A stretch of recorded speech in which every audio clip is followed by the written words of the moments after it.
177 177 178.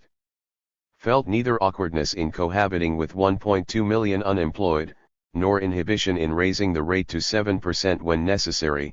He was afraid of no riot. All of which bespoke, instead, his intention to obtain something altogether different from this maneuver. He somehow managed to get a great number and a great variety of people to do just what he wanted them to do, although very often they did not want to do it. He could mobilize, in effect, an army out of the ground, and he did so, time and again. 135. And that was to persuade his companion Benjamin Strong in New York to postpone the tightening that was in the offing, the measure being necessary in the United States to cool the bustling activity on the stock exchange, which of late had become too audacious. Norman presented the stalemate with Paris as a question of life and death for the new gold standard, and begged Strong to come to his aid. A conference was immediately arranged in July 1927 in Long Island. Norman, Schacht, Strong, and Charles Rist, former law professor and second in command at the Banque de France, attended. The result was, at first glance, a rather inconspicuous dip in the Federal Reserve's rate from 4 to 3.5% in August of 1927. New York was 1 full point below London, figure 4.1. But this apparently innocuous cheapening of money in New York, coupled with more paper swallowing on the part of the Federal Reserve, was the turning point of the interwar period.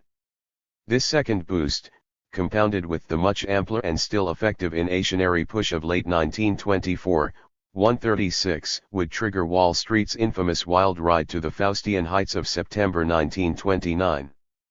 Thus the Federal Reserve Board permitted a speculative spree, which was already out of hand by August 1928, to grow progressively worse until July 1929. 137. To help Britain temporarily survive the contrived French shock, America, through cash injections and the mechanism of the interest differential, released excess gold reserves, overall around 17%, from her enormous coffers once more. In the first half of 1925 the United States lost $140 million worth of gold, and in the 14 months which ended in May 1928, lost nearly $540 million. The RST out furnished much of the basis for the new gold currency of Germany and the second for that of France. 138. 178 178. 179. The aim of this British game of ricochet was always the same, namely, to keep the Dawes machine running. The American policy of cheap money renewed in August 1927 went in fact to sustain the continuous rotation of German securities in New York, and thereby strengthen the Reichsmark in terms of the dollar. 139. Another brilliant move deftly executed. And so the Anglo-Americans replayed what they had done in 1924, the borrowers borrowed money in New York, the cheaper market, and wired the proceeds to London to earn the higher rate. U.S. private short-term funds moved to London in considerable volume. Norman's gold reserves were plenteous again, and until June 1928, the sterling-dollar exchange averaged the highest for any of the years 1924 to 31. 140. American gold had started to in since the previous December. And certain interests in the United States, including the Federal Reserve Bank of Chicago, protested. They did not understand why New York had to overheat the American economy for the sake of Norman, for no amount of misty cation, anywhere, succeeded in convincing anyone that it was otherwise. 141. It was at this time that Benjamin Strong earned that semi-insult of being the mental annex of the British governor. 142. Yet for all of the hue and cry, the step was not reversed. The relief brought to London, however, was merely temporary. Already in July the tide began to turn. It so happened that, because of the revamped speculation, short-time money on Wall Street was shooting to levels so recklessly high, 20%, that the funds that had hitherto been owing from New York to London and the rest of Europe, were being recalled in New York by the fatter Bates. And the dismal news for Norman was that money was therefore being pulled out of Germany as well. In brief, the world economy was back to the late 1919 scenario, yet encumbered by a mass of credit several orders of magnitude greater. It barreled along like a LE of overloaded wagons, pulled by the Anglo-American locomotive along a roller coaster without any safeguards. The Federal Reserve had a mind to kill the euphoria softly, by accompanying it, as it were. The American bankers set out to ration credit gradually, hoping that the bubble would eventually run out of steam. Thus, in July, the Federal Reserve in New York raised the rate to 5%, half a point above London, but well below the market rates prevailing on Wall Street. With this move, the game changed radically. The June 1924 switch between London and New York was reversed, figure 4.1. As in 1920, this was for Norman the summons to intervene peremptorily. The crash had to come as soon as possible, or else sterling, and the Empire's policies, would be weakened to the point of impotence. Norman could not watch Wall 180 Street send Britain into a spin by sucking out of her all the gold amassed previously in London. At this time, in late 1928, things worsened for Britain. She kept losing gold to Wall Street, and, again, to France. Norman wrote to Schacht, "The Jews continue day by day to take away our gold." 143. As if it hadn't been enough, his partner Strong died in October of tuberculosis. It took Norman little time to win over George Harrison, Strong's successor. Not long after the replacement, Harrison's fellow directors could already be heard saying that the new boss lived and breathed for Norman. 144. The British governor courted his new prey immediately, entreating him to engage without delay in that chase of the rates that Norman and the former Fed governor had run in 1920, that is, to prick the bubble for the sake of Britain's gold. And as proof of his resolve, Norman took the plunge and raised the bank rate on February 7, 1929, by a full point to 5.5%, figure 4.1, awaiting immediate reaction in New York. But New York lingered. There was a communication breakdown within the American grid. Harrison and the Anglophiles in New York wanted to play the game and step the rate up forthwith to 6%, but the 7-member Federal Board, a separate supervisory board presiding in Washington, seemed to have lost all sense of New York's doings and intentions. 10 consecutive times between February and August 1929, fearful of affecting business unfavorably, the board denied New York's request for raising the rate to 6%. 145. Finally, on August 9, 1929, in a delirious convergence of policy inspired by diametrically opposed objectives, the board interpreting the measure as an expansive and accommodating gesture towards the market, and New York willing it instead as the coveted, and restrictive response to an anxious Norman, the Federal Reserve nally set its rate at 6%. At last, with the green light from New York, on September 26, 1929, a week after the all-time peak for share prices, 146, Norman raised his rate to 6.5% and yanked the air out of the bubble. Then, suddenly, wrote the financial editor of the New York Times, Alexander Dana Noyes, the great decline began. No one seemed able to explain the source of the huge selling orders which poured in. Possibly London started indiscriminate foreign selling. 147, London sold and gold owed back to Britain. It is certain that the raise of the London bank rate to 6.5% hastened the downfall of speculation in the United States, and precipitated the stock exchange crisis and slump of October. 148. 180. 180. 181. It was done. Norman arrested America's long season of pro-TS, 1914 to 29, 15 years of avid dreams and opulence, suggested by Britain, and inspired by the ravage of Europe. Afterwards the rates of London and New York, like twined serpents in a caduceus of folly, came rolling down as well. Figure 4.1. The world economy was crippled by debt contracted during the boom at exorbitant rates, and the central bank's crunch had so depressed prices as to send the money scampering underground. It was locked up in the vaults, the rates decreased, banks lent no more, the grid closed. A crisis the likes of which no one had ever experienced had begun. Begun as a mere repetition of the Norman/Strong sabotage of 1920. The ratio of gold to total credit in America had sunk to less than 7% in April 1929, the lowest point in her history. When the crash hit the US, the paralysis was extensive. 149 through bank failures, the American elite had burnt a third of her grid to play this British game. It would take the United States 10 years to come out of the Depression. The Dawes bailout, barring a momentary lending spurt to a comatose Germany in 1930, was nished. Americans wanted their money back. Suddenly and completely they ceased to buy German securities. 150 thereafter, Norman waited. It was a slow process of suffocation that he observed at home, and especially in Germany. There, the clutches of the Dawes machine, without the stream, had brought political despair to such a pitch that in March 1931, Germany and Austria, Norman's two bailed-out creatures, announced their intention to unite into a customs union, Zollverein, as a means to overcome the commercial drought of Middle Europe. But on May 11, Austria's leading bank, the Kreditanstalt, suffered a run and, with it, the whole Austrian banking system collapsed. How it collapsed remains a mystery to this day. The documents available mention some obscure and intricate system of cross deposits between the Austrian grid and a number of American and British banks which had been set up in 1929, tainted money, in the words of Norman. What the role of such a system might have been in this connection is still unknown.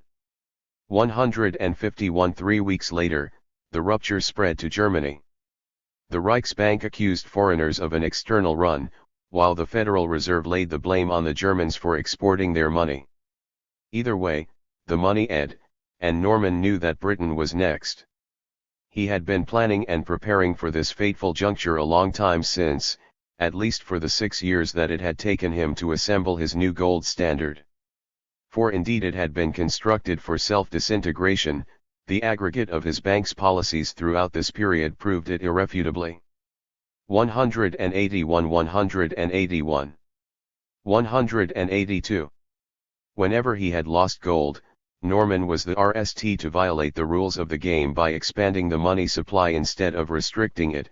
152 Between 1924 and 1929, a significant percentage of the foreign monies that Norman had attracted with the trick of the interest differential between London and New York was taken in by the London joint stock banks and relent to Germany continually in excess of their resources, with the full knowledge of the governor. 153 In the process, the London banks relaxed their cover and made it twice as thin as customary.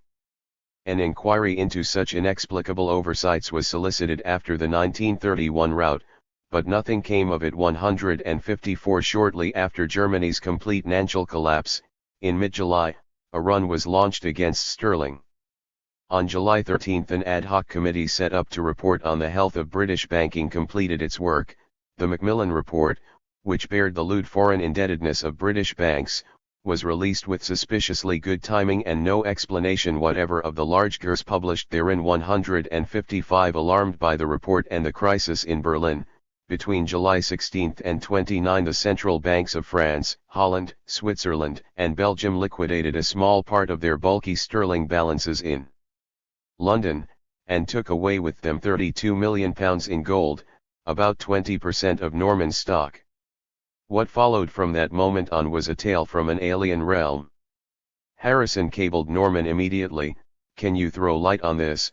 he asked. "I cannot explain this drop," answered Norman. 156 The situation, to say the least, was serious, and it called for drastic measures, such as tightening the rate to 7 or 8%, as Norman conceded on July 23, when speaking again with Harrison over the phone. 157 So what did the Bank of England nally opt for? On July 29 it raised its rate from 3.5 to 4.5%, when 10 could have pulled money from the moon, a meager point, as if it were bandaging a hemorrhage with a gossamer gauze. Bankers round the world were aghast by London's reaction, unforgivably inane, they thought. On the same day, Norman, feeling queer, eventually collapsed during a meeting at the Treasury. 158 He abandoned the helm at the bank. Adducing health complications, and without allowing his name to appear on the passenger list, 159 He boarded a fast liner to Quebec on August 15. His deputy, Ernest Harvey, was now in charge, and duly instructed. Washington and Paris immediately came forth with offers of help. Harvey owed the decoy of Britain's government DCIT, that, he averred, is the source of our trouble, and it really can't be helped. No one believed him, and fellow international bankers insisted on assisting the old lady of Threadneedle. 182 182 183 Street *. On July 31, Paris and New York extended credits to London to defend sterling, to use it as ammunition, as it were, with which the Bank of England might repurchase the pounds that speculation was dumping in London. On August 5, the pound kept skidding, and more gold was forfeited, but Harvey did not draw on the new Franco-American credits. The French wondered what on earth he was doing. Harvey replied that he had let the gold go to teach his colleagues at the Treasury a lesson, to prod them to balance the budget. Marat, the new French governor, could not believe his ears, he was appalled. 160 Harvey, undaunted, and slathering falsehood upon falsehood, professed further that the source of the run remained inexplicable, and that British citizens were only marginally involved in it, when in truth suspicion ran high in the banking community that the British financiers of the city were the chief speculators against their own currency. 161 The pound continued to sag, and eventually the Franco-American credits were blown away in a matter of days. The French and the Americans, not daring to doubt the good faith of Britain, persisted and in late August offered 2 additional lines of credit, in dollars and francs, for a last-ditch defense of the pound.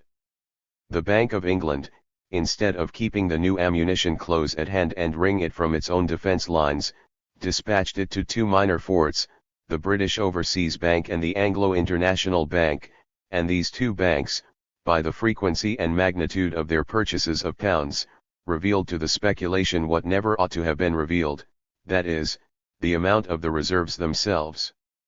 162 Everyone guessed that the money was on tap, so to speak, and that it wouldn't last long, and so it was wasted in little time. Mid-September dealt sterling the coup de grace, no one knows for sure, but the last fatal withdrawal appears to come by way of the Netherlands. 163 Though not on off-sale account, 164 The central bankers stayed put. France had nothing to do with this last raid. Given the size of her sterling account, she stood only to lose tremendously from a depreciation of the British currency. She actually bought sterling at this time. The same applied to the Dutch central bank. So who really mugged the old lady? The evidence is scanty, regret the historians. 165 Therefore, this had to have been the work of that grey blob conveniently referred to as speculation or the market, ghost privateers, who in September ransacked the cellars of the bank some more, thus bringing the * the moniker of the Bank of England. 183 183 184 Total loss in the NAL 2 months to £200 million in gold and deposits.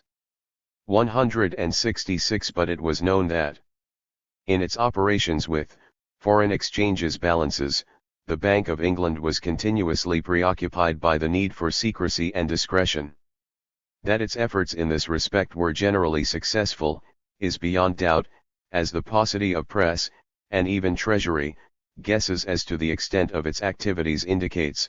Public knowledge of the fact that the bank held hidden reserves, at times as large as its published, would have made execution of its policy impossible. In its market operations, the bank deliberately disguised itself. Through a number of accounts at the Federal Reserve Bank of New York, it prevented banks paying in funds or receiving them from knowing their ultimate destination or origin. 167. As these were the methods of the old lady, the temptation to conclude that it was the bank itself that led the speculation from under the cover of its secret foreign accounts by way of short sales and like operations, with a view to igniting a herd movement, which it then deviously lured into its own gold sanctum through the line of least resistance, that is, an absurdly low rate of discount at 4.5 and the weak defense of the two small banks in September, is rather irresistible. Then, on September 15, 500 sailors mutinied at Invergordon, Scotland, because of a pay cut. The meretricious press jumped at the story and blared out in the open that the Royal Navy was in disarray. The organs of the Empire were now diffusing the psychosis that Britain was on the verge of a precipice. From Nova Scotia, Norman acted with Harvey to draw up the draft bill that would abrogate the 1925 Gold Act.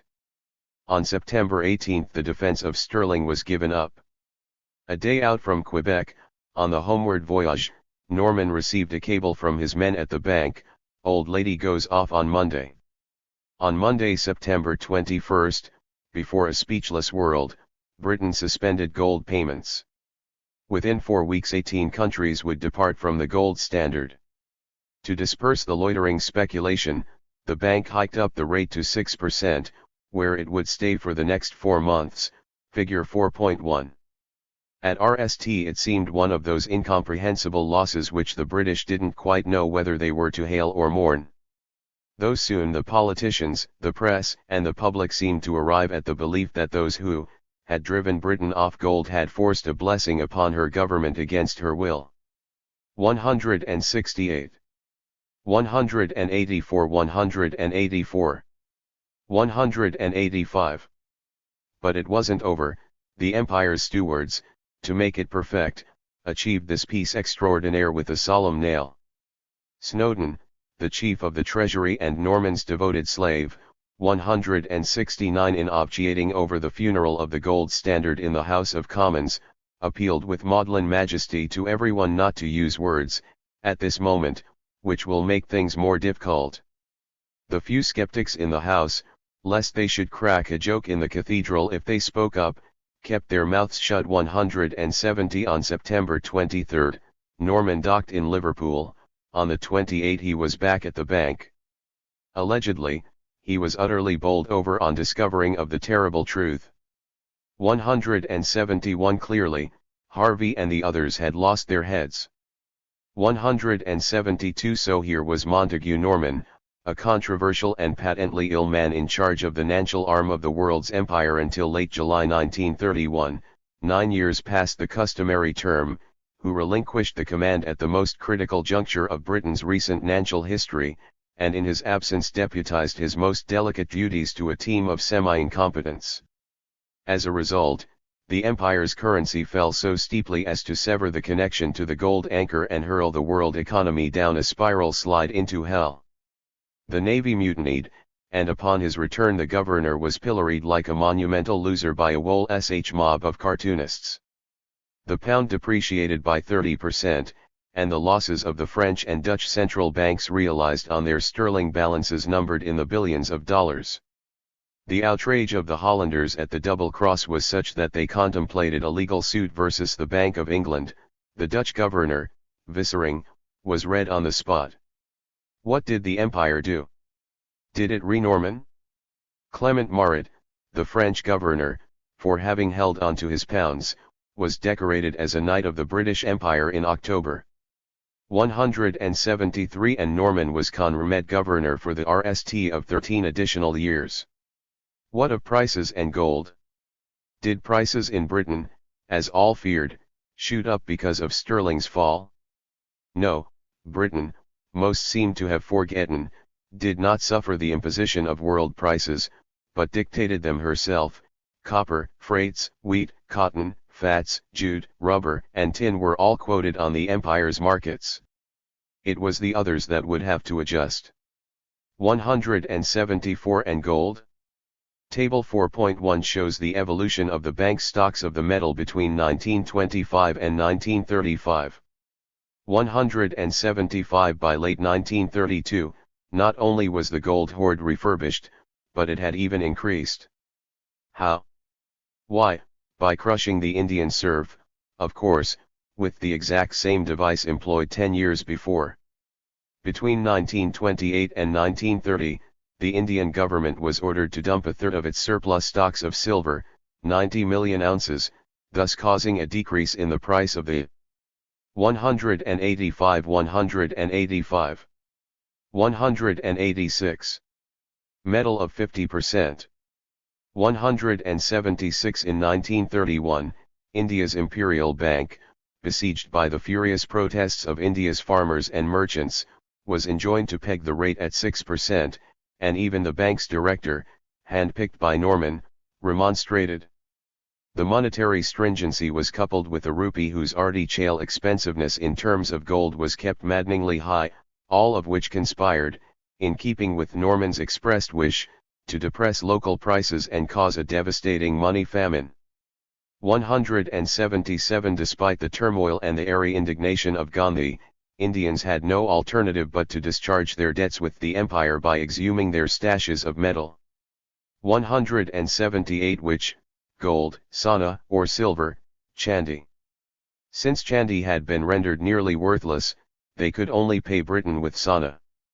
Distress sales, they were called. After September 1931, and for the rest of the decade, a torrent of gold welled out of India to irrigate the coffers of the city. The awe was steady and intense. Viceroy Willingdon, ecstatic, reported from the Raj. Indians are disgorging gold. 179. September 1931 was indeed the watershed of the interwar period. The British betrayal signaled the end of the international financial system established in the 1920s and contributed substantially to the disruption of the international economy. 180. While he had been setting up the gold standard, Norman, in view of its forthcoming breakdown, had pulled the subgrid of the British Empire together. South Africa, Canada, India, New Zealand, and Australia were naturally re-engineered, either with the creation of a central bank or the modernization of the existing one. September 1931 thus found the empire naturally compact and self-sufficient, with a vast, closed market sheltered by imperial preference and soon to be walled by a 20% tariff. October 1932. Table 4.1 Bank of England Gold Reserves, 1925-35. Year Gold Reserves, dollar millions at 1929 level. 1925 695. 1926 729. 1927 737. 1928 748. 1929 710. 1930 718. 1931 588. 1932 583. 1933 928. 1934 935. 1935 973. 186 186. 187. In October 1933, at a dinner hosted by the Lord Mayor at the Mansion House, Winston Churchill lifted a glass to the health of the governor. British banks, he orated, have shown themselves capable of a resourcefulness which has been a D-night contributory factor in the strength of the country. Cheers. Norman capped it off with an Arab proverb, the dogs may bark but the caravan moves on. 181. The last scheme of Kurt von Schleicher and the end of Weimar. In December 1924 Hitler was amnestied. He had been in prison since November 12, 1923, 13 months of detention in all. He told the faithful Hess that it would take him years to resume control of the party. 182 He was provident, years that coincided with the course of the Dawes bailout. There was no more question of coups and the like. This time, he swore, he would gain power by legal means. Rome, the SA commander, had no patience for such dilatory tactics. He gave up and shipped to Bolivia to train the local army. Meanwhile, the Anglo-American secret services had been watching Hitler with interest since 1922. 183 Ebert, Weimar's first president, died in 1925, and in March new presidential elections were scheduled. The Nazis threw their slender weight behind the chief strategist of World War I, General Ludendorff, who found himself competing against his former other half, Field Marshal Hindenburg. Hindenburg carried the day with nearly 15 million votes, and his alter ego, Ludendorff, the reckless gambler to whom Hindenburg truly owed his fame, garnered a humiliating 1% of the people's sympathy. He was nished, and Hitler, deep down, was quite satisfied to be rid of this cumbrous, antiquated piece of furniture. But the measure of the electoral rout gave a fair idea of the Nazis' overall prostration. Until 1927, Hitler suffered moreover from the handicap that the Bavarian government had barred him from making public speeches. Prussia would hold out until 1928. The golden years had shut the drummer up. So, unable to speak, he delegated the organization of the party to the zealous left wing of the Northwest, which was led by the capable organizers Gregor and Otto Strasser. Veterans of the Great War and Free Corps volunteers, the Strasser brothers incarnated the anti-capitalist current of Germany's petty bourgeoisie, a movement that hearkened back to late Renaissance German utopianism, for which land was conceived as inalienable and protected by a peasant aristocracy, industry segmented into guilds, and national union achieved by a federation of self-governed cantons. A federated Germany, in the view of the Strassers, meant a federated Europe, and an anti-British alliance of free workers across Eurasia.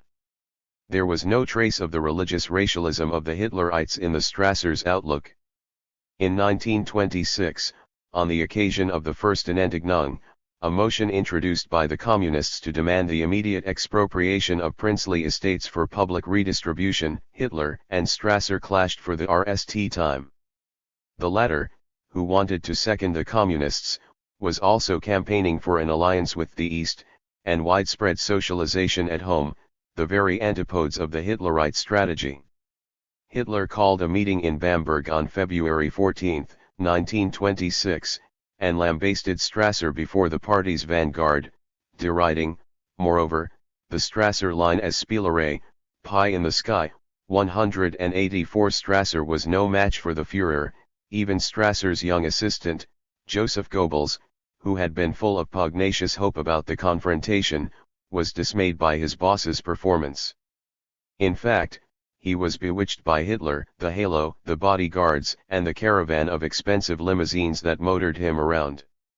The club-footed Goebbels jumped the fence to rejoin Hitler, who dispatched him to Berlin as the Endstab's new Gauleiter, district leader, with the composite task of smashing the Reds, luring the working class to Nazism, and ousting the Strasserites from the capital. Gregor Strasser hung his head and fell back within the ranks, while Otto remained d-ant. It was just a matter of time before Hitler would sacrifice the left wing entirely. It was altogether a foreign body within the party, which might have mobilized dissent but was not committed to waging a European war. A war, which, for Hitler, was the sine qua non for fashioning the empire of the swastika.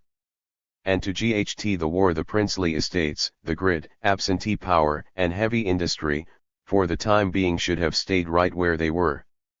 On this occasion, because the German Democratic Party had also ranged itself temporarily against the protection of private property, Governor Schacht gave up his party membership in a huff.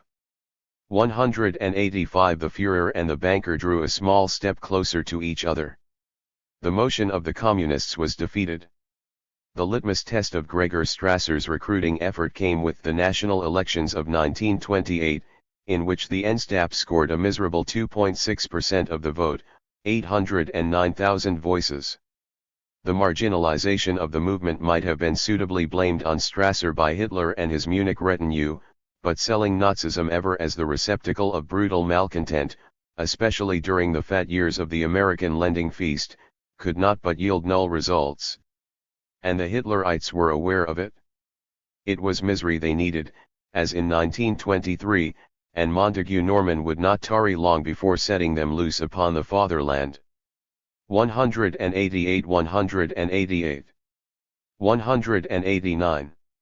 When in 1928 Prussia lifted its ban on the public appearance of the Nazi leader, whom Weimar no longer seemed to fear, Wall Street happened to be slowly withdrawing its credits from Germany.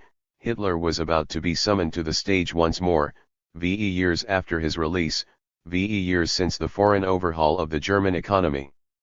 Firmly moved forward by the strange certainty of its Führer Adolf Hitler that the decisive breakthrough was near, the NSDAP had meanwhile completed its organizational battle preparations, as if it had prior information about the impending crisis.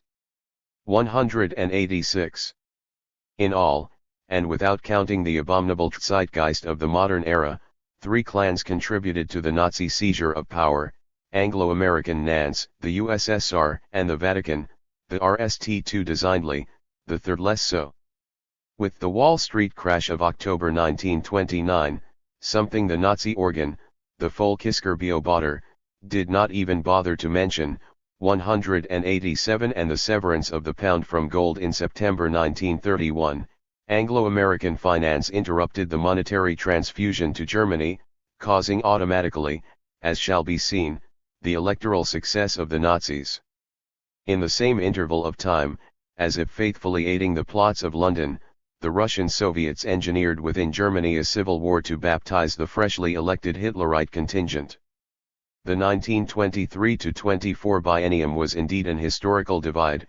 Key personages that had accompanied the RST phase of the German incubation in one capacity or another had all departed: Havenstein, November 1923, Parvis Helphand, December 1924, Helfferich, April 1924, Wilson, February 1924, and the cardinal of all professional revolutionaries, Lenin, January 1924. In the VE years that followed the death of Lenin, Stalin purged the Soviet Union of its true believers. There was a group belonging to the old Leninist guard that still clung fanatically to the notion of permanent revolution. Drunk with the blood and success achieved thus far upon the land that was once the Tsar's, men like Trotsky, in 1924, were still convinced of the world's imminent revolution in the industrialized West, from Germany to America, via France. Trotsky was evidently drifting in an illusory world of his own, and this would not have been a complication for his rival Stalin, had it not been that the former was still one of the symbols of the USSR, and far more worrisome, an exponent and leader of that group within the Soviets that was seeking a peaceful entente with the socialist forces of Germany. 188. 189 189. 190. In 1927, after 3 years of demoniac intrigues, backstabbing, orchestral maneuvers, and Siberian connement for his men, Trotsky was expelled from the Politburo. He delivered his last speech parrying with a forearm a hail of inkwells, tumblers, books, and insults. 189. He went into exile in 1929.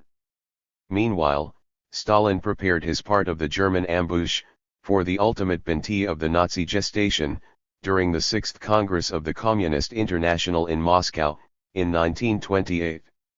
Already in 1925-26, the Russians had demanded the expulsion of all those leaders of the German Communist Party, KDP, that had put their independence of thought above everything else.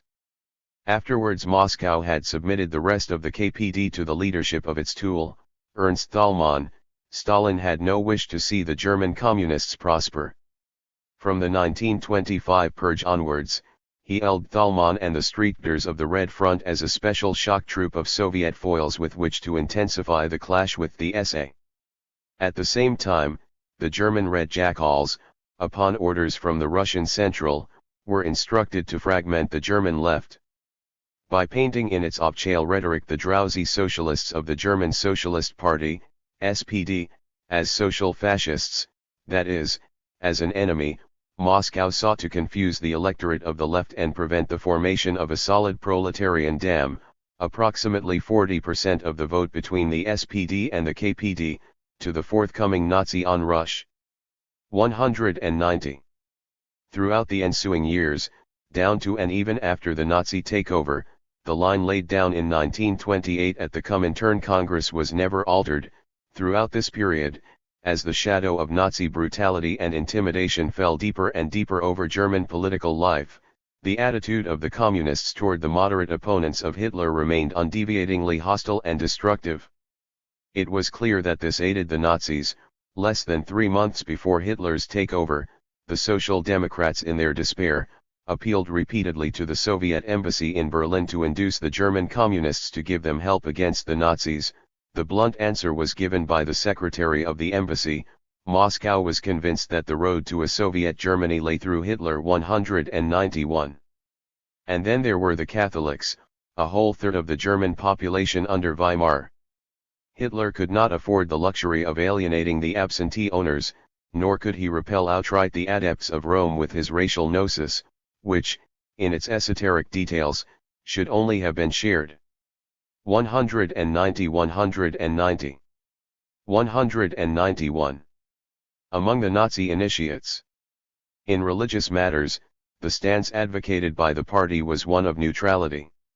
In 1928, when the Dawes annuity was increased, Germany protested so violently that a new committee, chaired this time by the General Electric Director, Owen de Young, was constituted to draw up the revision of the original bailout. Between February and June 1929, the clubs drafted in Paris the NAL installment of the merry-go-round of reparations of debts, the most preposterous episode in modern history. 192. This was the Young Plan. It was a direct sequel to the 1926 business with the French over the link between German payment and war remittances to the Allies. According to its terms, Germany was to pay 59 slightly reduced installments until 1988. Part of the burden was to be securitized, that is, packaged and sold to private investors on the money markets of the West, so as to raise some cash pronto for the ever-thirsty French, who in exchange promised to evacuate the Rhineland in 1930, VE years before the original deadline imposed at Versailles. To assist in the task of selling the bonds, a new private bank, the Bank for International Settlements, BIS, was established in Switzerland at Basel. The agent general was demobilized, and Germany was the mistress of her railroads once again. The Depression would cut short the life of such a plan to a mere year and a half. As Reichsbank president and financial expert of the German delegation, Schacht signed the Young Plan in June 1929, but then the ebb from New York began to sponge off the money from Germany. Foreseeing what lay ahead, Schacht probably panicked. He had to cut loose from the sinking ship. So in December, in the midst of the NAL round of negotiations for the new plan, he troubled the waters by circulating an obchail letter, a bomb, in which he recanted his commitment adducing all manners of diplomatic and financial quibbles. The government, he claimed, had inserted late additions that violated the original document. 193. The effect in the financial community was so distasteful that the finance ministry recommended that he should resign, which was precisely the egress Schacht was hoping to sh from his mischief.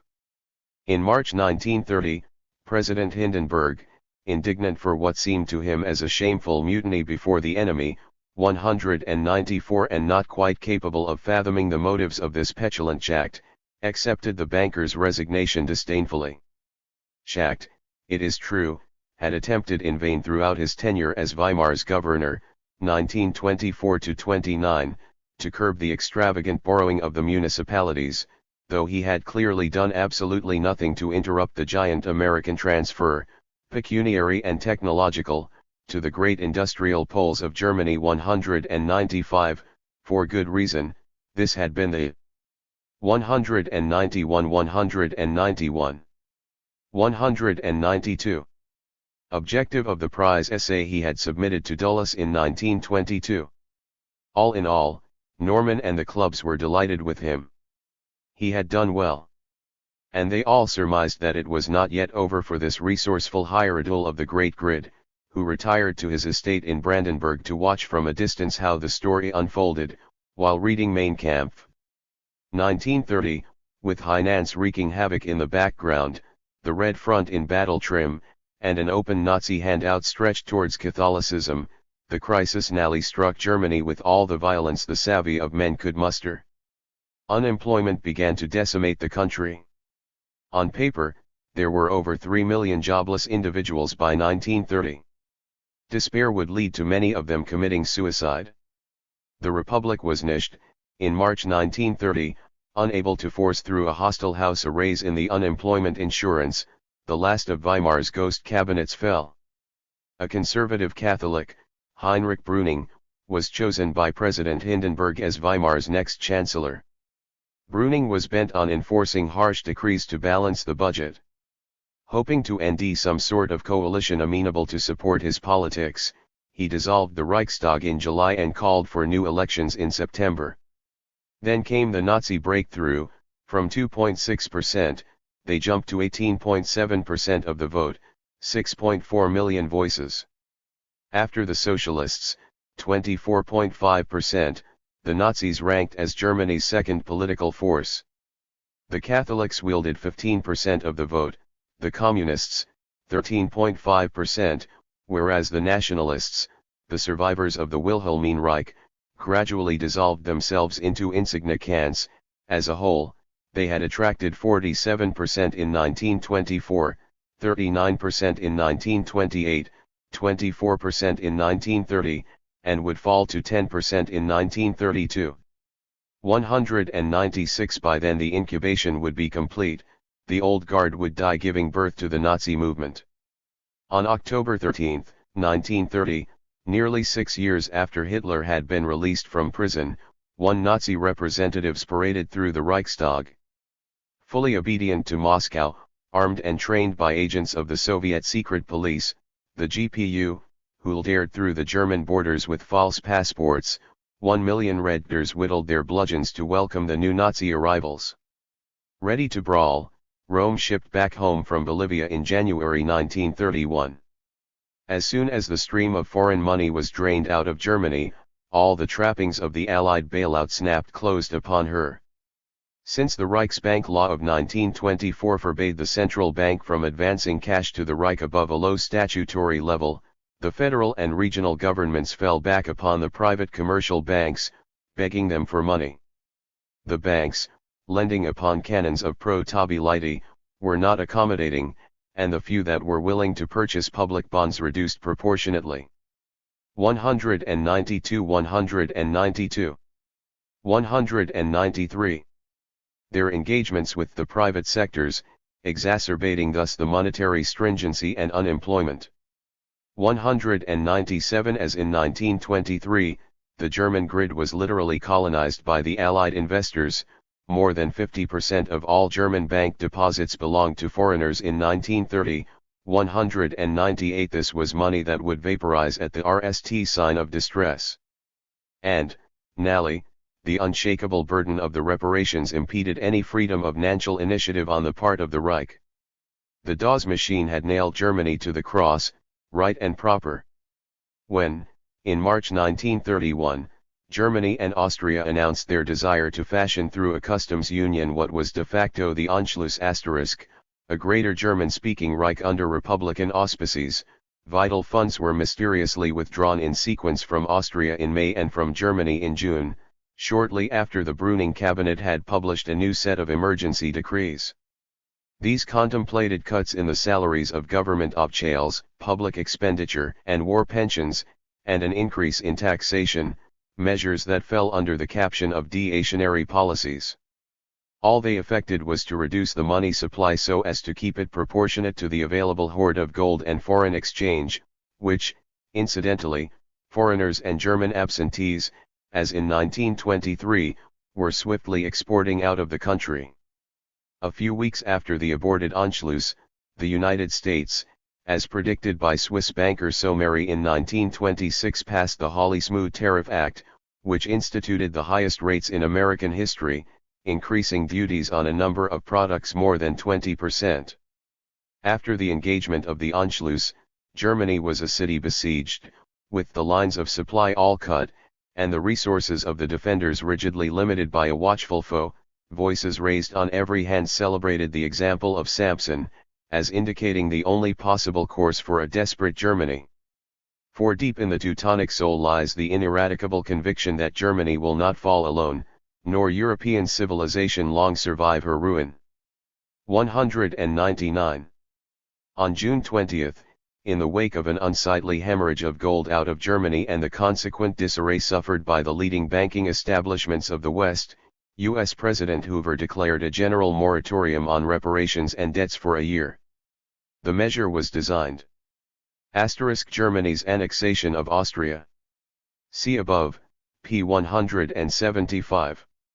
193 193. 194. To give the German economy some respite and prevent it from collapsing altogether.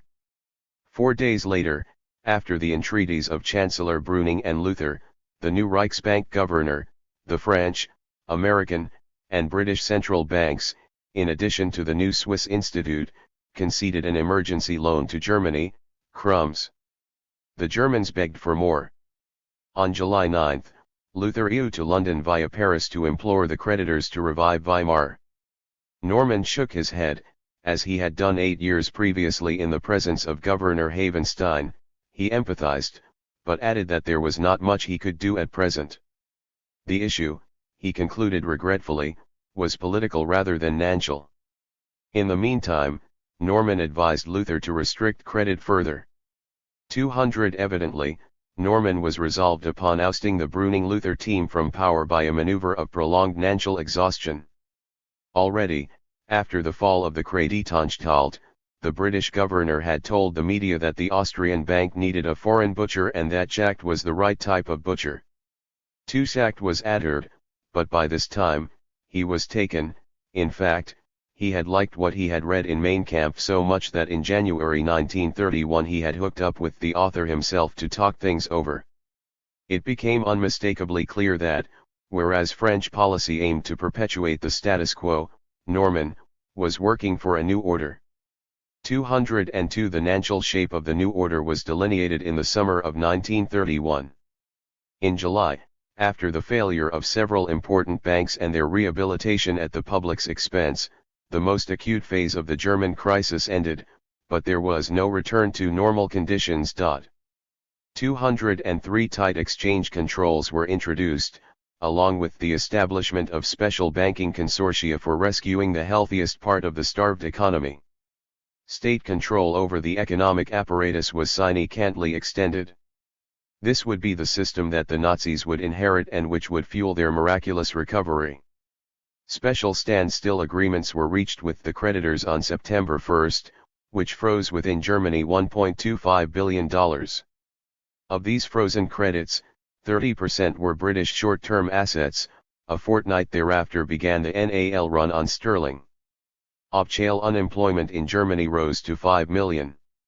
In October, after the world financial system had been disintegrated, officers of the Royal Air Force escorted Alfred Rosenberg, Hitler's theorist of the race, in a guided tour of the London clubs. Rosenberg encountered, amongst others, the director of the Times, Geoffrey Dawson, the editor of the Daily Express and Churchill's sidekick, Lord Beaverbrook, the human spider himself, Norman, whom he indulged with anti-Semitic disquisitions, and the future great electors of the Nazis, the directors of the Schroeder. 194 194. 195. Bank. 204 This was a concern towering over a vast network of interests all over the world. Its legal office in Wall Street was none other than Sullivan and Cromwell, where the Dulles brothers, John Foster, the lawyer of Versailles and future U.S. Secretary of State, and Allen, the Cold War chief of the CIA, had completed their apprenticeship. 205 Bruno von Schroeder, the patriarch, had been one of the founding members in 1905 of the Anglo-German Union Club. 206 And his bank had come to belong to that small ring of London Nance houses that had an acknowledged, if unwritten, claim to be represented, on the court of the Bank of England. Since the war, Schroeder's had become the financial agents of Germany in London. 208 From 1918 to 1945, the Duciary of Schroeder's on the court of the Bank of England was an individual by the name of Frank C. Tyrks.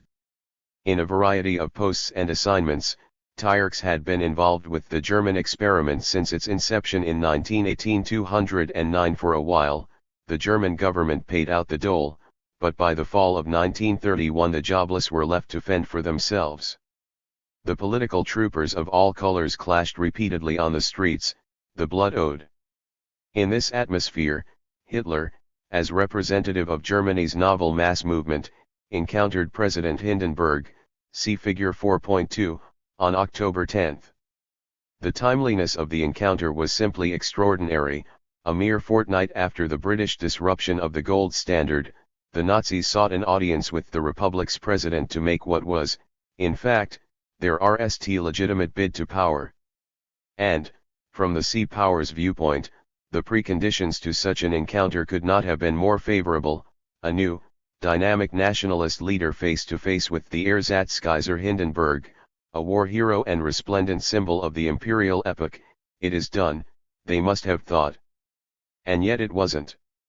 Hindenburg felt but the most profound revulsion for this Bohemian lance corporal. He received, entertained, and dismissed the latter with iciest coolness. Germany resisted. Hindenburg remained solidly behind his chancellor, Brüning.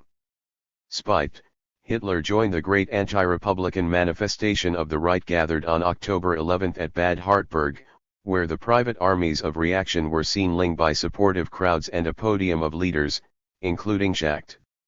The latter, in the guise of Hitler's obvious economic counselor, could not contain the lust that made him launch into a speech, a vile one, against the pathetic attempts of Luther, Schacht's successor at the Reichsbank, to salvage the situation.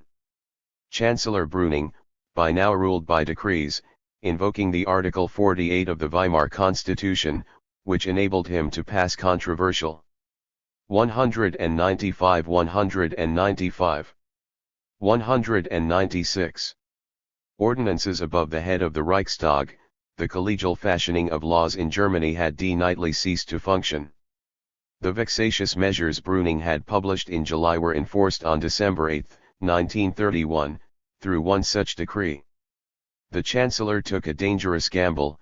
He aimed to disarm emotionally Germany's creditors by making the pain at home ever more excruciating, hoping thence to obtain the cancellation of reparations, and then to launch a program of public works. In fact, he had no choice, much as the foreign creditors had no pity. Like Weimar, Brüning was doomed from the start. 1932, the year of the electoral madness. Having completed his RST 7-year term, Hindenburg was up for re-election in March. Hitler, after some hesitation, decided to challenge him. The Nazis spent much money on publicity, as well as on an unprecedented number of plain ads advertised in the press under the slogan of Hitler over Germany.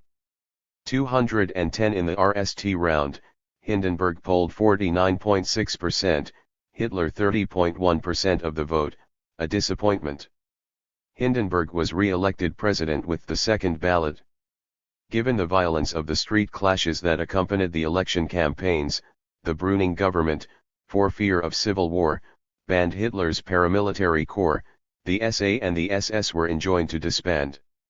Then Kurt von Schleicher slowly emerged from the mists of the ministerial backwaters.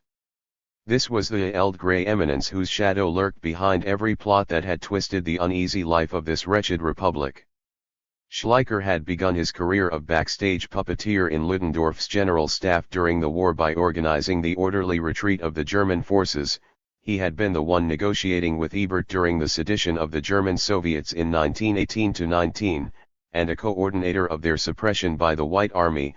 With von Seeckt in 1923 he had planned the state of emergency, and he had been one of the architects of the secret entente with the Trostkites and the Soviet Army, a sharp brain, a sophisticated officer, enamored of his extraordinary skills.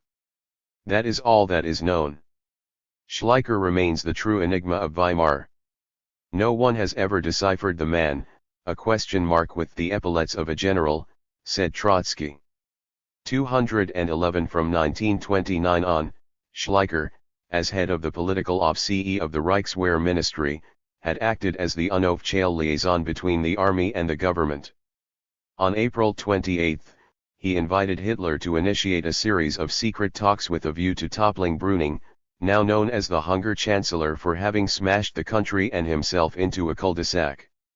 The plan was to lift the ban on the SA and dissolve the parliament in return for temporary National Socialist tolerance of the new government.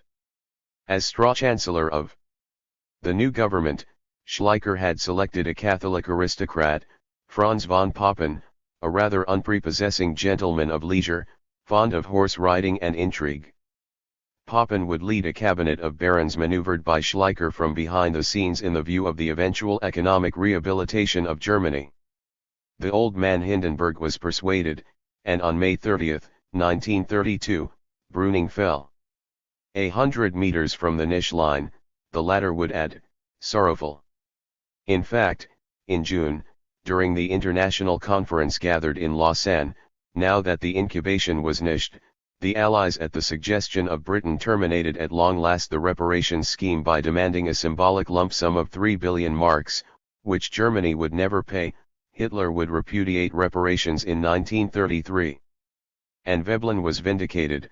The Germans had surrendered under that head approximately 10% of their income until 1923, and nothing afterwards.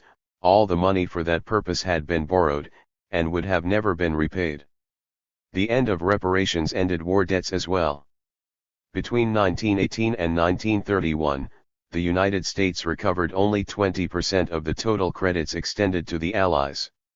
212 thereafter American legislation forbade token payments, and no one insisted on paying anything anymore.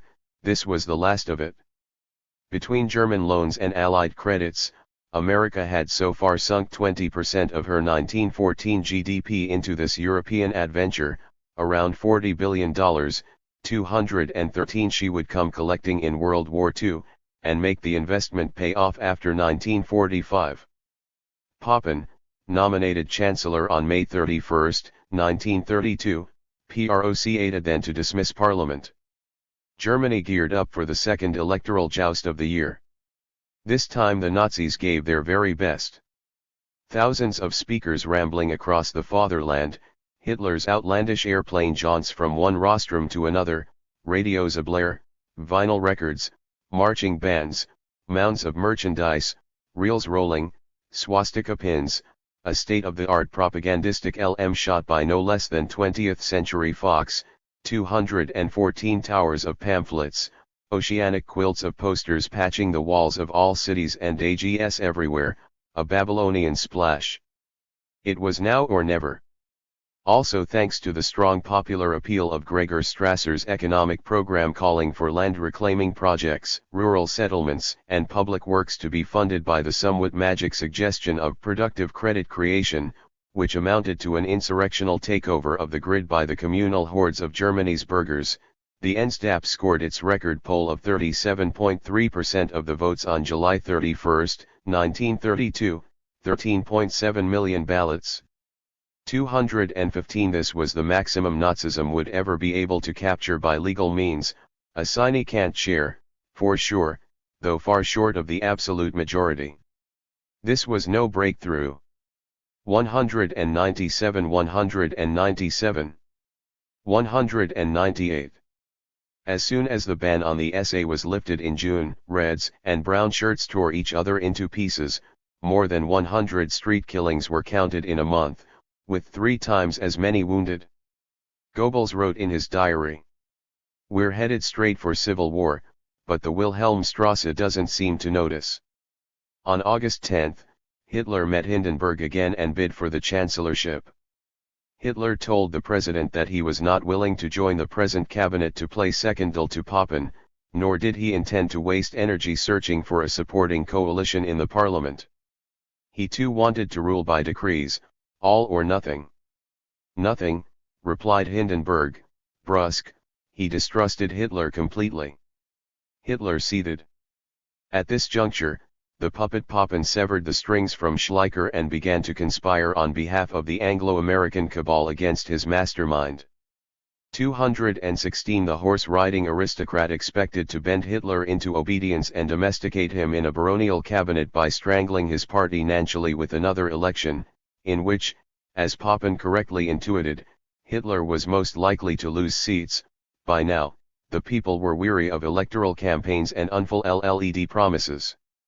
To carry this out, Papen persuaded his absentees friends, bankers, and industrialists to stop their contributions to the Nazis, who had been funding them from the beginning.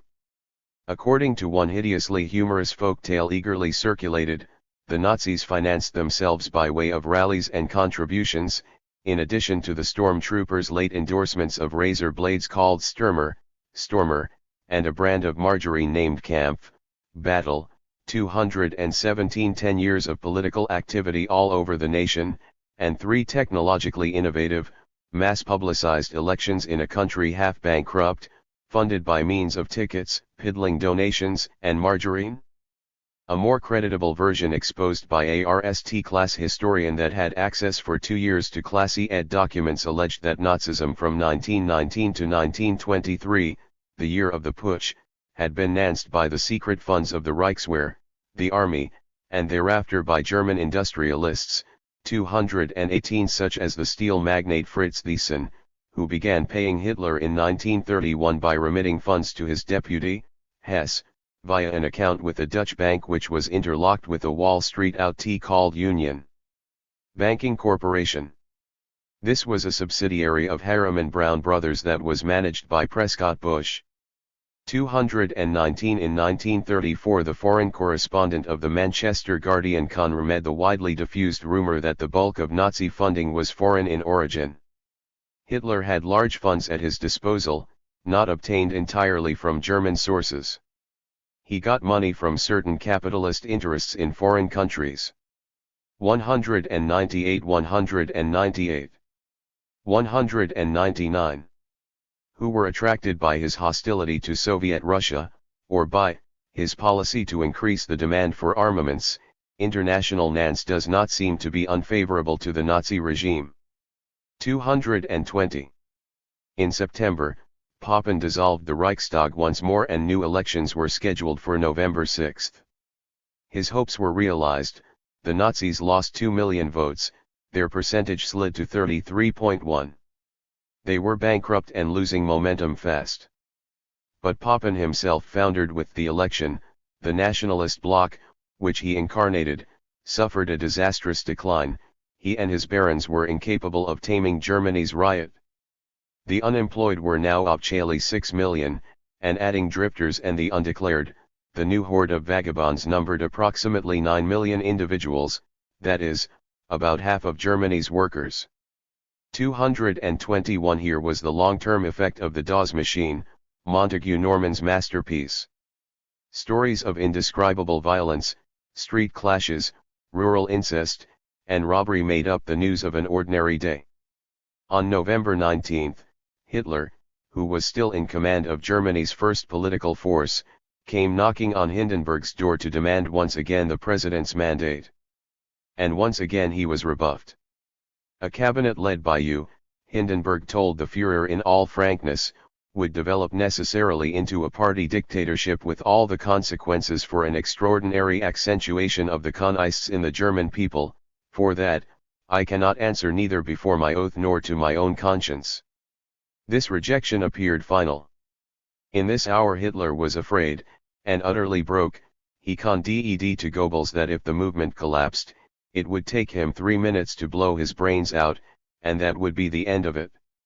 222 Now was the time for the serpentine Schleicher to pull the wires of the last, decisive plot. He went to Hindenburg and pleaded with the old man to let him, the general, take the matter in his hands. With a shiver of disastrous forebodings, the old man consented, and on December 2, he appointed Schleicher Chancellor of the Reich, the last of the Weimar Republic. On December 15, the general on the radio announced a public program of large-scale work-creating endeavors. He looked to the left and sought to create a transversal alliance that cut across the socialist and Catholic unions, the army, and the Strasse right wing. It was a superb maneuver, a last sally which Germany conceived through one of her generals to save herself from the abyss, a true fruit of despair.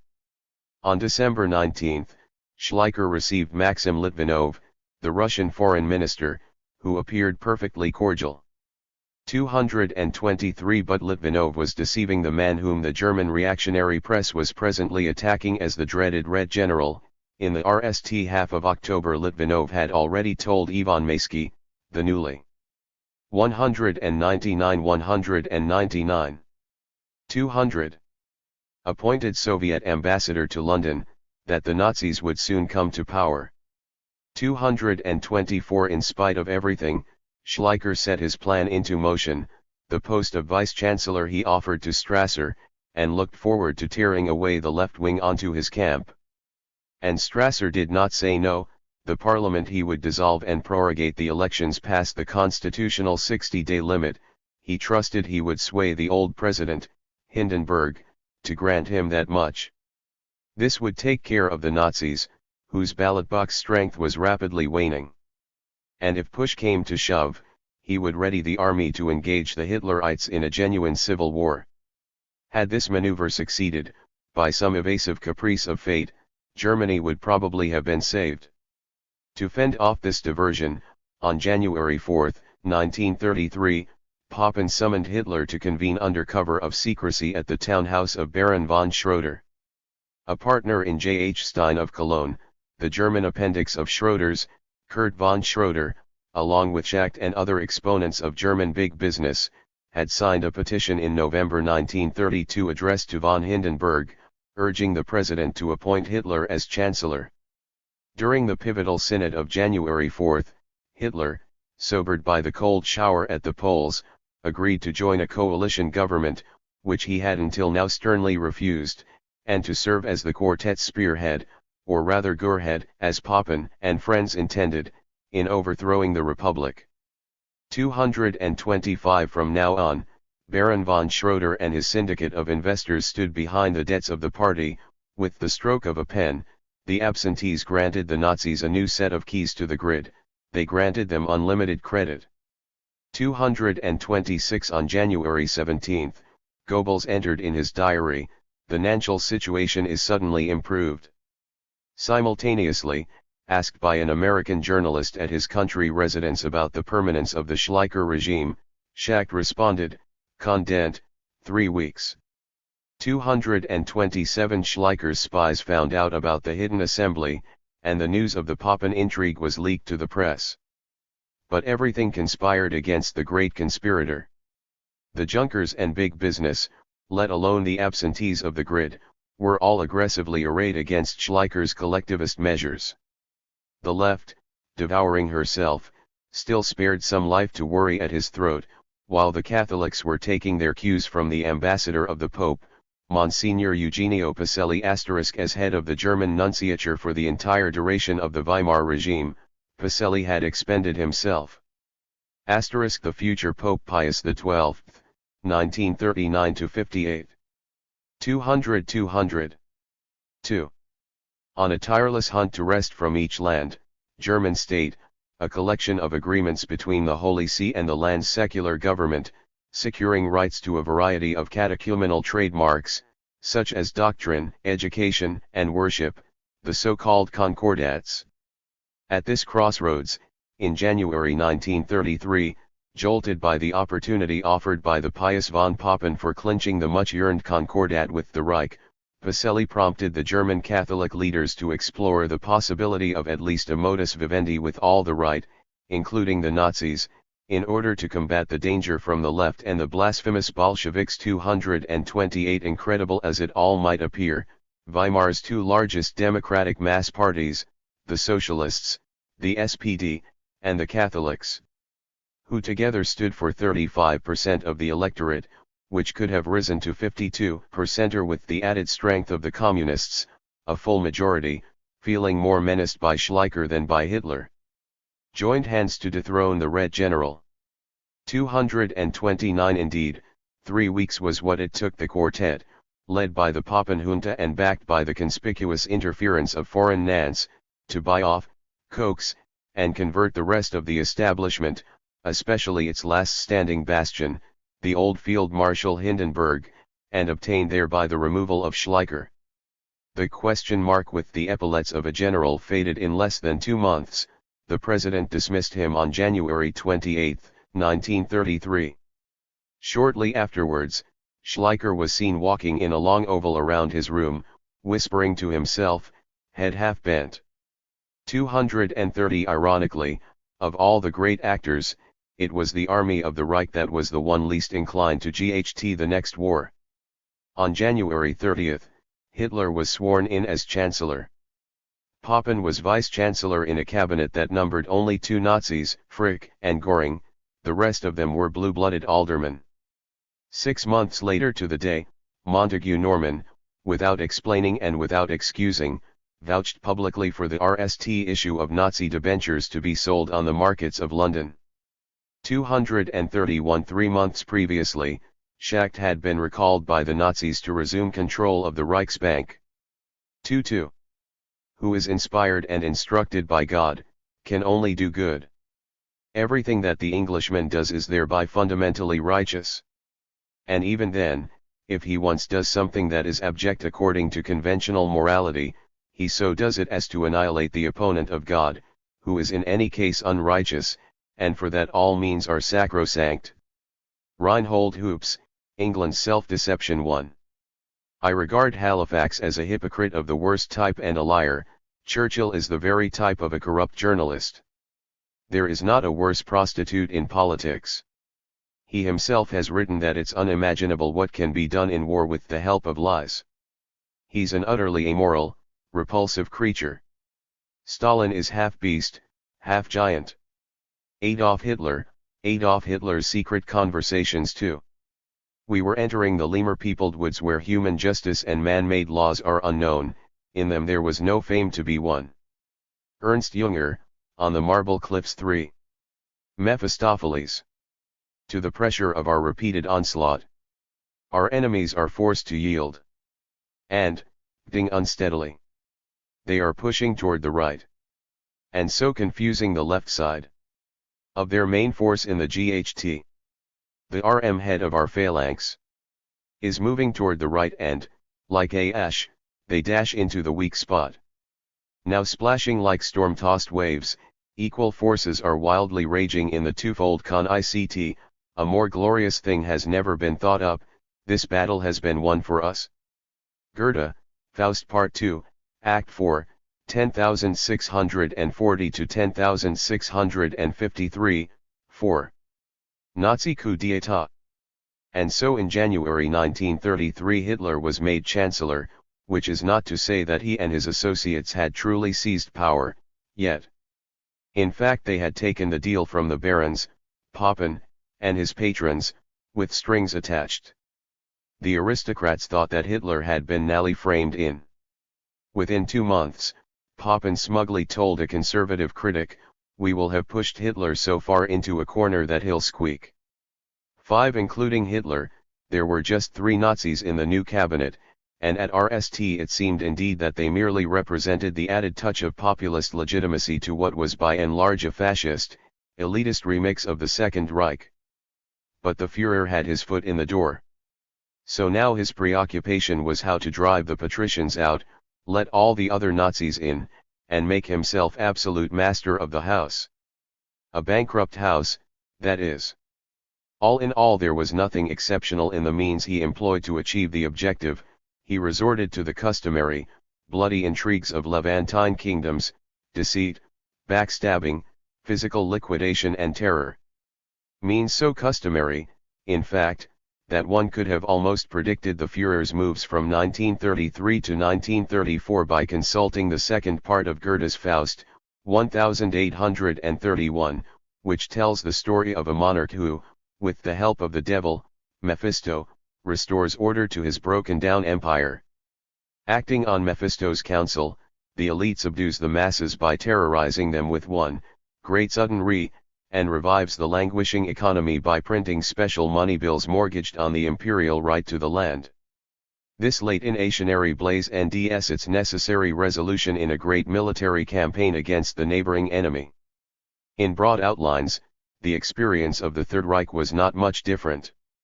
Shortly before the March elections of 1933, from within, the Hitlerites and the pro-Nazi elements of the establishment launched a coup d'état, which was masked by a spectacular act of sabotage, the Reichstag Using this internally manufactured act of terror, the Nazis passed a series of bills limiting civil liberties, and so managed to scare the population as to score, with the additional quota of the traditional conservatives, a narrow electoral majority.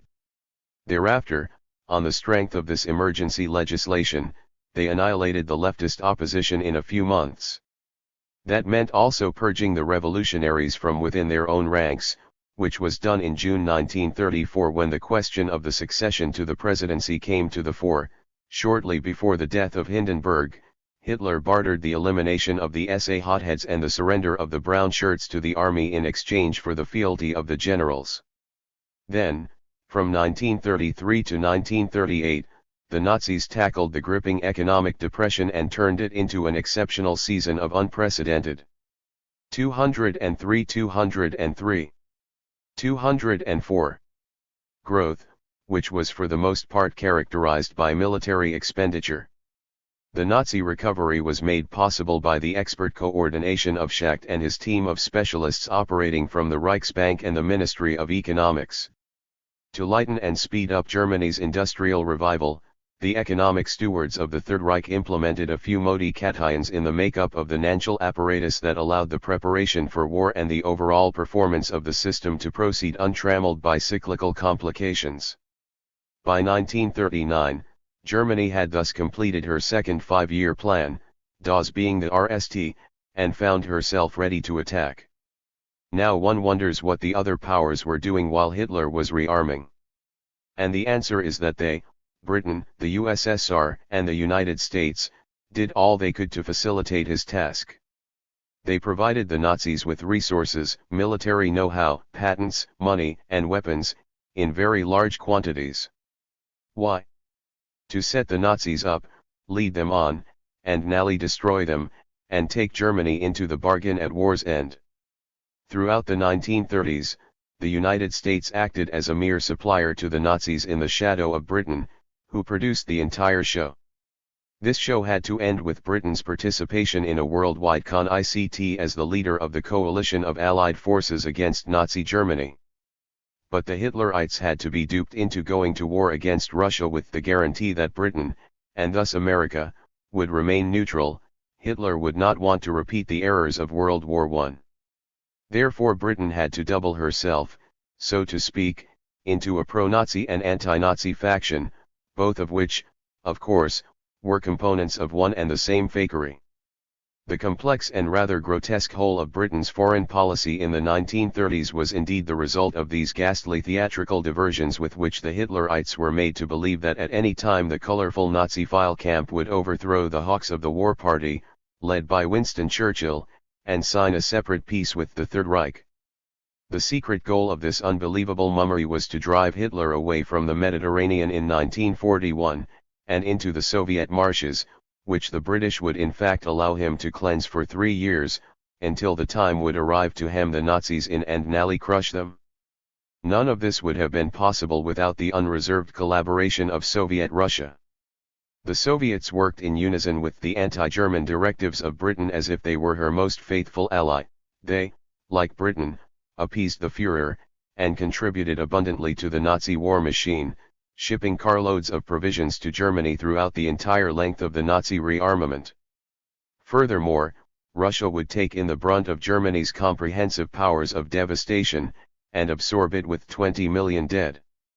After the carnage the Nazis were so exhausted that 204. They fell rather easily when the Allies nally boxed them in June 1944. In recompense for such an unspeakable sacrifice, the Anglo-Americans threw half of Europe to their Slav accomplices, their old, grateful beneficiaries of 1917. The Weimar Republic, Nazism's incubator, was destroyed in VE stages. 1. Under the Catholic Brüning, the Hunger Chancellor, March 27, 1930 to May 30, 1932, the parliamentary regime was suspended and ruled by presidential decree instituted. 2. Under von Papen, the petty Catholic aristocrat intriguing on behalf of the absentees, and initially launched as General von Schleicher's Gurhead, May 31, 1932 to November 17, 1932, an authoritarian restoration of the old imperial order, the Cabinet of Barons, was attempted, which was marked by the suppression of leftist opposition and the timid implementation of public works programs. 3. Under von Schleicher, the Red General, December 2, 1932 to January 28, 1933, the boldest maneuver took place against the secret built-in provisions of the Treaty of Versailles, a transversal sally led by parts of the army against the agrarians and Nantes, relying upon the populist support of socialist trade unions and the Nazi left wing. 4. Under Hitler, Arst phase was spent drafting patriotic acts against terrorism, January 30, 1933 to March 5, 1933. 5. Under the Nazi Gleichschaltung, the normalization, March 6, 1933 to August 2, 1934, Hitler regimented the whole of Germany in the spirit of his party. Now that the Nazi creature was formed, it did what had long been expected of it, it broke free of its steaming hothouse and, in time, pushed towards Russia. On February 1, 1933, 48 hours after taking over, Hitler dissolved the Reichstag. President Hindenburg had needed a little persuasion before granting his new chancellor the permission to do so. Why, he asked Hitler, I thought you had gathered a working majority. Hitler's reply was prompt, this is time to deal with the communists and socialists once and for all. 7 new elections were announced for March 5. Yet another electoral round swept the fatherland. On January 31, Goebbels wrote in his diary, the broad outlines of the Con-ICT to be waged against the Red Terror have been established in the course of a meeting with Hitler. For the moment we shall abstain from taking countermeasures. Not until the opportune moment when the communists launch a revolution shall we strike. 8. 205 205. 206. Hitler's electoral calendar, drawn up by Goebbels, was published on February 10, therein no meeting was scheduled for February 25, 26, or 27. 9. On February 26, Berlin's fashionable fortune-teller, a fraudster by the name of Hunnissen who had entertained scores of SA leaders in his theatrical venue, a high-class lupaner on the Lietzenberger Strasse, predicted in a publicized séance, that the communists were about to torch an important governmental building to set off a massive rebellion. 10. On the night of February 27, 1933, the Reichstag's cupola went up in flames, blazing like a giant piece of charcoal, beckoning the late stragglers of Berlin. The Führer was summoned at once to the site. Upon reaching the smoldering remains of what used to be the parliament, he exclaimed, "This is a beacon from heaven, no one can now prevent us from crushing the communists with a mailed St. 11. Even Göring arrived, overexcited, the emotion of both leaders appeared genuine. According to the official version, the Reichstag was an act of terrorism, a communist crime. Yet attempts at sedition were witnessed nowhere round the country. All was silent. Lists of arrests, which had been prepared long before, led to the incarceration of several thousand communist and socialist activists. The Gestapo came into being, and the camps received their RST inmates. On February 28, the KPD, German Communist Party, was outlawed. Meanwhile, the electoral push was intensified by the squawking of slogans, torchlit processions, marches, and drills. On March 5, on election day, despite the prodding of the terrorist antics and loads of cash from IG Farben, 12, the Nazis were still not capable of reaping a majority. They accumulated 43.9% of the ballot, which only with an 8% nudge from the moribund nationalists, allowed them to form a quasi-ed quorum in the House. In its war against terror, the government issued 2 ordinances on February 28 and March 7, respectively, for the defense of the people and the state, which restrained the freedom of the press, individual liberties, and the right of assembly. On March 12, the swastika-crested AG of the party was promoted to national ensign. Having the Reichstag burned to the ground, the Congress convened in the Kroll Opera House on March 23. No communists in the House, with the suspension of 30 additional socialists. The number of representatives had been reduced by 109. The remaining deputies were asked to pass an enabling act which would have given the government the right for 4 years to legislate by decree, without constitutional restrictions. The corollary of such a bill was to reduce the political machine of the country to a one-party decision panel. 206 206. 207. The vote, 441 ayes, 94, socialist, noes. Hitler was granted full powers. By March 31, the Nazi Gleichschaltung was in full swing. A centralized bureaucracy replaced the federal constituency established by Bismarck. All strings were now pulled from Berlin, via the subordinate control of an array of delegates, Statthalter, loyal to the Führer. On April 7, 1933, the bullet-riddled body of the clairvoyant Hunnissen was found in the wooded outskirts of Berlin. In May, the Hitlerites proceeded to dismantle conclusively the party system of Weimar. The SPD leadership was incarcerated wholesale, with one blow an organization commanding 4 million workers, and endowed with a capital of 184 million Reichsmarks, was crumbled into dust. Nowhere was there the slightest reaction, let alone resistance. The nationalist veterans' paramilitary formations, like the Stahlhelm, the steel helmet, were next. Then came the turn of the Catholics. The deal for them was self-dissolution in exchange for a concordat between the Holy See and the Nazi Reich. By the terms of such a pact, the Vatican would have recognized the Nazi state, agreed that the bishops pledge their allegiance to it, and forbidden priests to engage in politics, all this in exchange for a Nazi promise to respect the Church's right to catechesis and its property. The Secretary of State of the Vatican, Eugenio Pacelli, had been swaying the 23 million German Catholics in this direction at least since 1931. Heinrich Brüning, the former unlucky chancellor, who was now in charge of the Catholic Zentrum, pressured from Rome, agreed bitter in his heart on July 4 to dissolve this pillar of German political history, the party that had also been Ertbergers. And to add insult to masochistic injury, the Nazis rejected those members of the Center Party that willingly applied to ow into their ranks. The Concordat was signed on July 8 and ratified on September 10, 1933. The Concordat broke down almost at once. Within 10 days of its signing, Hitler's SA attacked the parades of the Catholic Youth League. The beatings did not cease, they were worsened by the more systematic persecution of active Catholic dissenters, who were interned in the camps and slashed or bludgeoned to death. Pacelli did not hide from his foreign visitors his disgust at these happenings, 13, but he thought he had no choice, no weapon at this stage other than appeasing the Nazis.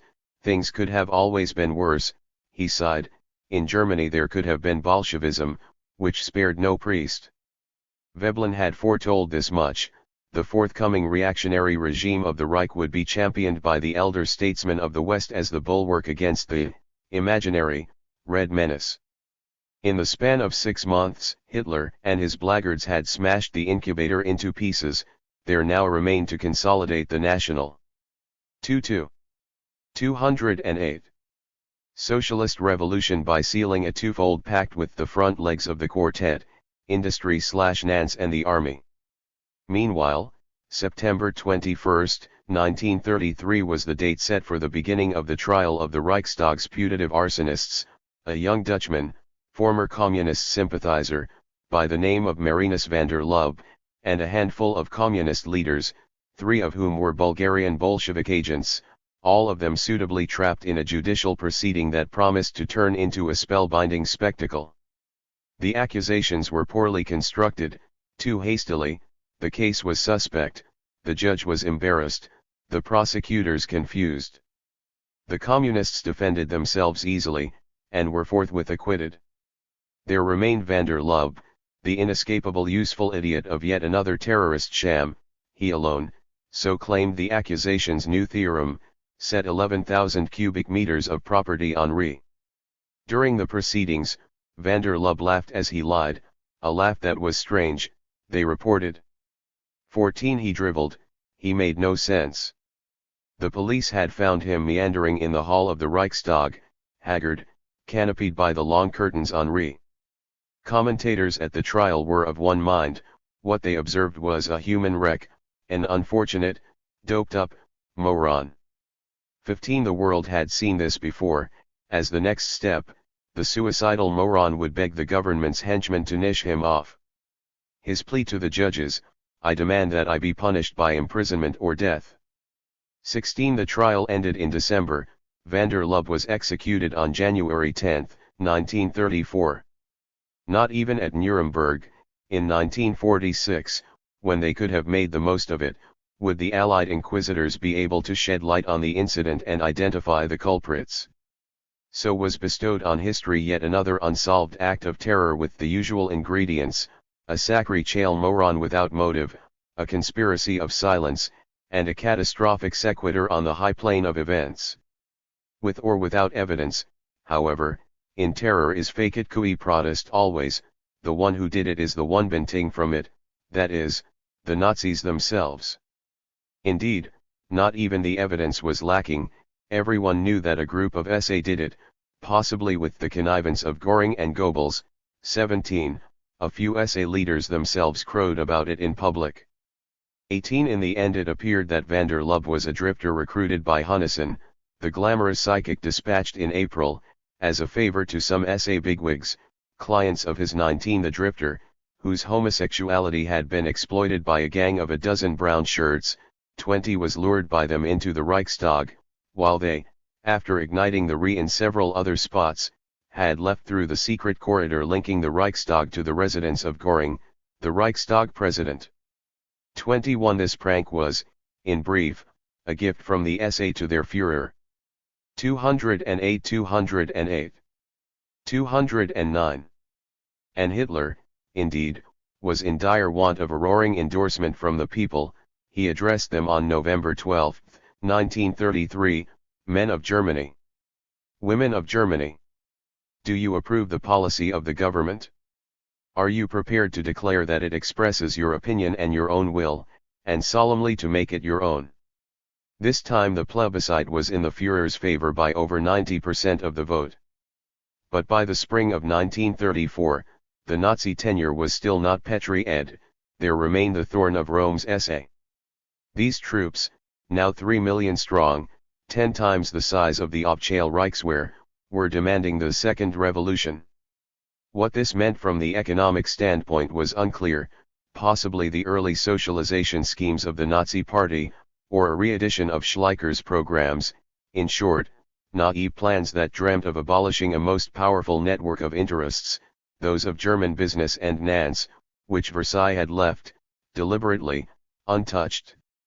This was the world of the aristocrats and the business moguls, the hated Bonzen, who stood for law and order, respectability and Philistine values. 22. And Rome was no economist, he was the eternal front-line Landsknecht. He wanted to absorb the army and not be absorbed by it, to do away with the Officer caste and transform Germany into a giant farmstead economy ruled by a clan of proud Nazi herdsmen, his SA. Hitler tried to reason with him, in vain. To his gang, Rome vented: Adolf is rotten. He's betraying all of us. He only goes around with reactionaries. His old comrades aren't good enough for him. So he brings in these East Prussian generals. Adolf knows perfectly what I want, not a second pot of the Kaiser's army. Are we a revolution or aren't we? 23. There began to circulate talk of sedition, plots either to remove Hitler or kill him. Sometimes, the name of the unyielding Red General, von Schleicher, was dropped in this connection, but the conspiracy, if any, was yet UID. The ground under his feet, Hitler still sensed, was not as RM as he wished it to be. Especially as the Junkers, from their stalls, were showing signs of growing impatience with the factious confusion reigning amongst the Nazis. In Cologne, Chez von Schroeder, on January 4, 1933, it was national cohesiveness upon which Hitler had been sold. The Führer had better keep his end of the bargain with his Nanchal backers. Looking ahead, in May, it became clear that Hindenburg had not much time left to live. Hitler could not afford to leave the post of Reich president vacant. Meeting with the defense minister General von Blomberg aboard 209 209 210. The cruiser Deutschland he traded the presidency for the liquidation of the SA. 24 in June, when the old field marshal fell ill, Hitler decided to act. The SA were given a month's furlough, and most of their rebellious chieftains retired, unsuspecting, to the lake resort of Weissy. On June 30 the purge began. Squads of SS executioners were dispatched to this vacationing retreat to round up Röhm and his clique and shuttle them off to the Stadelheim prison in Munich. One by one, including Röhm, who rejected the offer to die by his own hand, they were shot down by Hitler's Praetorian commandos. Loose ends were tied and old scores were settled in the killing. 9 of the 10 surviving SA arsonists of the Reichstag disappeared. 25 General von Schleicher, his wife, and Schleicher's assistant General von Bredow, both generals being also adversaries profoundly acquainted with the Reichswehr Red Army connection, were cut down by volleys of machine gunnery. Gregor Strasser, the looming wedge of the National Socialist movement, who had retired to private life, was taken to a jail, shot in the neck and left to bleed to death. Funded by a mysterious network, his brother Otto, who had defected from the Gestapo in 1930, would lead, as head of the so-called Black Front, an ineffective propaganda war against Hitler from Czechoslovakia, and then France, before vanishing into Canada at the outbreak of the war. 26 other Catholic exponents were murdered as well, yet one more warning to Rome. Finally, having not forgotten the double cross of the 1923 beer hall putsch, von Kahr, the Bavarian commissioner who dropped Hitler and the putschists to the Weimar police, was taken away by SS men and later found hacked to death near Dachau. 27 in Munich the blasts of gunnery were heard throughout the entire day, then at dusk, silence. The exact gore of victims is not known. Presumably, the purge erased between 300 and 1,200 individuals. 28 The president was alerted. Hitler, strained by tension and exhaustion, reassured the old man that a terrible revolt had been headed off. The generals were satisfied. At the end of July, Hindenburg was on his deathbed. He asked his watchful Dr. Sauerbruch, the celebrity surgeon, "Has Freund Heinz come into the house yet?" "No," replied the doctor, "he is not in the house yet, but he is prowling in the garden." 29 On August 2, Freund Heinz, that is, Death, stole in the house and took the old man. He had lived 88 years. For Germany the field marshal had done his best, as had Germany during the war, but likewise his best had not been good enough. The following day, on the legal basis of a document drawn up at the Chancellery, with the tacit approval of the army, Hitler announced to the people that he would thenceforth fuse into his hands the titles of Chancellor and President, and assume in their 210 210 211 stead the sonorous appellation of Reichsführer. On August 19, 1934, he demanded yet another referendum to be acclaimed as the leader, unique and unchallenged, and thereby to sanction the ultimate effacement of the Weimar Republic. It was yes by 90%. The pretended Hitlerite revolution was the outcome not of any deep will of the masses but a sort of violent dynamism from which the ruling right wing expected to profit by canalizing it. It was von Papen who, thanks to his ascendancy over Hindenburg, organized the coup d'état. This coup d'état was simply a combination, a scheme prepared through 15 years of diabolical intrigues and spectacular mass demonstrations. It owed its success to terrorism, 30. Money magic, work creation, and foreign aid. There are two great unknowns in the history and politics of the Third Reich, the army and the Nazis. 31 Associated with the latter was none other than the old wizard himself, Hjalmarschacht, the Nanchal druid plugged by Dulles and the Anglo-American cabal in early 1922, and Reichsbank president from 1923 to 1930. François Poncet, the French ambassador to the Third Reich, remembered him thus. Schacht was a cynic, a frantic blusterer, a person possessed of unbridled ambitions. A tall, dry, spare devil of a man, his features might have been hacked out by a billhook, and his long wrinkled neck was like the neck of a bird of prey. 32. It must have been harrowing, for such an ambitious creature as he, to sit still away from the levers of power for 3 interminable and comatose years, 1930 to 33. Considering his professional origins, sponsors, and character, it was hardly surprising to find him on the Nazi bandwagon at the onset of the Depression. Of the opportunists that swarmed to Nazism after the momentous election of September 1930, the Septemberling, as Goebbels contemptuously tagged them, Schacht was the most prestigious by far.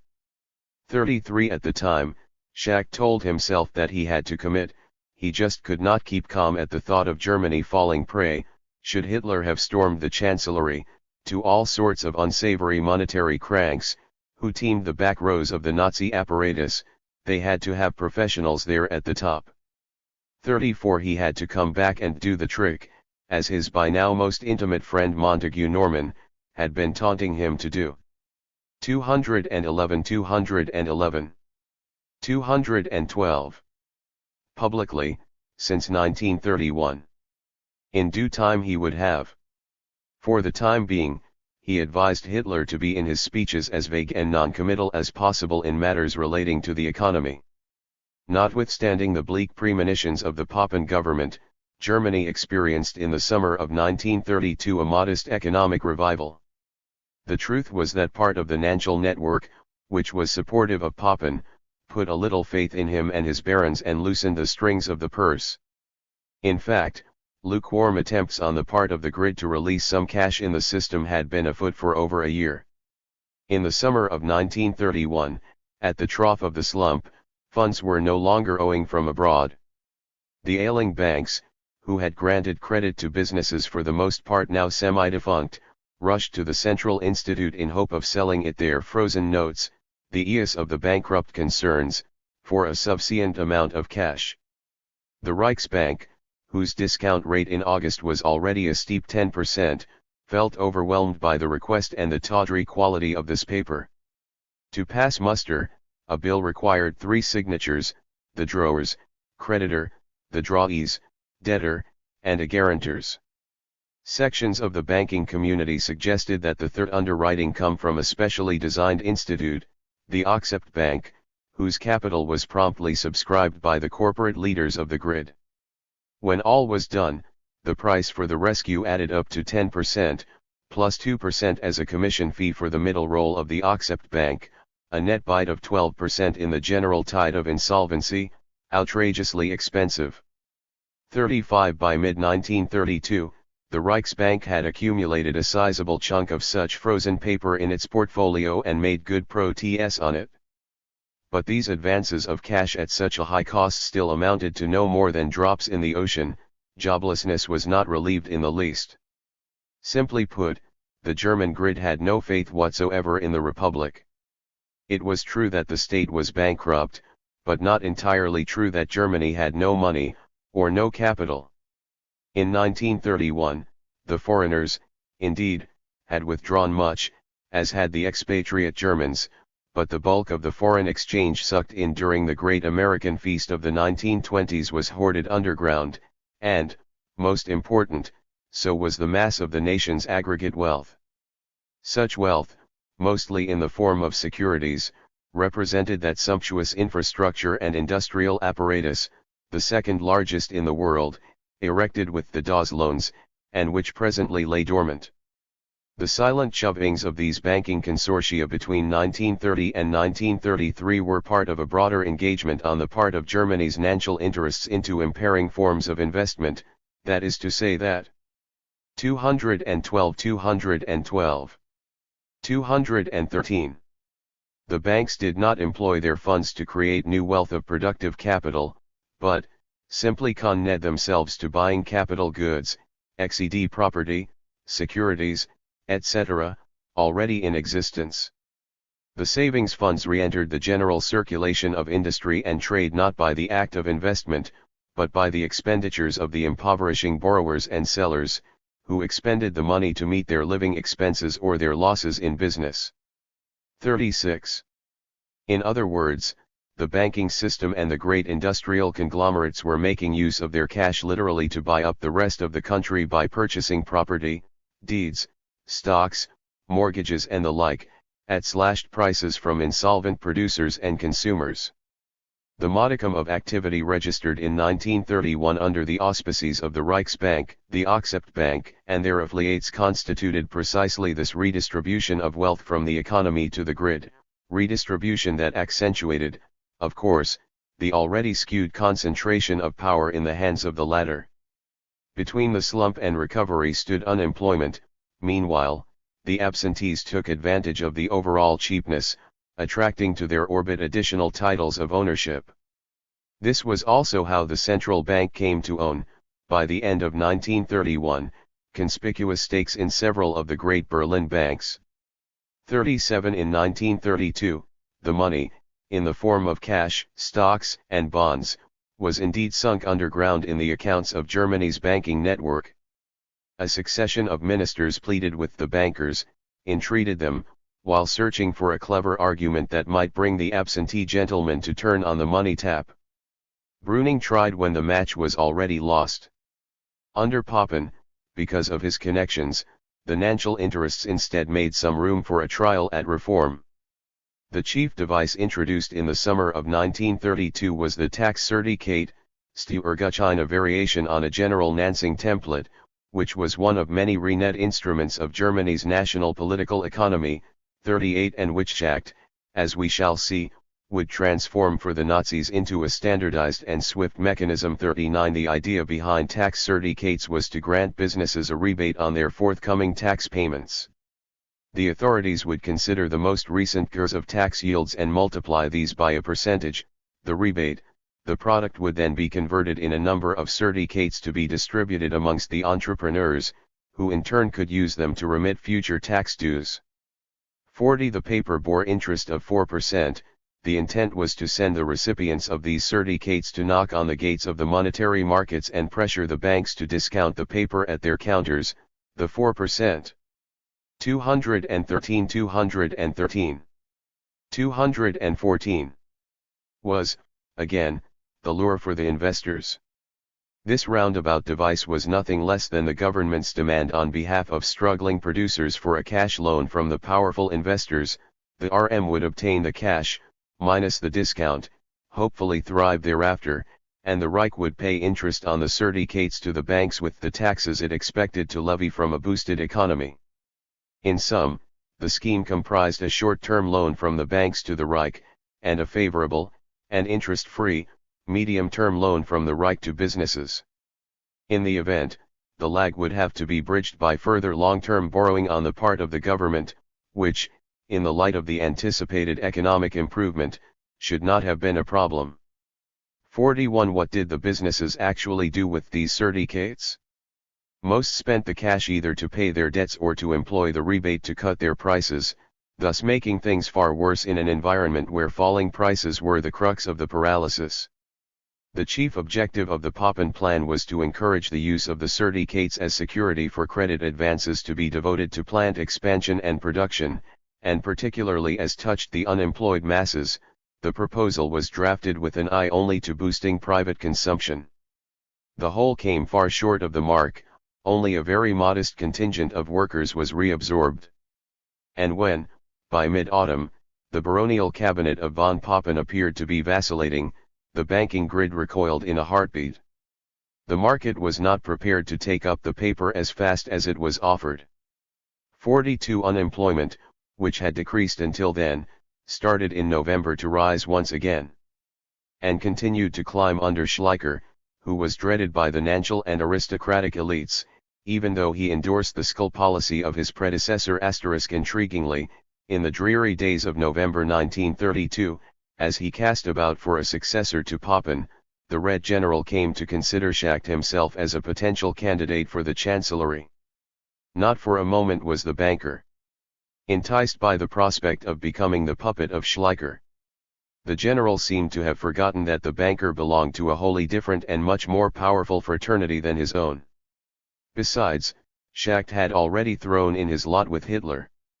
Nevertheless, morbidly curious, the banker presented himself to the interview to sniff, size up this bothersome, plotting general. Even in his post-war memoirs, in which he spent superhuman energy to depict himself as a paragon of nobility, was Schacht incapable of concealing his clannish, implacable hatred for Schleicher, possibly the only Weimar politician who came close to aborting the Nazi incubation. Schacht reminisced.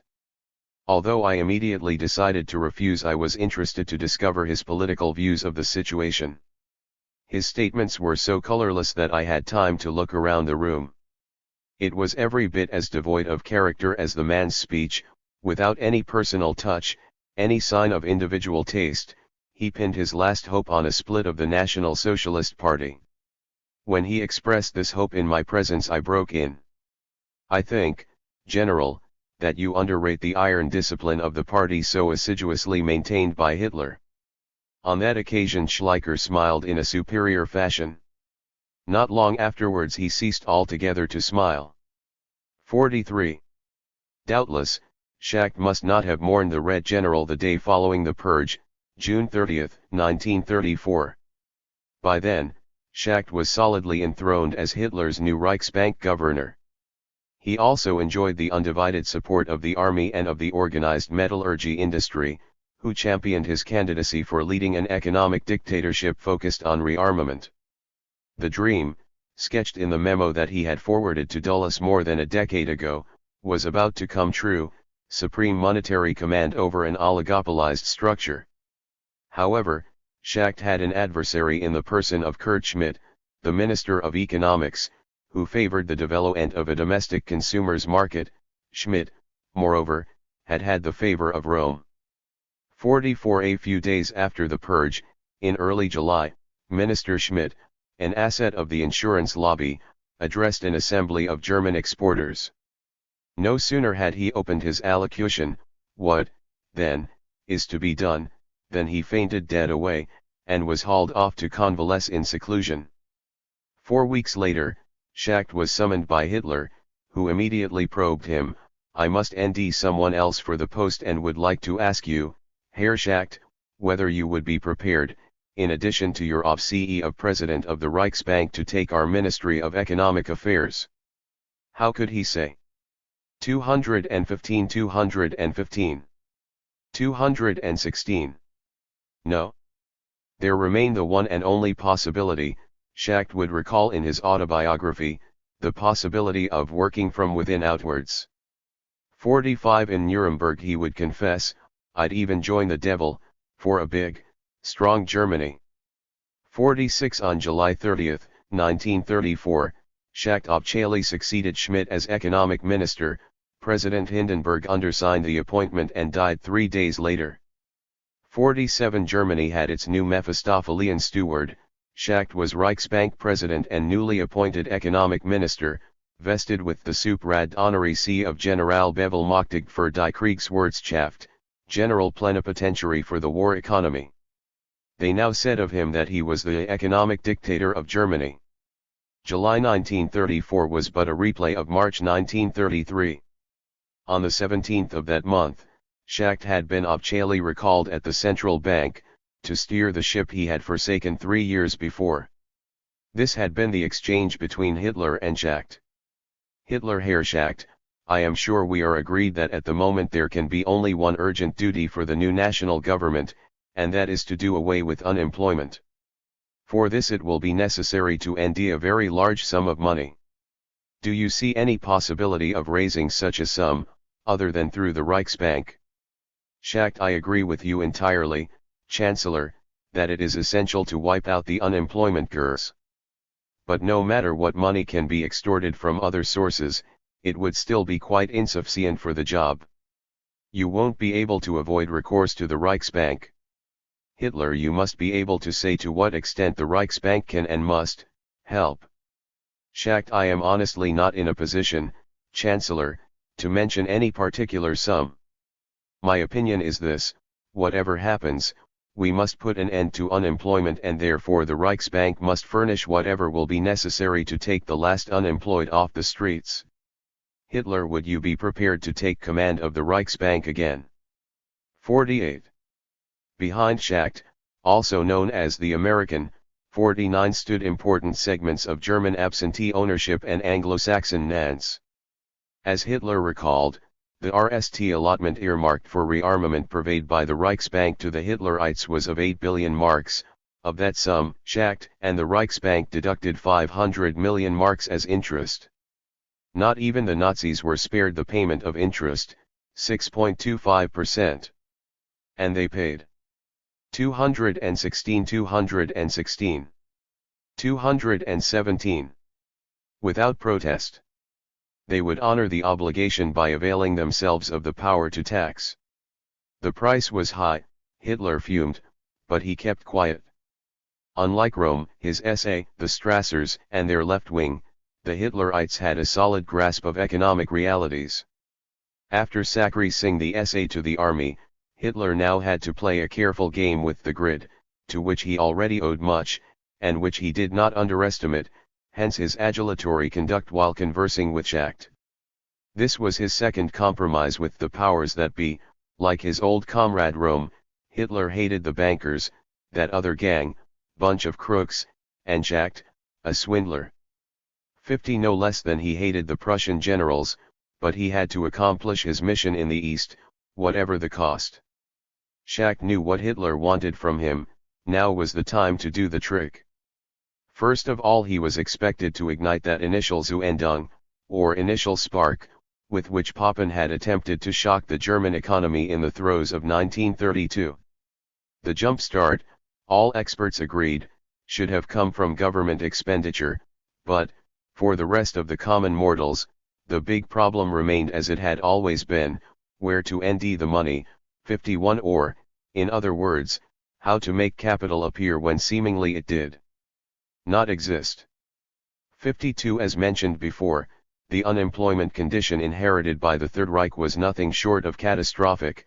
9 million jobless out of a labor force of 20 million, 2 out of every VE Germans employed in 1929 were without work in the winter of 1932-33. 53. Since 1930, as workers were being laid off and the national income was plummeting, the grid had made a fortune out of the misery of the fatherland by buying stacks of securities cheap. This process of financial concentration was achieved in 1933, the year of Hitler. Then, as if materializing out of thin air, a host of semi-public financial institutes appeared that began to issue bills by broadsides of several billion Reichsmarks every year. Bills, which the central bank proceeded to discount, just as it had done in 1931, yet this time neither unsteadily nor with avariciousness, but on a vast scale and at a most generous rate. Thus began the Nazi economic miracle, the so-called process of work creation. In June 1933, the economists of the Third Reich attacked the crisis on the labor front. The operation came to be designated as one of Vorfinanzierung, pre-financing. The financial contrivance the credit institutes employed to stimulate economic activity was a special kind of paper. After the Great Innovation, the 1924 statute of the Reichsbank did not allow unrestricted purchases of government paper. The only instrument. 217, 218. Against which the Central Institute was permitted to advance cash was the commercial bill, for only this last, at least on a purely formal level, carried the guarantee that tangible wares were indeed being produced.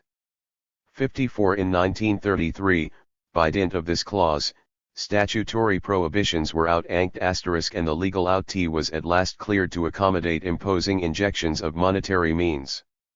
The financing procedure was orchestrated as follows: RST of all, the Reich borrowed from the Reichsbank. This was the opening of the grid propitiated by Schacht.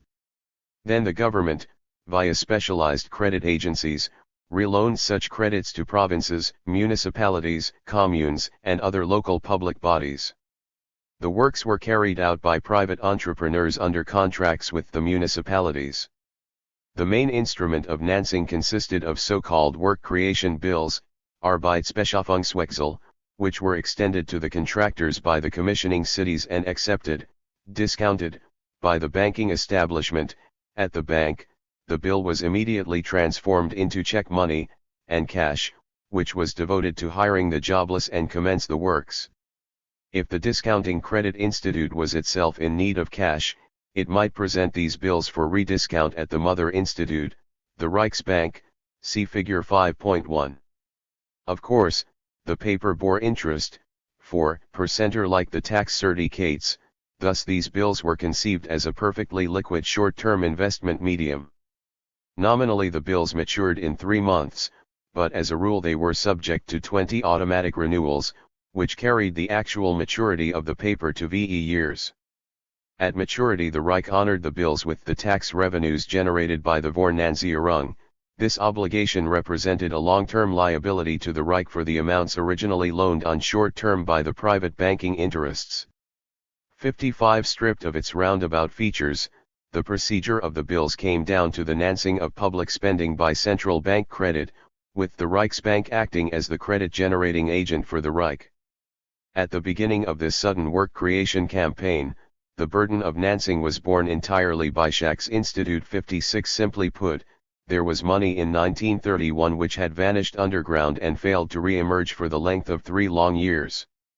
Then the Nazis came, and when the banking grid sent its financial ambassador, Schacht, to the central bank, it thus gave the signal to pour, once again, the monetary base that had vanished back into the main avenues of the they would be abrogated the following year in the ambit of the consolidation movement, which is discussed below.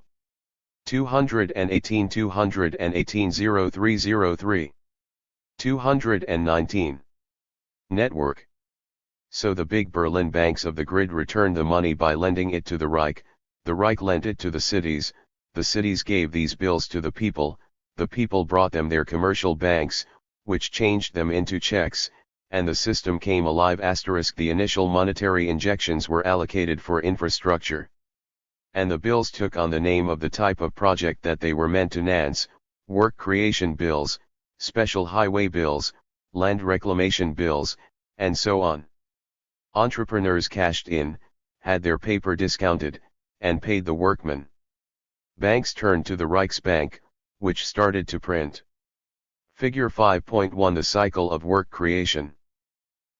Technically speaking, the large Berlin banks behind the Reichsbank re-injected the high-powered money in the system, and the commercial banks, on behalf of all the other, lesser absentees, endorsed the bills and magneted the issue through the deposits multiplier. The 4% interest on the bills acted as a magnet, of all other hidden deposits, trawled by the Reichsbank in the phase of pre-financing. 219 0303 220. Paper money. With it banks repaid the debts they couldn't honor during the slump, and fueled the recovery. Men found work again. They did not spend much. What they managed to lay aside was automatically reinvested by the savings banks within the self-same circuit of state expenditure.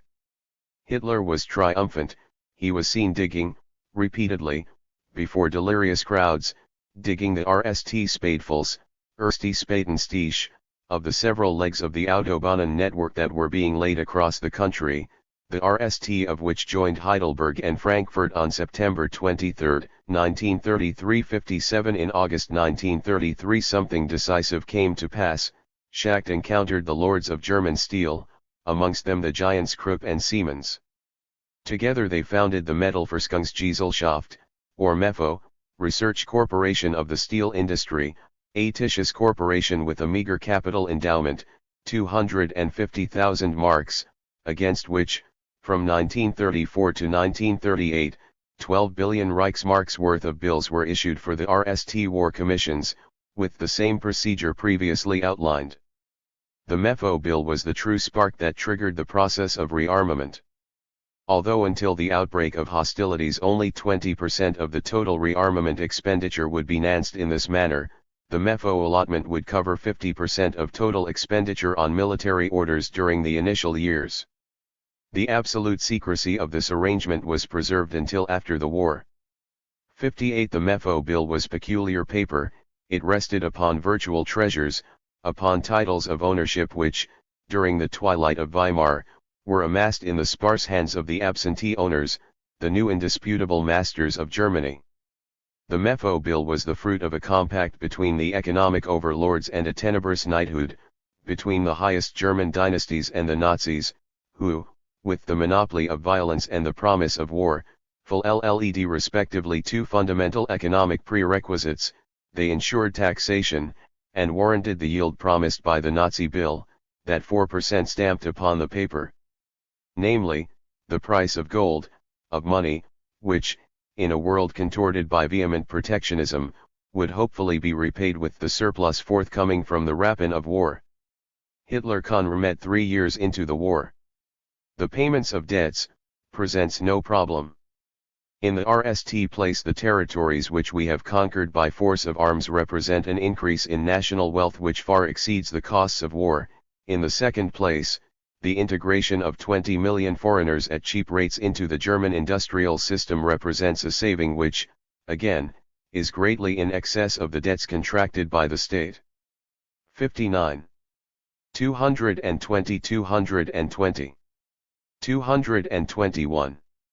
The obvious legerdemain, there wasn't a gram of gold to back the Nazi bills, just a different set of relationships, which varied by definition with the political humor of the times. Behind the Mefo bill there were but a paltry equity base, a non-existent corporation, the goodwill of German steel lords, the proverbial discipline and industriousness of the Teuton, and the complicity of bankers and high-world nans, which, through their own network, managed to convey, as will be detailed hereafter, the raw materials needed to equip with breathtaking rapidity a redoubtable army. Upon these formidable monetary premises, the economists of the Third Reich redesigned the structure of the capitalist machine. Two were the main difficulties to overcome: 1. To free the economy from disproportionate national overhead charges, and 2. To empty an outlet for the enormous productive potential of modern industrial systems in such a way that remuneration, property, and interest would not be wholly eroded. It was up to the Reichsbank to make the opening move if the RST objective was to be attained. By rediscounting the bills forwarded to it by credit institutes, the Bank of Issue ministered the decisive shot of liquidity to the system. Part of this monetary mass went to settle the debts incurred by slump-stricken businesses, banks and RMS, 60 part was employed to reanimate the economy. This time Germany had German money, no borrowed cover in gold, pounds, or dollars.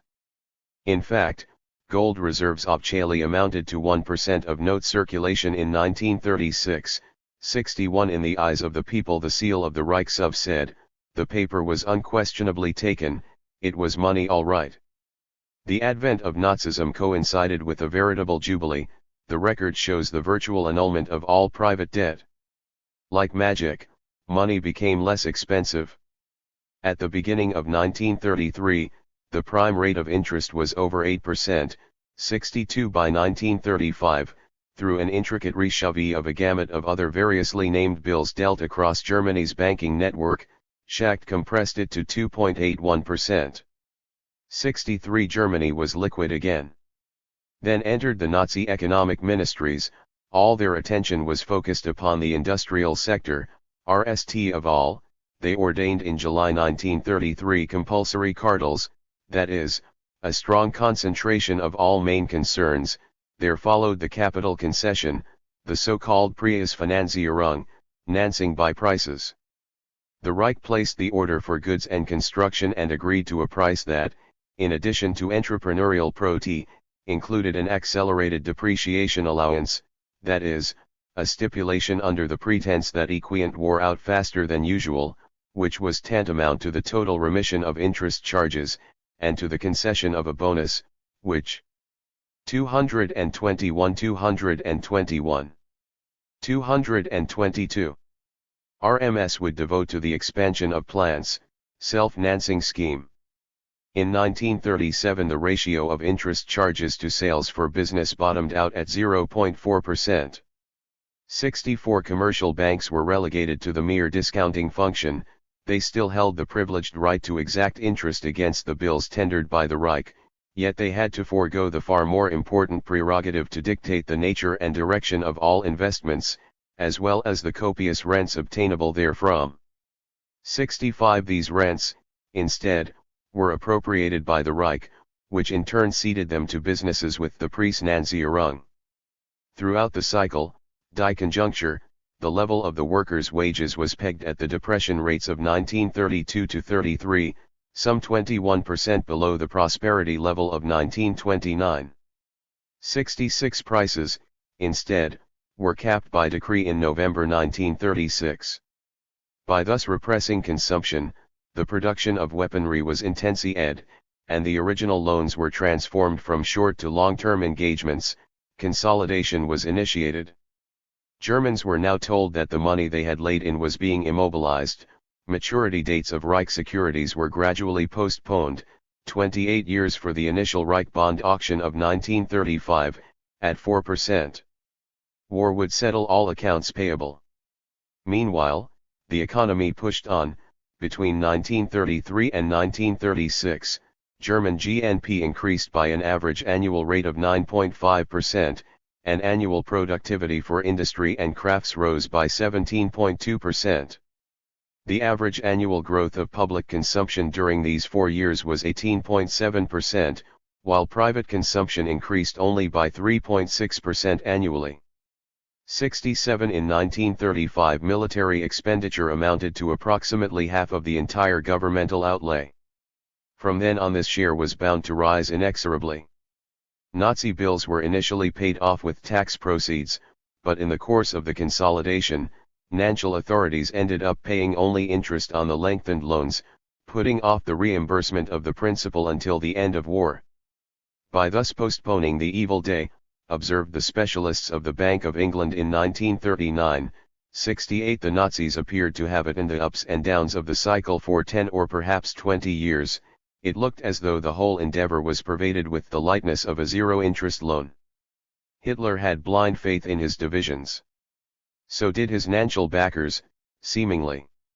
In 4 years, Hitler conscripted these armies, by 1938 erasing 9 million unemployed, 69 redistributing wealth with highly progressive taxation, 70 improving somewhat the quality of life until 1939, and repressing even the least inflationary hiccup. 222 222 223. Finally, the abundance of modern industrial systems, which translated into an overall diminution of the price level, and which failed to comply with the logic of Proti. What to do with it? War. Schacht helped Hitler by luring back to the surface those pecuniary hoards that had been concealed for 3 long years in order to finance the war at 3 to 4%. Schacht I had to end a way of extracting this fallow capital from the safe deposits and pockets where it lay, without expecting it to remain absent for long or lose its value. 71. Throughout the Nazi boom, the money owners had collected interest. They would have to wait for the end of the Convict in the East, such was the understanding, to get their own capital back.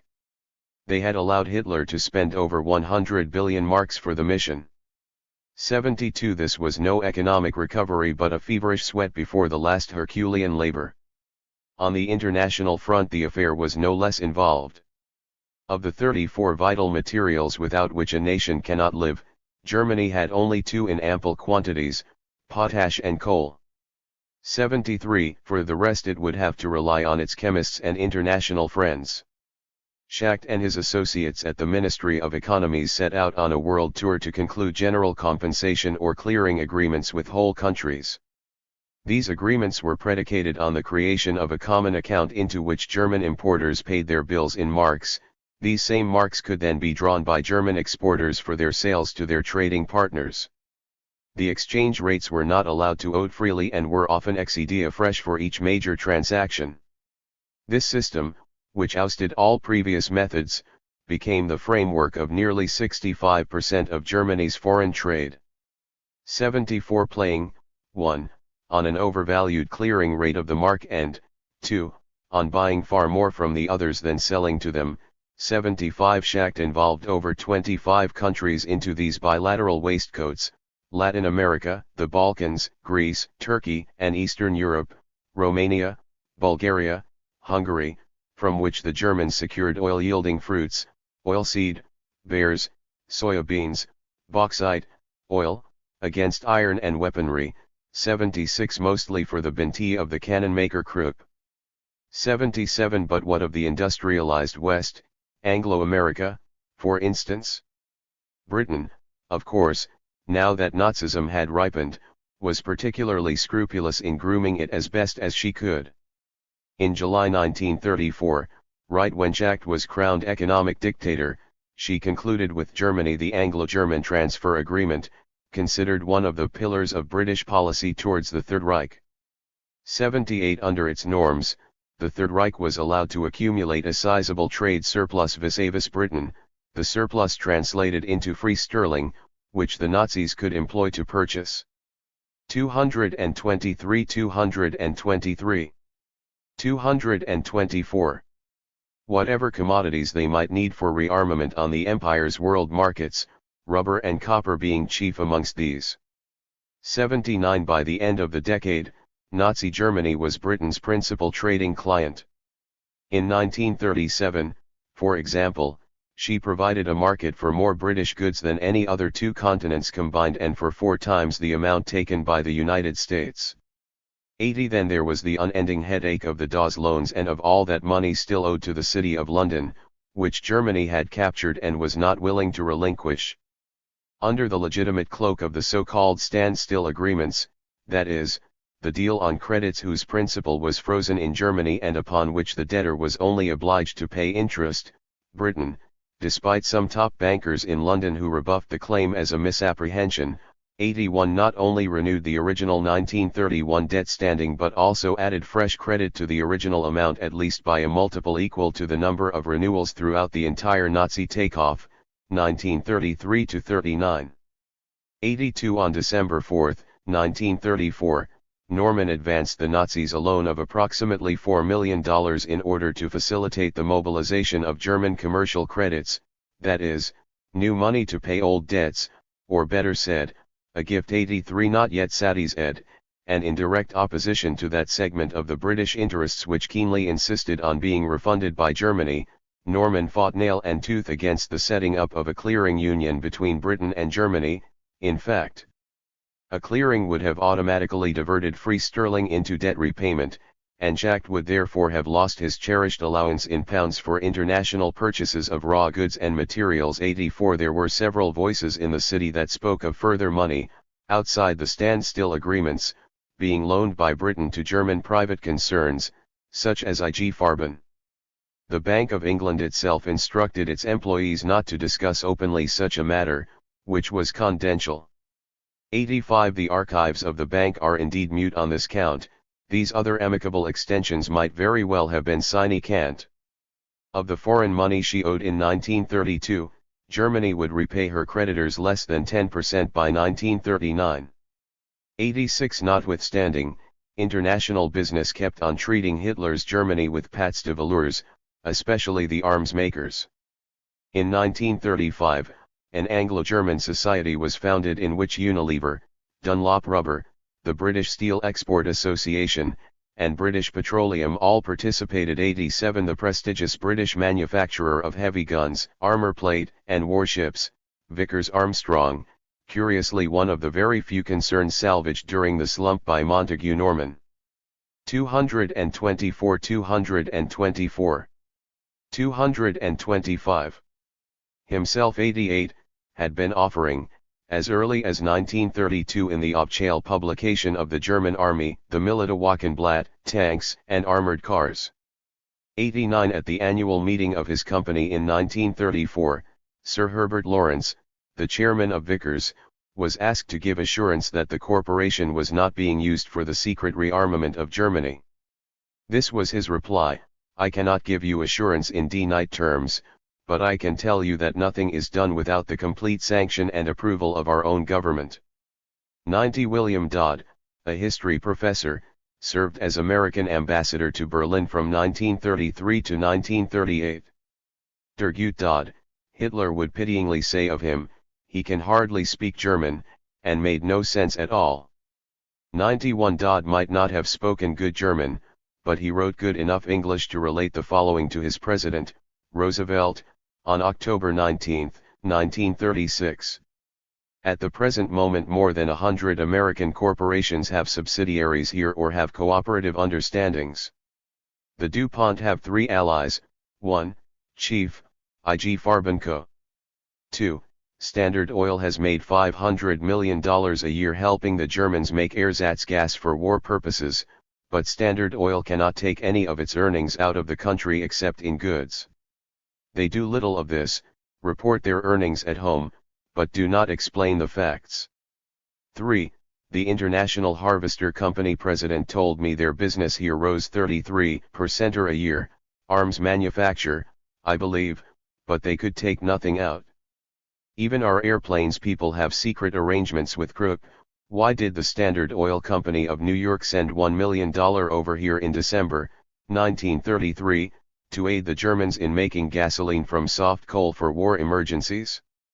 Why do the International Harvester people continue to manufacture in Germany when their company gets nothing out of the country? 92. Roosevelt was evasive, but encouraged Dodd to continue his reports. Not satisfied with the off-chale explications, that Germany should have been allowed to rearm in order to regain world status, the candid ambassador had been recording in his diary several suspect transactions since his arrival in Germany. On September 19, 1934, high-class aircraft manufacturers made in the USA were delivered to Germany against $1 million in gold. Dodd confronted Schacht about the sale. The latter tried at RST to deny it, but seeing that Dodd was about to brandish a hard copy of the deal, gave in and Conramed. On October 19 of the same year, it was the turn of the British. Vickers had just sold the Nazis a cargo of war material, and despite the haggling over the standstill and the alleged insolvency of Germany, stories 225, 226, of which LLED the newspapers daily, the Germans paid for the weapons in cash. With the evidence, Dodd then rushed to the British ambassador, Sir Eric Phipps, who pretended to be surprised. 93. These were only anecdotal fragments of a deep and intricate intercourse consummated by the Allies with the Nazi regime. The Allies, as is well known, had traded heavily with Hitler. They had traded with the enemy. And it appears, in fact, that the effective influence of foreign capital, an influence which exerts itself far more with investments than with credits, grew under the Nazi regime. 94. At the time of Pearl Harbor, American investment in Nazi Germany amounted to an estimated total of $475 million. Standard Oil of New Jersey had $120 million invested there, General Motors had $35 million, ITT had $30 million, and Ford had $17.50 million. 95. Frank Knox, the U.S. Naval Secretary, 1940–44, would admit that in the biennium 1934–35, Hitler received from America hundreds of state-of-the-art airplane engines, and a Senate investigation concluded in 1940 that American industrialists had been freely selling a plethora of military patents to Germany with the consent of the government. Pratt & Whitney, Douglas, Bendix Aviation, controlled by GM, which at the time was controlled by Morgan & Co., to name but a few, handed over to BMW. Siemens, and others a collection of aviation military secrets. 96. While Stuka's bombers, as mentioned earlier, were built with techniques learned in Detroit. Western pundits have always taken the easy way out, explaining away these treasonous deals as the proverbial misdeeds of a few fat, rotten apples trucking with despots for the sake of quick bucks, the customary litany against corporate greed. That might be the case for the few deals paid in gold, of which the Nazis had virtually none, but certainly not for the colossal Allied investment sunk into Germany without any prospect of retrieving the gains, let alone the original capital on a relatively brief notice, hence the perplexity of Dodd. Many of these foreign installations would be spared the Allied bombs at the end of the war, and one is left to wonder when, in fact, the respective governments of Britain and the United States began to think of Europe as their own private domain, the new Western appendix of the empire, and of Hitler and his regime as an obtrusive nuisance to be propped up at RST and then annihilated in a prolonged international con-ICT. Governor Schacht must also have wondered. For years, almost deaf to Hitler's repeatedly avowed goals of the Drang nach Osten, the push to the east, Schacht preconized, instead, a return to Germany of her former African colonies. He too seemed to envision a Reich that would tower over Middle Europe, the Großdeutsche Reich inclusive of Austria and 226 227 Czechoslovakia as a minimum, yet one connected to exotic outposts by means of a decent-sized navy. But Hitler had no interest in colonies. It has been written that by early 1935 two blocs supporting different worldviews formed inside the Nazi establishment and fought for supremacy, a pro-Anglo-Saxon banking industrial grouping assembled around the American Schacht versus the party of IG Farben/Deutsche Bank, which aimed to decouple Germany from the British-dominated world markets and create a closed Eurasian Economic Bloc 97, a self-sufficient fortress stretching from Odessa to Bordeaux. In August 1936, Hitler drafted a secret memoir which informed the second four-year plan for the rearmament of Nazi Germany. IG Farben was indeed the soul of the project, and Göring became its economic supremo. Yet the new four-year plan, which came into force in September, was only a prod to accelerate preparedness for war, home production of foodstuffs, minerals, and synthetic ersatz materials for which the plan is remembered, were tasks that had been previously coordinated by Schacht. They were merely to be boosted on a much wider scale. 98 According to the rumor that he himself would spread, Schacht, bitterly and overtly critical of Göring's uneconomic squander of resources and foreign exchange, and fearful of the runaway ination that might have resulted from turning ever more butter into guns, distanced himself from the Führer and began to lose favor with the Nazi elite. 99 This rumor might have led to the other, according to which the antagonism of Farben would eventually cause the banker's downfall. 100 As in 1930, Schacht felt the ground quaking, but this time the position of Britain, as will be seen, was so ambivalent that not even the guileful American was quite certain of the posture he should have assumed. That war would come was certain. Schacht himself, with the Mefo bills, had raised the Wehrmacht from the dead. He was no pacifist. But what sort of war? The emergence in Britain of the anti-Nazi war party led by Churchill was reason enough for him to become apprehensive, and so he receded, a few steps, by arguing in public with Göring. The story of Schacht's protests against the risk of ination and the uneconomic use of foreign exchange was a fable. In fact, as Hitler would later recall, an inationary crisis could only have arisen after all the unemployed labor had been absorbed, and this did not happen until late 1937 or early 1938. Up till then the only difficulties we had to face were those. Especially substitutes for rubber and gasoline. 227 228 Of foreign exchange. Schacht had told me that we had at our disposal a credit of 1,500 million marks abroad, and it was on this basis that I planned my four-year plan, which never caused me the slightest anxiety, and that is how things are today. August 1942, and we never ourselves blocked for money. 1. On November 26, 1936, Schacht was relieved of his post of Minister for Economic Affairs and Plenipotentiary for the War Economy, and con-net his duties to governing the Reichsbank. After Kristallnacht, the night of November 9, 1938, during which synagogues all across Germany were desecrated and destroyed, Schacht was offered by Hitler his last opportunity. He was dispatched to propose to influential Jewish captains of Anglo-American Nantes a plan for the evacuation of Jews from Germany. Montague Norman would preside. In sum, Schacht's plan sought to impound the wealth of German Jews as collateral, and on that basis issue an international loan at 5% to be subscribed by their wealthy co-religionaries. The funds sequestered would go towards the amortization of the loan. A quarter of the dollar proceeds gathered with the subscriptions would then be devoted to paying the prospective evacuees their passage out of the country. 102 Not an ideal proposition, by Schacht's own admission. 103 But better, he reasoned, than leaving the Jews at the mercy of the party. Undoubtedly his plan was larcenous and extortionate, and as such it was scoffed at by Roosevelt in the United States and by Chamberlain and Halifax in Britain, between December 14 and 17, emboldened by these politicians chiding, the Jewish bankers X'd their muscles and sabotaged the conference. 104, no submission to Nazi blackmail, they rebutted. Schacht had failed, and he was not irreplaceable.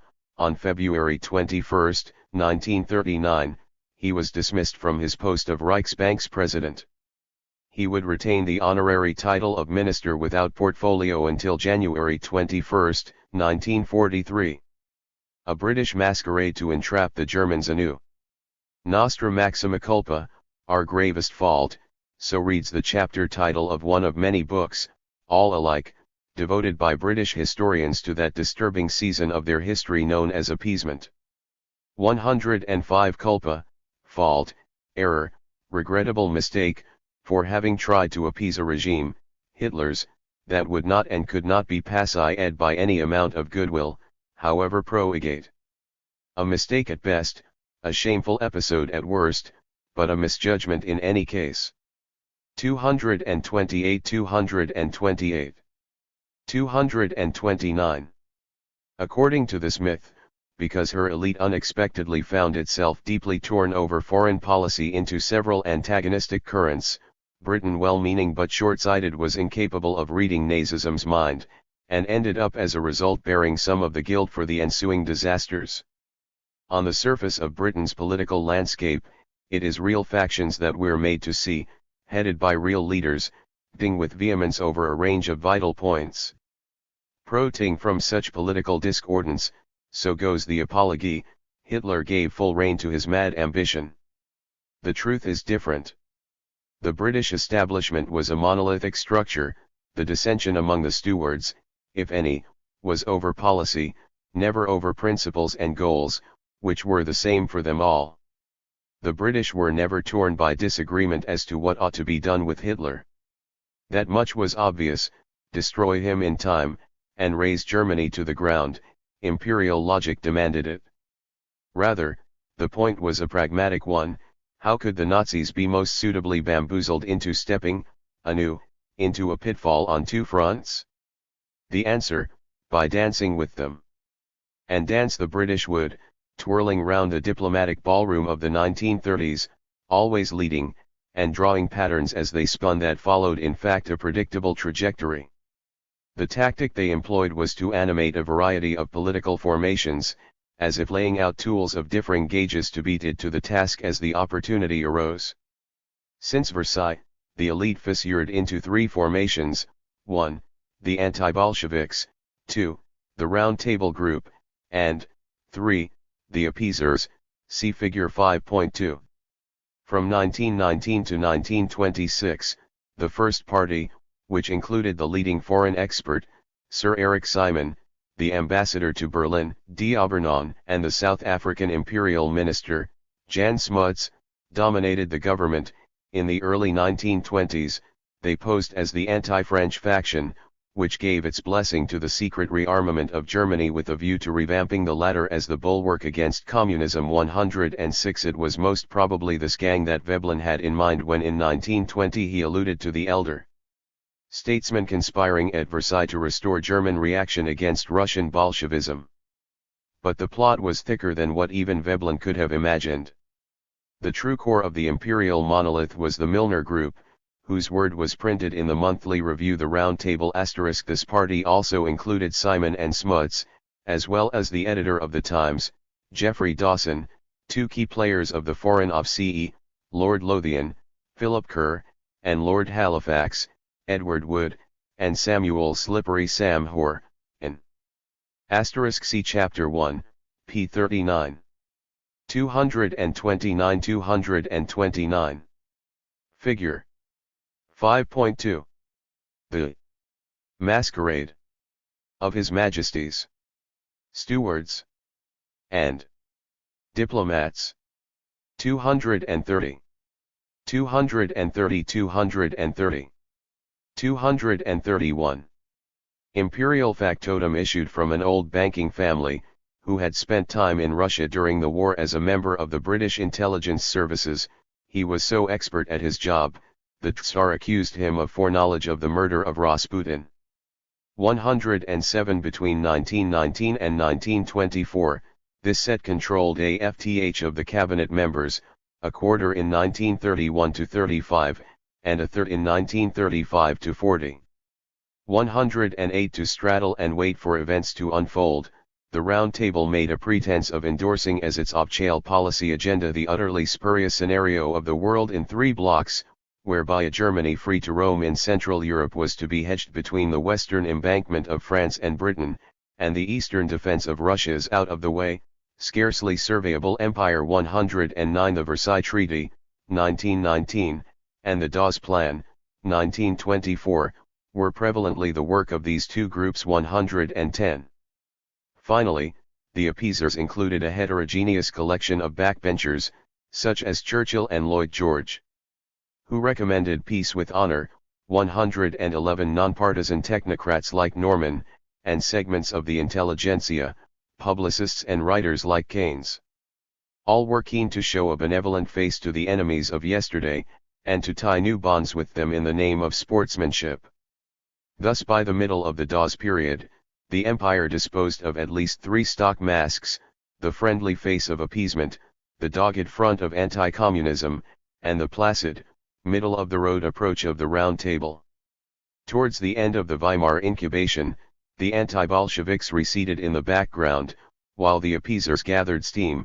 The poker face of the Round Table reigned supreme, and even a pro-German fringe promoted by Rolf Gardner and similar anti-DMD ecologists sensitive to the common heritage of Nordic folklore came into being.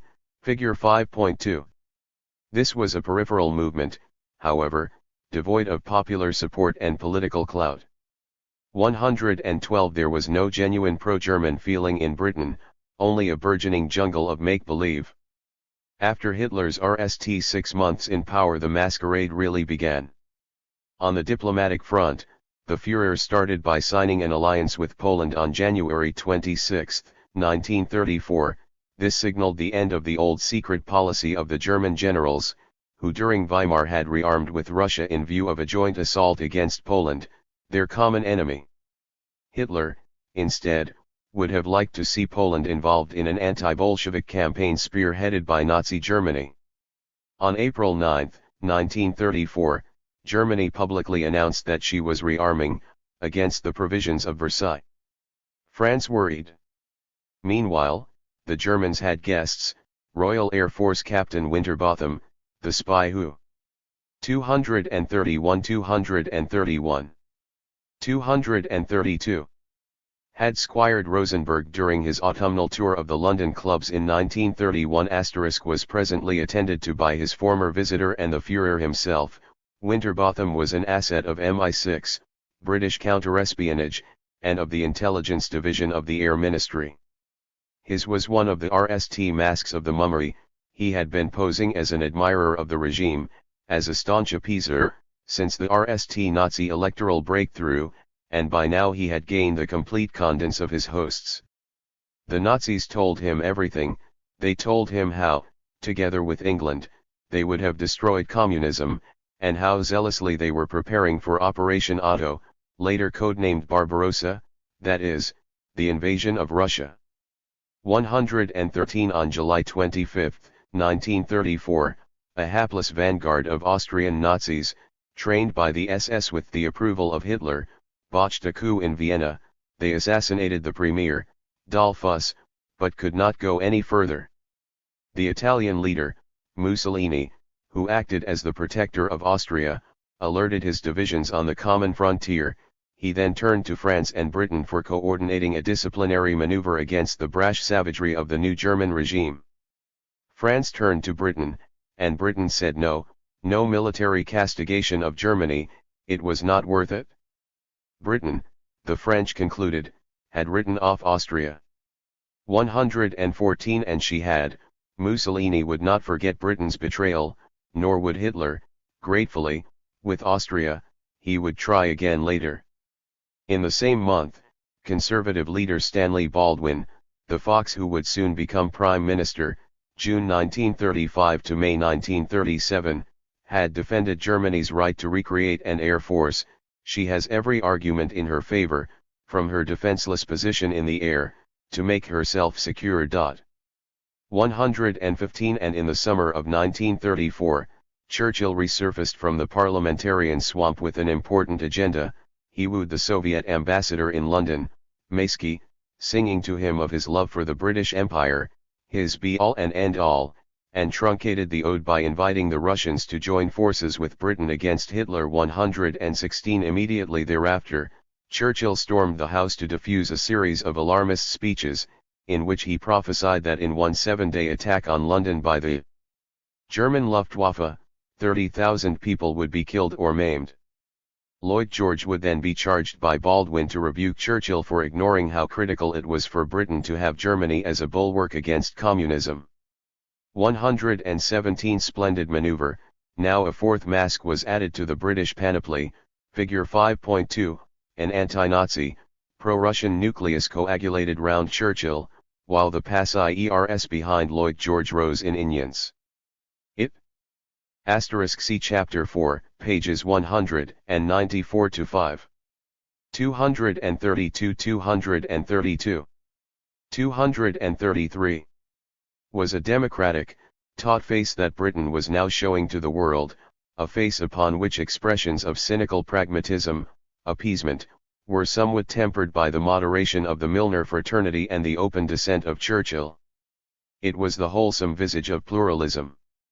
In January 1935, Baron Wilhelm de Ropp, a bald double agent working in Berlin for Winterbotham's team, met with two of King George V's four sons in London, Edward VIII, the Prince of Wales, and Prince George, the Duke of Kent, to give them a complete picture of the qualities of Hesse, Rosenberg, and the other leaders. 118 This was the overture of the masquerade's most picturesque visual effect, the dressing of a pro-Nazi peace party crowned by a royal candidate. The intelligence services were now casting for a suitable foil among the regal offspring, someone to play the role of the antagonist in the hypothetical scenario whereby Britain would be split into a dominant anti-German war party and an underground pro-Nazi peace party. Edward, then living easy as the world's ageless teenage idol, seemed to tee the role to A.T., his German was Jent, and he was always eager to evoke the sweetest summers of his childhood spent in the company of his favorite Uncle Willie, the former Kaiser Wilhelm II, his father's cousin. 119 Edward passed the audition. On March 6, 1935, in the face of German rearmament, France reinstituted military conscription. 10 days later, adducing the French decision as a pretext, Hitler did likewise, again, in violation of the provisions of Versailles. Britain protested, though, curiously, she did not omit to inquire with the Nazi authorities, would the German government be still willing to receive Sir Eric Simon and Anthony Eden of the Foreign Office, as previously scheduled. Hardly the concern of an enemy. On March 25, the two British statesmen landed in Berlin. The German interpreter Paul Schmidt recalled Simon's large brown eyes gazing paternally upon the Führer, with fondness. Eden was more circumspect. Before them, Hitler expatiated once more on the need to form a common front against Bolshevism, and, the novelty, he foreshadowed the possibility of coming to an understanding on rearmament ratios, say, to begin by allowing a tonnage for the German EET 35% as large as that of the Royal Navy. The British did not say no. The talks had been a success. They were concluded by a festive brunch at the British Embassy, where the ambassador, Sir Eric Phipps, had lined up his children to give Hitler and his train the Nazi salute, shouting Sieg Heil. A choreographic effort, so thought the German interpreter, that was a little shameful. 120 All would have been perfect had Eden not taken leave to continue on to Moscow. 233 233. 234. This was the earliest instance of the Foreign Office's duplicitous mime. The Germans were shown two faces, the congenial countenance of Simon, and the skeptical brow of Eden, the former being presented in a higher position of authority, and the latter yielding subsequently to Nazism's enemy. The display was as much for the consumption of Germany as it was for that of European diplomacy. Poised on this perennial ambivalence, Britain was best situated to carry out her plan. As the follow-up to the March encounter, Hitler delegated the Anglophile Joachim von Ribbentrop, a former champagne dealer who had married into a wine dynasty and joined Nazism via von Papen, to seal in London the 35% deal for the German Navy. Never forget, Ribbentrop was warned before the negotiation by the military attaché of the Japanese embassy in London, Navy Captain Arataoka, that the British are the most cunning people on earth, and that they graduated to absolute masters in the art of negotiation as well as in that of manipulating the press and public opinion. 121 But neither Ribbentrop nor any other Nazi had the faintest idea of what sort of cunning they would be dealing with. Talks commenced on May 24 at the Foreign Office in the presence of the benevolent Simon. Ribbentrop, as expected, demanded that the British acquiesce to the ratio advanced by Hitler in March. But Simon turned red, he glowed with fury, he found the request outrageous and such dilettante bluster unacceptable. That ended the discussion. Ribbentrop and his team were, to say the least, confused.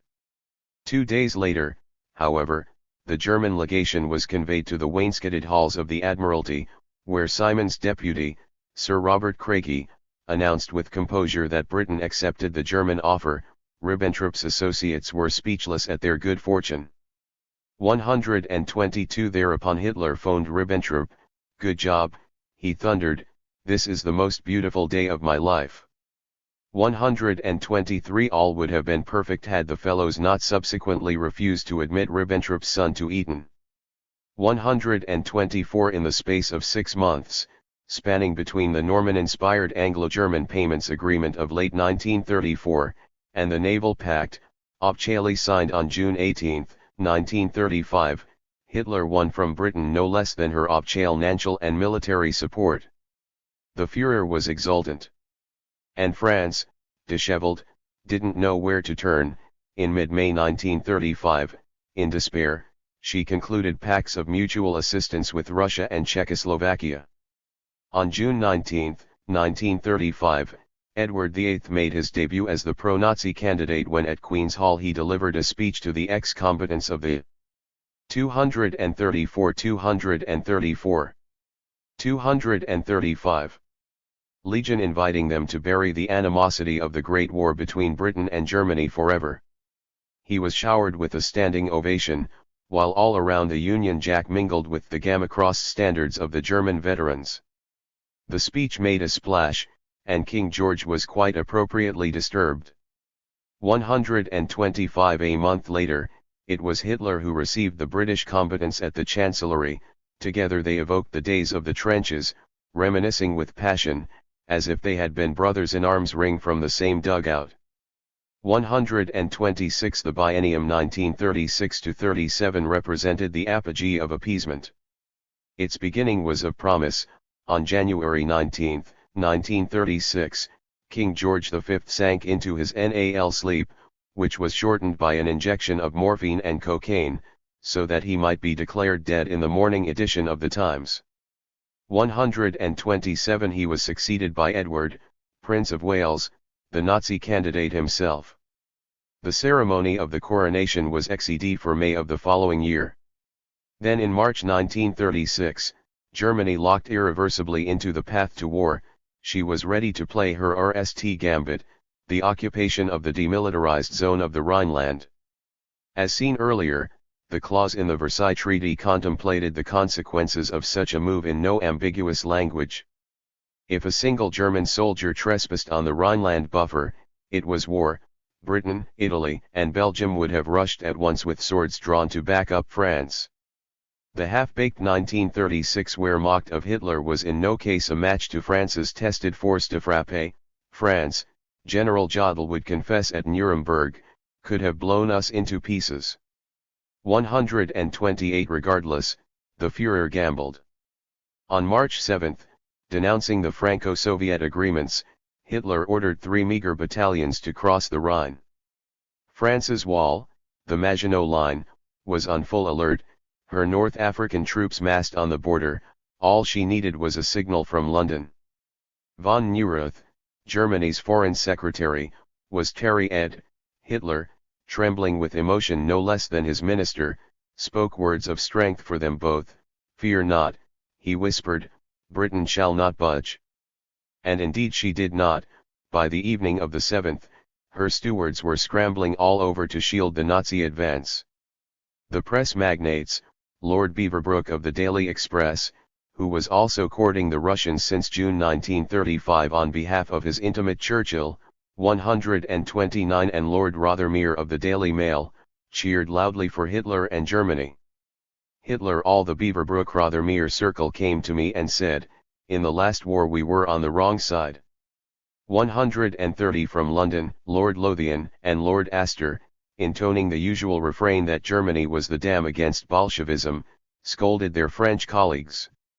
235 235 236 for being so quarrelsome. 131 about Germany's understandable desire to walk into her own backyard. 132 thereafter Eden and Lord Halifax EU to Paris to deliver France a double blow. Upon arrival, Eden enjoined, refrain from any act conducive to war, England wants peace. And Halifax doubled, settle the issue with negotiation. Flandin, France's foreign minister, did not understand. If England acts, he insisted, she will lead Europe, this is her last chance. If she does not stop Germany now, all is lost. France had not read Mackinder. All the British gave France after this decisive Nazi sortie, as a sop, was a public session in London at the Council of the League of Nations on March 14.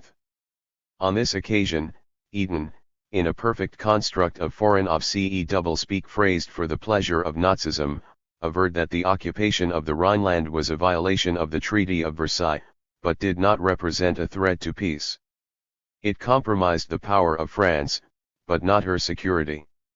The French were stupid. Britain had arrogantly dishonored her pledge to guarantee the security of Europe. The following day, Eden, as if nothing had happened, invited Ribbentrop for breakfast to pore over some maps and canvass German geopolitics. On March 29, without wasting an instant, Goebbels appealed to the Rhineland with one more referendum to suffrage its incorporation into the Reich, 99% favorable. 133 for the British setup. The appeasing thrust could not but elicit an opposite reaction. After the Rhineland coup, the anti-Nazi faction led by Churchill was turned with Jewish funding into a faster, more articulate and most secret outie known as the Focus. As was the expressed wish of its leader, no detailed record of the group's formation and activities has ever been divulged. 134 But Hitler was not in the least worried by Churchill's party, which, to him, was just an annoyance capable of nothing more than words. After March, the Nazis were ever more willing to indulge their British infatuation, with torrents of champagne, feasts, conferences, summer and winter Olympics, and the disclosure of military secrets. Yet the Führer yearned for something of heavier symbolism, an encounter at the very top, say, with the Prime Minister, Baldwin. Baldwin knew better, and courteously declined the invitation.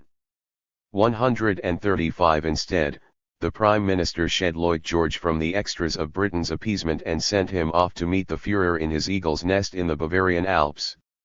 Thus the event was charged with a symbolism of a different valence.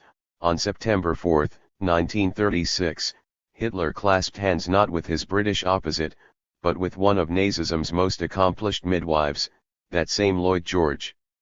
236 236 237 That had cut the deal in Versailles. The two conversed animatedly about the war, politics, and labor issues.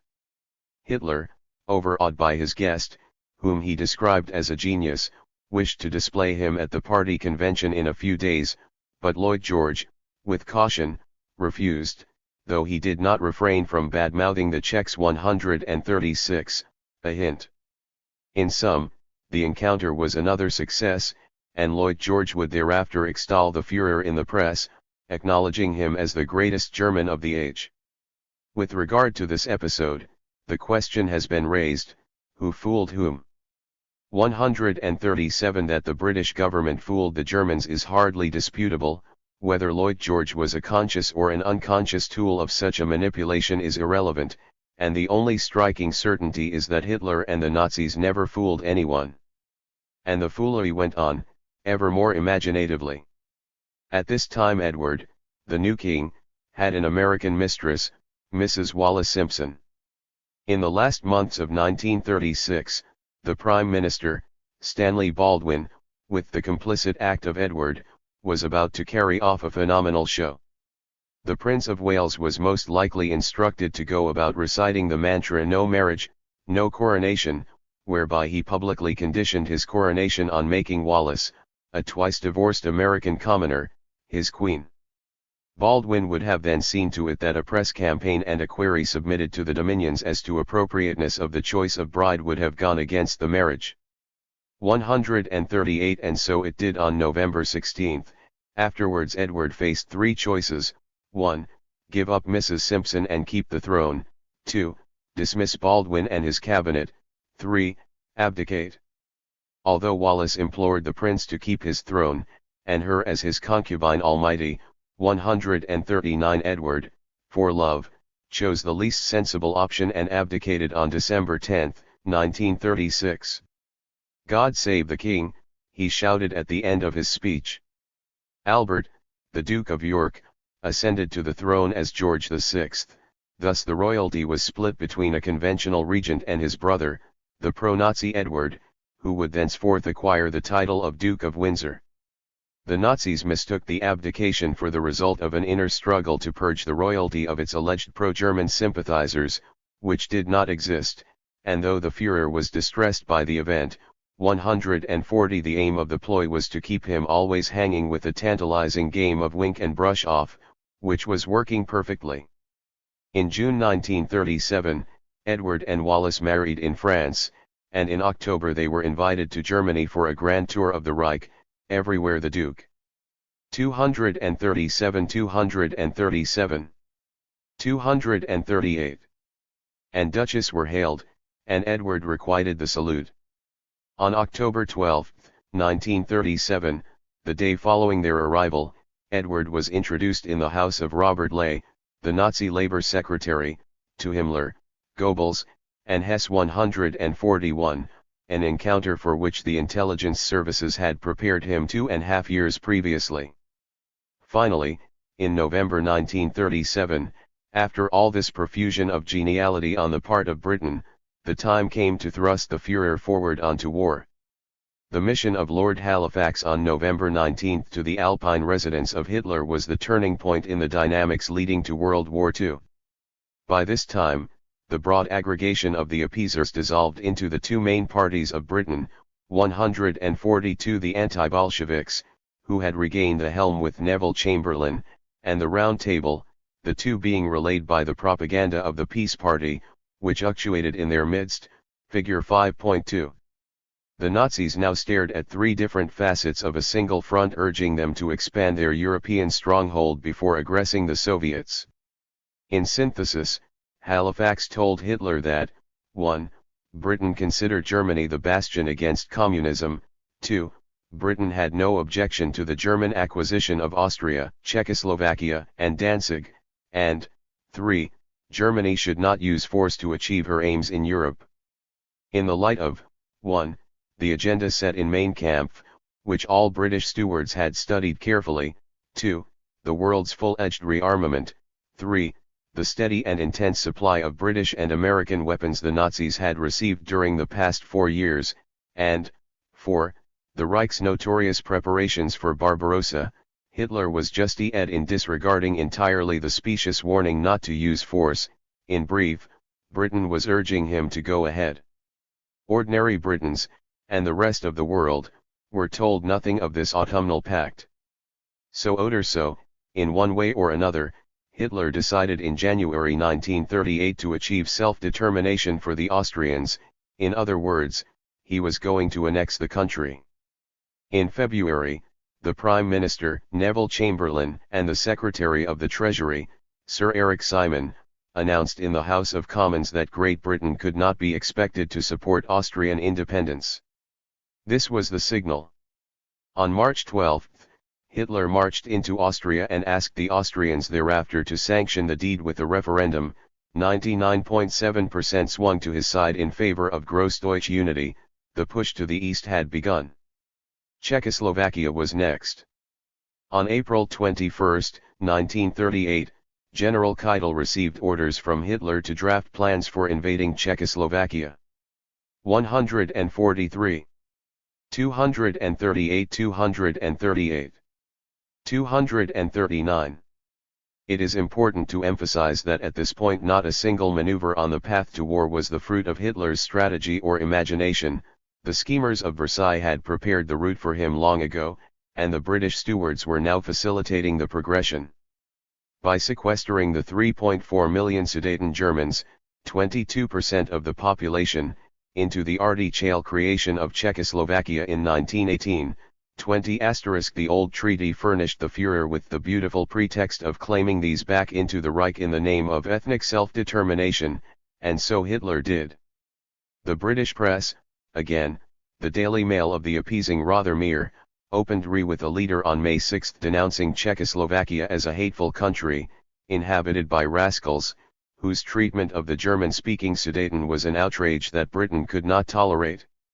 144 Once more, France, the helpless Marianne forsaken by Britain, scurried around frantically to patch up some kind of belated common front against this Nazi juggernaut, whose 15-year incubation France's mischievous pride had ultimately favored.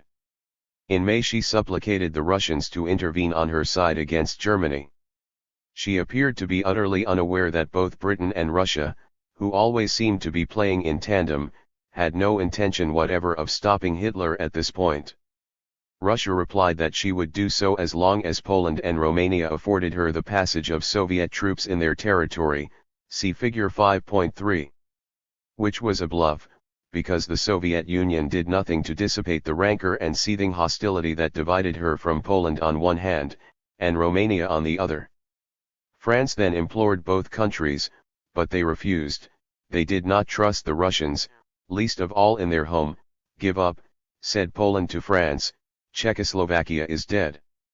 As France insisted, on May 20, 1938, Litvinov, Russia's cunning foreign secretary, torpedoed once and for all France's endeavors to convey Soviet divisions westward by raising the prospect of Russia attacking Poland. Russia might have to do so, BBED Litvinov, to protect Czechoslovakia from the greed of Poland, which wanted to rob the former of the coal-rich district of Teschen. Thus the Soviets hamstrung France's tangled skein of alliances. And once again, by the end of May, the ball was in Britain's court. 145 Poland was the keystone of the pre-war crisis because, 1. Thanks to Versailles, by means of the corridor, she might be set at variance with Germany. 2. She was allied to France. 3. But she was indeed hostile to Czechoslovakia, who was an ally of France. 4. She was temporarily allied to. See Chapter 2, p. 65. 239 239 12. 240. Germany, the enemy of France, and, 5. She was sharply hostile to the USSR, the mortal enemy of Germany. Poland's buffer position allowed Britain to buy precious time to direct the march of the Hitlerites. The combined forces of Britain, Russia, Czechoslovakia, and France would have literally pulverized the Wehrmacht in 1938. All the powers involved knew this. 146 Especially Britain, who, within 2 weeks of Hitler's annexation of Austria, moved to emasculate Czechoslovakia and allow Hitler and herself to complete military preparations. Already on March 24, Neville Chamberlain, sending another smoke signal to the Nazis, announced that Britain would refuse to lend assistance to the Czechs if they were attacked or to France as she went to their rescue. At the end of May 1938, Hitler marked the date for striking at Czechoslovakia, October 1. Then a group of generals clustered round the chief of the general staff, General Ludwig Beck, hatched a plot in 3 phases. 1. They would attempt to dissuade the Führer from his plan. 2. They enjoined Britain to stand RMLY by Czechoslovakia and promised Hitler that she would GHT him, and 3. If Hitler persisted in his resolve to wage war, they would proceed to assassinate him. The date was set for September 28, 1938. Although message after message was sent to Britain in the RST 2 weeks of September, the British refused to cooperate. 147 instead, the stewards, Halifax, Simon, Hoare, the British ambassador in Berlin, Henderson, and the whole set, launched a disinformation / Figure 5.3 Alliances and Threats on the Eve of the Czechoslovak Crisis, 1938. 240 12. 241. Terror campaign in grand style. They began interminable and most intricate negotiations by which they sought to persuade the Czechs to surrender to the Reich the German-speaking Sudeten districts, upon which, most importantly, were erected RST Class 40 cations that would have posed a serious obstacle to a Nazi advance. The argument they peddled for the purpose declared that, 1. Czechoslovakia would have been irremediably smashed in a war against Germany, which was false. 2. Russia's military value was nil, which was false. 3. The Soviet Union wouldn't have honored her alliance with the Czechs, which was true only insofar as Britain herself did not intervene, and 4. Germany would have been merely satisfied with the Sudeten regions, false, and with the Polish corridor, true. To make their aims more appealing, they emphasized the virtues of autonomy and self-determination. 148. The British plan, clearly, was to dismember Czechoslovakia, which, with 34 Sterling divisions, 1 million men, well trained, and with a high morale, could very well stall Hitler in the middle of Europe. Meanwhile, to sell these catastrophic lies to the public, the stewards unleashed a bogus terror campaign, which the Peace Party amplified, by grossly exaggerating Germany's bellicose potential, misrepresenting the Gding assets of the Czechs, and presaging the absurd threat of an aerial attack by the Luftwaffe, accompanied by gas attacks. In the RST weeks of September, Londoners were kitted with gas masks and were taught air raid shelter drills. 149 Then, to shield Hitler from General Beck's conspiracy, in September Chamberlain issued to Germany twice, on the 15th and 22nd, to reach an agreement that would prevent the Nazis from going to war over Czechoslovakia, for their own good. An elderly British Prime Minister boarding a plane for the RST time in his life, to rush to Germany. Unheard of. During the Czech crisis, Chamberlain used secret messengers to let Hitler know that he should ignore tough official statements that might emerge in the next few days from Britain and France regarding Czechoslovakia. 150 The talks would lead to Chamberlain's infamous radio speech of September 27.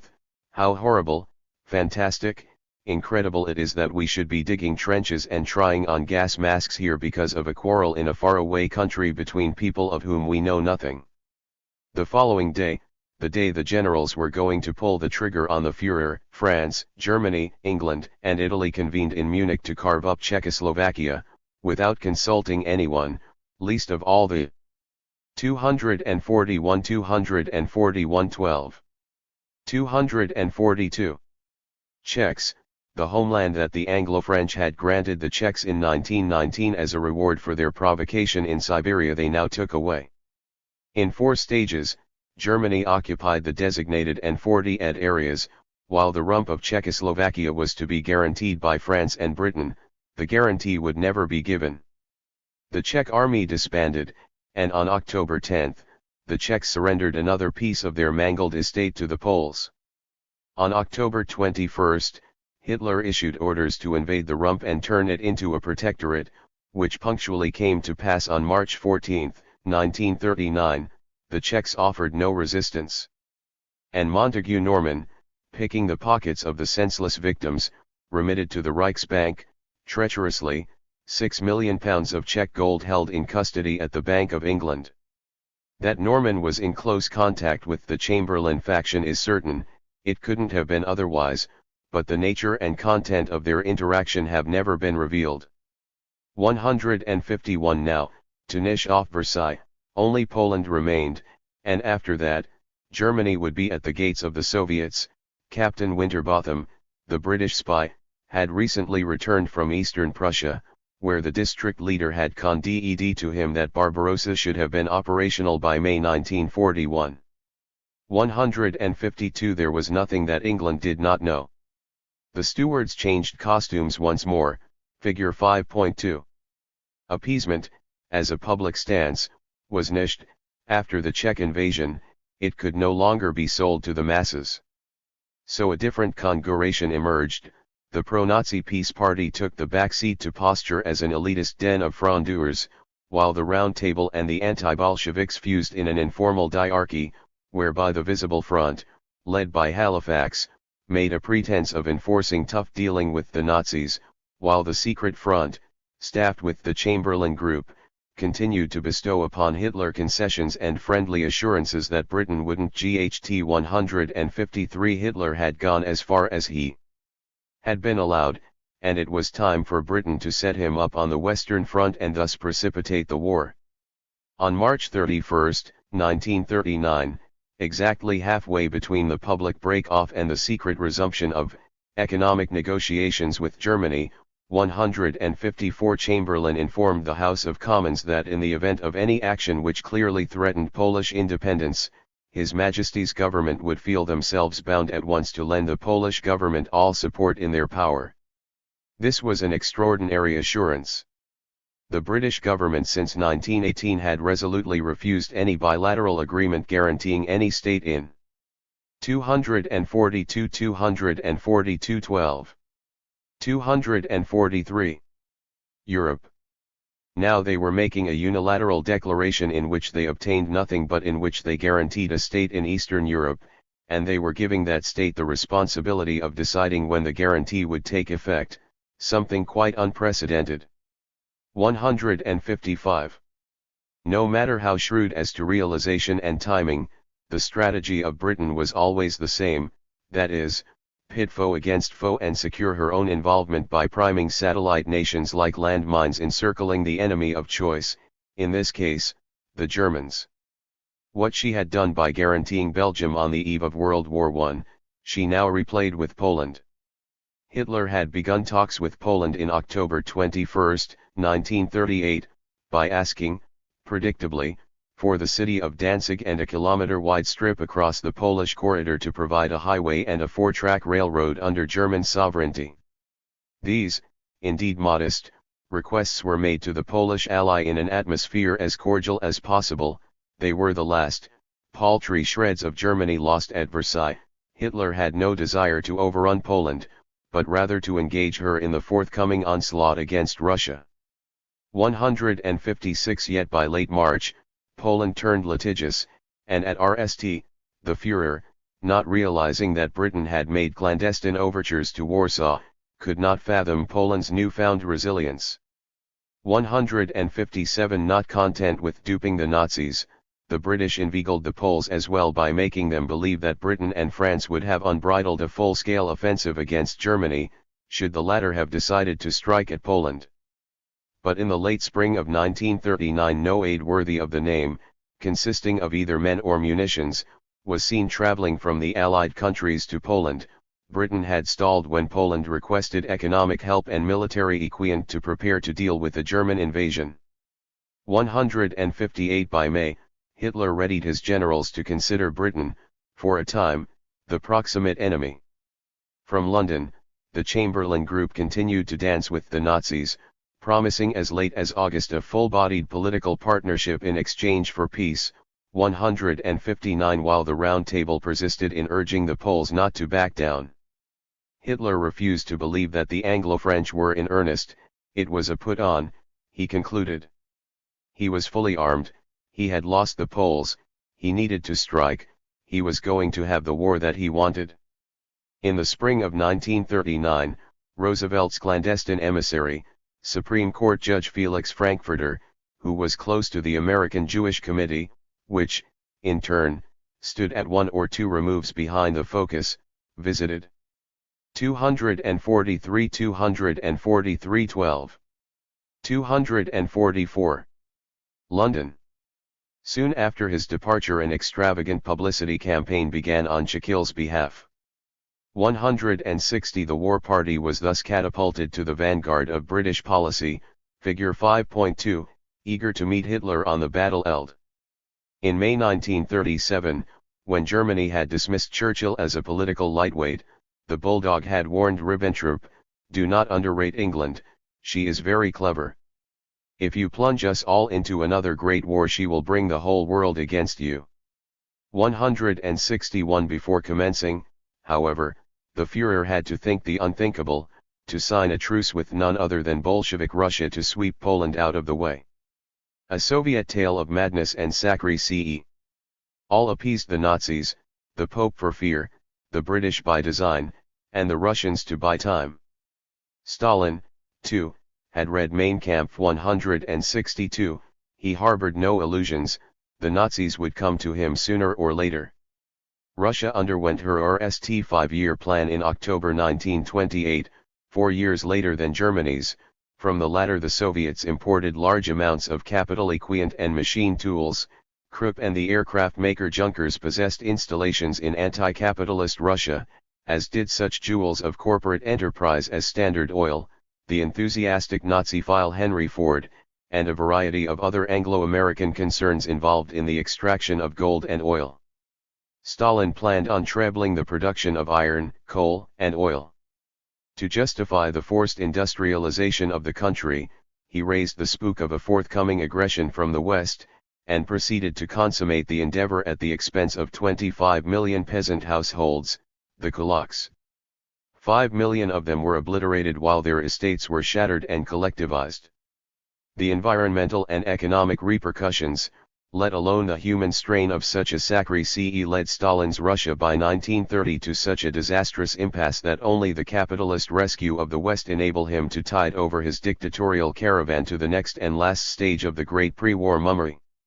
For instance, the dam on the Dnieper, the greatest of such salvaging investments, was funded by U.S. money and did by a British concern.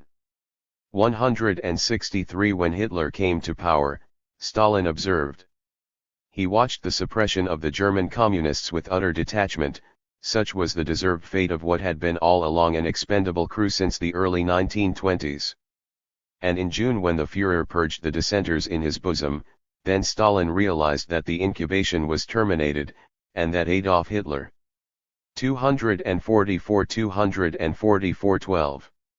245.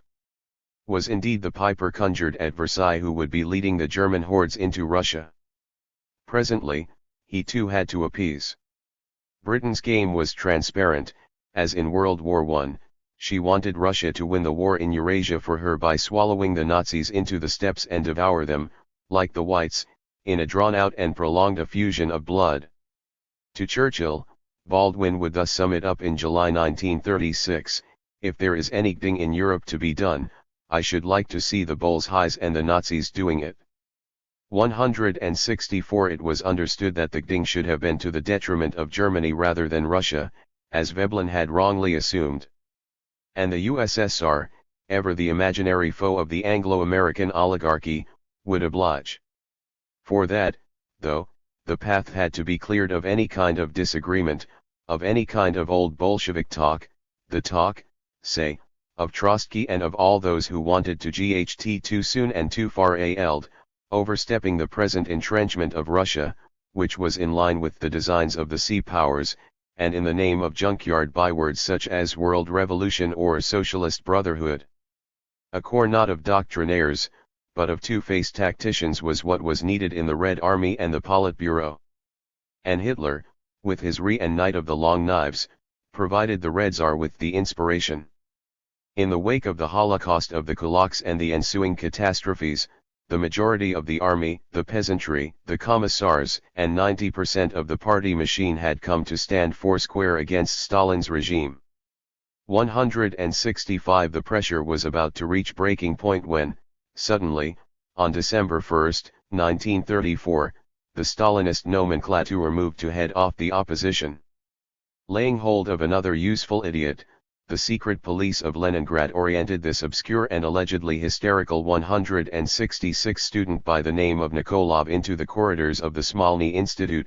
There, Sergei Kirov, Stalin's old comrade, and at the time his leading rival, was shot dead by the young unknown. Twice Nikolov had been found by the local police wandering around the institute, armed, and twice upon higher and veiled orders he had been released, till Kirov fell. Stalin rushed to Leningrad to ND, as Hitler did in Berlin the year before, that the intelligence services were serving him Marie and the arsonist on a silver platter. And the arsonist, as the Russian public was subsequently disinformed, was but the tip of a vast terrorist network woven by a gang of Trotskyite saboteurs, in cahoots with the German reaction, a variation on the school for noble women from which Lenin directed the Bolshevik coup d'état on October 25, 1917, and which was later taken over by the Communist Party of Leningrad. 245 12. 246. The usual terrorist lie that generally inaugurates a coup carried from within by the most conservative and unscrupulous fringe of a despotic regime. 2 days after the assassination, Nikolov accidentally perished in a Leningrad police van while the RST wave of the great Stalinist purge washed over the apparatus of the Soviets. Hundreds were immediately rounded up, laboriously tortured and killed. Hundreds of thousands were shipped off to Siberia. This was only the beginning of a year slaughter, which shaded off into delirium during the great show trials of the Stalinist era. Not coincidentally, the RST season of such theatrical trials was produced by Stalin within a few days after the German occupation of the Rhineland, in March 1936, before the much-aroused audiences of the world. The former apparatchiks RST accused themselves and one other of being foul, shifty vermin, and then shambled to the wall. Face to face with the ring squad, they died shouting hails for Stalin and the revolution, as if echoing the mutinous SA, who had fallen in June 1934 yelling Sieg Heil. By such ways, the old Leninist guard was ushered down the drain, one faction after another standing trial to betray the next with false accusations planted in pre-packaged scripts recited by a chorus of inquisitors methodically cast for the role. The peak of British appeasement, 1937, marked the paroxysm of the Stalinist terror, which was but the second cycle of the cleansing massacre CES inaugurated by Lenin after the Civil War to keep the conquered beehive of Russia chronically malleable. As one of Trotsky's men, Reich, too, was doomed. The sinuous propagandist of much Russo-German incestuous dealing and one of the privileged few selected to accompany Lenin in that famous voyage across Germany arranged by Parvus in 1917, Reich was called to the dock, and as all the others before him had done to shield their own families, he lent himself to the sham. On January 23, 1937, in the course of his confession, Reich, summoned by the prosecutor to shed light on his alleged network of complicity, dropped the names of Putna and Tukhachevsky. Putna was a little-known general, but Tukhachevsky was a celebrity. The former was in fact one of the top brains of the Red Army, serving at this time as the military attaché at the Russian embassy in London, whereas the latter was the Red Army's most prestigious commander, the glorious Tukhachevsky. Born a Muscovite patrician in 1893, he joined the Great War as a Tsarist officer. Captured twice by the enemy in 1915 and 1916, he managed to escape from his German captors by improvising such utterly reckless getaways that Romanesque tales of the boldness and soldierly brilliance of the Slav Monte Cristo preceded his return to Russia. It was with the profoundest dismay that Tukhachevsky witnessed the collapse of the Russian armies during the Kerensky intermezzo, and when the Bolsheviks seized power, he was one of those officers who, unlike the Whites, pitched their sabers in the water and donned the Red Star, resigned in their hearts that the world they had known would never come back, and that Russia had to be created anew. At only 26, he was made a general in Trotsky's converted divisions. Thereupon he would lash at the Whites like Nemesis incarnate, thrashing in sequence the Czech Legion and Kolchak in Siberia, and Nally dealing the decisive blow in the south to Denikin's loyalist armies. On the home front, he brought to heel rebellious peasant formations even by using poisonous gas. And by the mid-1920s he emerged as the unrivaled prince of the Spitz, the new vanguard of young specialists that dreamt of transforming the old imperial army into a new mechanized Ding device.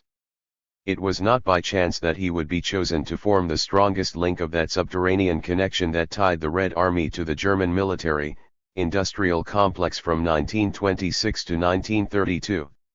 The Russians learned much from the Germans, revolutionary theories on tank warfare from General Guderian, and many other prized secrets from the rest of the Reichswehr's top brass, Schleicher, Bredow, Blomberg. By 1935, the Spitz had so advanced the metamorphosis of the old Russian army into the hierarchized Moloch of their dreams that Stalin conferred upon the ambitious Tkhachevsky, whom he nicknamed Napoleon Chick, 167 and a handful of other commanders the title of Marshal of the Soviet Union, Tkhachevsky being, at 42, the youngest. By this time, knowledgeable as he was of Germany after nesting for the best part of the Nazi incubation within her officer caste, Tkhachevsky guessed correctly, point by point, the objectives and the timetable of the Hitlerites. There was not an instant to lose. Russia, France, Czechoslovakia, and Britain had to unite and crush Nazism in a major offensive. In January 1936, following the death of George V, Tkhachevsky was sent to London as Stalin's representative to attend the funeral of the king. Magnificent opportunity. Thereafter, in fact, he counted on meeting exponents of the British General Staff, whom Putin had contacted on his behalf.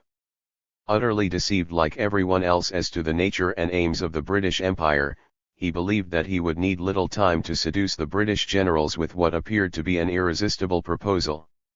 168 citing precise numbers, Tkhachevsky invited the British to consider that by 1937 the rearmament pace of Germany would end itself significantly behind the joint production of weaponry by France and Czechoslovakia. And what was more, Russia scaled up manufacture of planes, tanks, and cannons, which could have been deployed in Czechoslovakia by means of a spectacular aerial bridge across Poland and Romania, would have made the Allied defense arsenal such that even a preemptive blitz against Germany could have neutralized the Nazis without excessive damage. And the British? They listened politely and shook their heads, not interested. To justify the snub, they would craft the lie that Tkhachevsky had inaided his numbers, the same lie that the stewards upheld when in 1938 they moved to declaw the Czechs. And hadn't Lord Lothian in 1935 confidently assured a group of visiting ministers from Germany that they would cut through Russia as through butter? Disheartened, Tkhachevsky left London and tried again in Paris. But the French showed no inclination to GHT at this time, and preferred to repose behind their 40-ed lines. But it'll be too late, expostulated Tkhachevsky. Only 2 months later, after the Rhineland coup, France's Foreign Secretary, Flandin, would cry out to the British the exact same words. Defeated, the young Marshal returned to Moscow, in time to partake in the reunion of the Soviet Supreme. Listening to the speeches of the Foreign Secretary, Litvinov, and of the Prime Minister, Molotov, he was literally struck, if not provoked by the mild, and almost kind words that were spoken towards Germany. Then Tkhachevsky took the stand and slung around barbs that were meant to cut deep, trenchant words aimed not just at the Nazis, but also at the party grandees that inexplicably soothed them. He spoke exuding the assurance of a general backed by the whole of a powerful army. If there ever was anybody Stalin should have feared amongst the warriors, Napoleon Chick was always the one, temerarious and naturally situated to attract any coherent build-up of insubordination. Tkhachevsky was now putting the whole of Stalin's and Britain's appeasement at risk.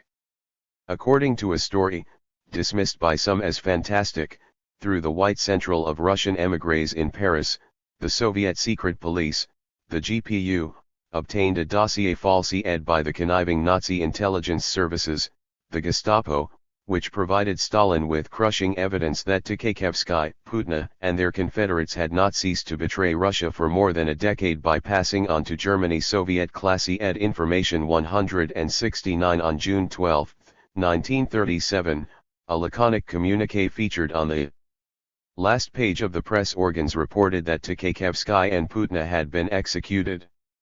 There followed the liquidation of 35,000 additional officers, about half the commanding corps. All in all, the Stalinists cannibalized with the purges 2/3 of the governing class, roughly 1 million individuals. Legend has it that Stalin decapitated the Red Army with a view to repelling from Russia the eventual Nazi onslaught and diverting it towards the West, Britain and France, where, as he hoped, the Wehrmacht would crumble, prostrate. But if that were so, why was he so keen on making the Nazi war machine as strong as possible by pursuing doggedly since 1935 a policy of economic cooperation with the Reich? In fact, while Anthony Eden reached Moscow from Berlin in March 1935, Soviet envoys were in Berlin negotiating with Schacht a long-term loan of 200 million marks, which Stalin would have ant as his greatest triumph. 170 on the basis of this and further, larger availments of credit, the Nazis extended technical know-how for a steady and much more significant counterpart of Russian oil, grain, rubber, and manganese, without which, as is widely recognized, the Wehrmacht would have never been in a position to strike in 1939. 171 The collusion was so intense that in April 1937, Kandelaki, Stalin's chief economic legate, was received by the Führer in person. Russian convoys laden with war supplies would be regularly sent to Germany until the very day of the Nazi attack, Operation Barbarossa, June 22, 1941. 172 In sum, Britain from the right and the USSR from the left had been trting and rousing this Nazi construction since 1919, the former with diplomatic cunning, American loans, appeasement, the imperial markets, and the support of the Bank of England, the latter with the Red Terror, the sabotage of the left opposition and vital materials in the run-up to war. Russia and Britain did move in sync. Alone the Nazis would have gone nowhere. In March 1938, the Soviets acknowledged the Anschluss without protest, and in May, as seen, they undermined France's belated efforts to assemble a coalition against Germany. On March 10, 1939, as he broached the question of its late annexations, Stalin displayed such good humor toward the Nazi Reich that 3 days later Hitler despoiled the rump of Czechoslovakia. And in the spring of 1939 the masquerade spiraled into the last act. On one side were the appeasing schemers of Britain, who kept on making all sorts of alluring promises to the Nazis, and who renewed their deceitful oaths on March 16, 1939, by ratifying a master commercial agreement with Germany. 173 On the other was the Churchillian War Party, which pushed for an immediate entente with Russia and France, but it was out of obscene, and its antics, thus far, were for display only. On May 19, Chamberlain, responding to Churchill, refused obstinately to bind Britain in any alliance, and seized the moment to laud Poland, grotesquely. Poland, that virile nation, he orated with a straight face, that is bound to give us all the aid it can.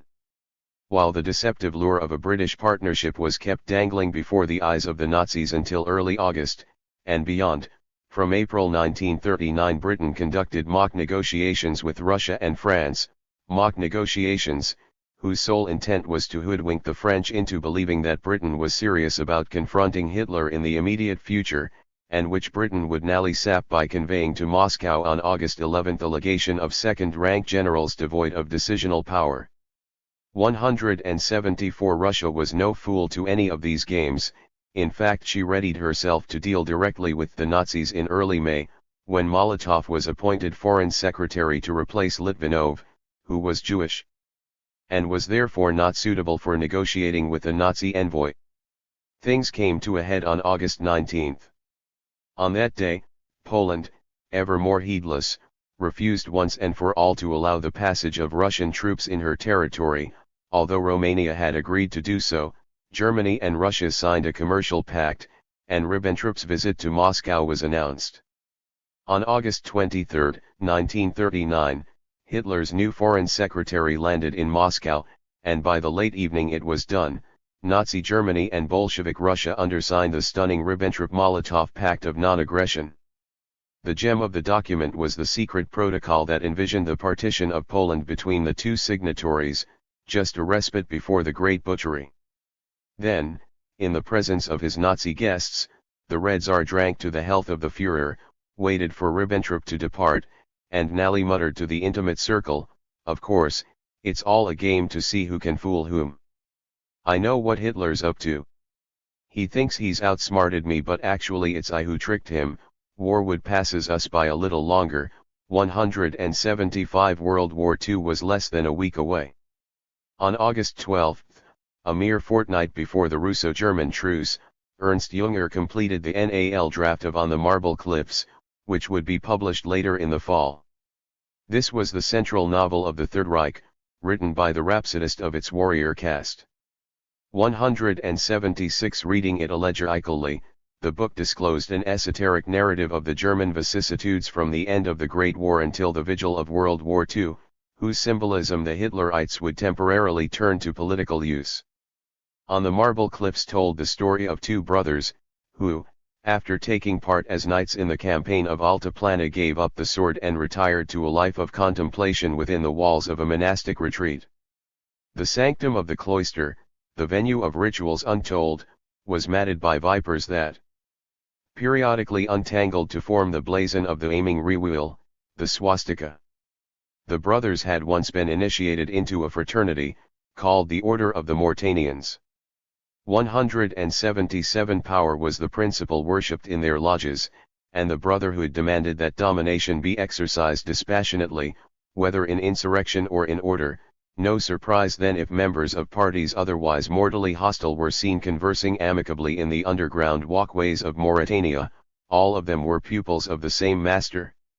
Such a master was the chief ranger, an ogre larger than life, half giant, half beast, a tyrant terrible, earthly yet seduced by the ways of technique. Nestled into the Marble Cliffs, which looked down upon the prosperous counties of the Marina, the hermitage afforded a vista over Burgundy to the south, and the Isle of Altiplana, enveloped by glaciers. To the north, at the back of the cliffs, ran the marches of the Campagna, which turned into marshland as they neared the long sickle-shaped thickets of the rangers' sylvan domains. There, in what was known as Flayer's Copse, the monstrous retinue of the ranger might be espied dispatching sacri-chale victims in ways indescribable. The war on the borders of Altiplana had forever disrupted the order that reigned over the coastal dominions. Gone was the rough core of honor. The Marina was now ridden by crime and agents and spies, who had descended upon it from the northern dark woods. Biedenhorn, the chief of the army, thus acquired Sine Cantclout. In the turmoil, the clan sought him out, as did the woodland riffraff, with whom he compromised by ceding to them the control of several districts.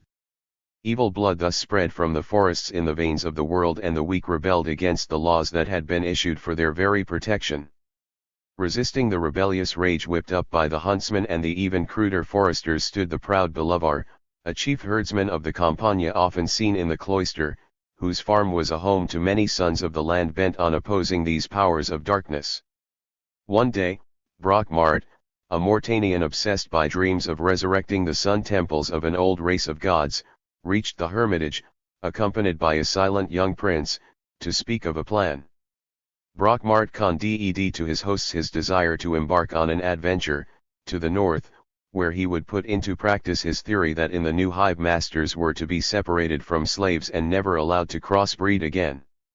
Against the counsel of a mysterious priest, the head of a matriarchal church hovering behind the scenes, Brockmart and the prince joined by the brothers, pushed on and invaded the demoniacal forest. They were backed by Bolivar and Sombre, his corpulent son, who sicked on the mastiffs of the ranger their 2 packs of snarling molossi. Roused by blood they had licked off the ags of their masters. The hounds of Bolivar, the pride of the old man, fought bravely across the ungodly brushes, but the red dogs of the ranger, whose chilling laugh might be heard from afar, had numbers on their side. Chiffon Rouge, the enormous Molossus leading the red pack, came rumbling down upon Bolivar and his dogs in charges so violent that soon ill-omened signs of cracking could be seen in the ranks of the herdsmen. They were overwhelmed, one by one they were slain. As they retreated, the brothers discovered the severed heads of Brockmart and the prince impaled upon spikes in a clearing bordering the copse. When they repaired to the marina, it was too late. A spectacle of devastation opened before the narrator, who cast a long, lewd glance upon the ruins of the cities that lay smoldering, sparkling with like a necklace of rubies. In the twilight nail of Junger's Fantasia, Chiffon Rouge led the conclusive attack against the hermitage perched on the cliffs, but as the dogs from hell fumbled into the crypt, the sanctuary's snakes wrapped the beasts into their coils and strangled them all. Meanwhile the villagers hustled in droves to abandon the ravaged marina in ships overladen headed to Burgundy and to Altiplana. On one of these vessels the brothers embarked and reached the ice ring of the Visible Isle, where they were received in the farmstead of hospitable friends, friends that once had been knights whom the brothers had fought in that distant campaign. On seeing their shelter, the narrator concluded, "We felt we had come home." The narrator was Ernst Junger himself, and brother Otho was his younger sibling Friedrich George, both of whom had fought with conviction as commissioned officers on the Western Front during World War I, the campaign against Britain, the icy Albion depicted as Altiplana, which faced Burgundy, that is, France. The marina was Germany, and the hermitage was something of a Thule lodge, the elitist, and occultist, vantage point secured by the counter-initiates of the New Germany, the proto-Nazis like Junger, who had been originally inducted into the great network of power. The Order of Mauritania appeared to be an antipodal Freemasonry, which bred tyranny in all its forms, hence the possibility of chancing in its corridors upon nationalists slumming with Bolsheviks and professional revolutionaries, possibly men, say, like Parvus and Trubetsk. The state of decay in which the marina found itself after the war was a transparent allusion to the corruption of the puppet Republic of Weimar. Germany had been turned overnight into a house of sin, where delinquents mixed with the helots, the huntsmen and foresters. The huntsmen were the socialists, with whom Biedenhorn, the chief of the Reichswehr, Groner, Siecht, Schleicher, sealed on behalf of the clans, the upper classes, the lurid compact for the suppression of the councils republics. These councils were in turn infiltrated by the foresters, that is, the communist agents that had descended from the forests, the sickle-shaped and bloody woods of Bolshevik Russia, into the plains of the Campagna, Central Europe. Standing guard against these hellish hordes was Bolivar, with his son Somber and their 2 packs of hounds, that is, Hitler, the honorary member of Thule, the portly Göring, and the SA and the SS, who marched behind banners maculated with the blood of the martyrs of November 9, 1923 *, a consecratory ritual introduced by Hitler in 1926. 178 The setting was thus laid for the coming expedition of Brockmart and the Prince, the invasion of Russia, Operation Barbarossa, led by the top echelons of the SS, Brockmart and his Zaschen with ancestral archaeology, and the Junkers of the Wehrmacht, symbolized by the mute prince, whose silence was the tragic presentiment of a forthcoming doom. Junger, seeing it as his duty to join this brigade, was yet certain that the herdsmen of Germany would be rooted in the deep maws of Stalin.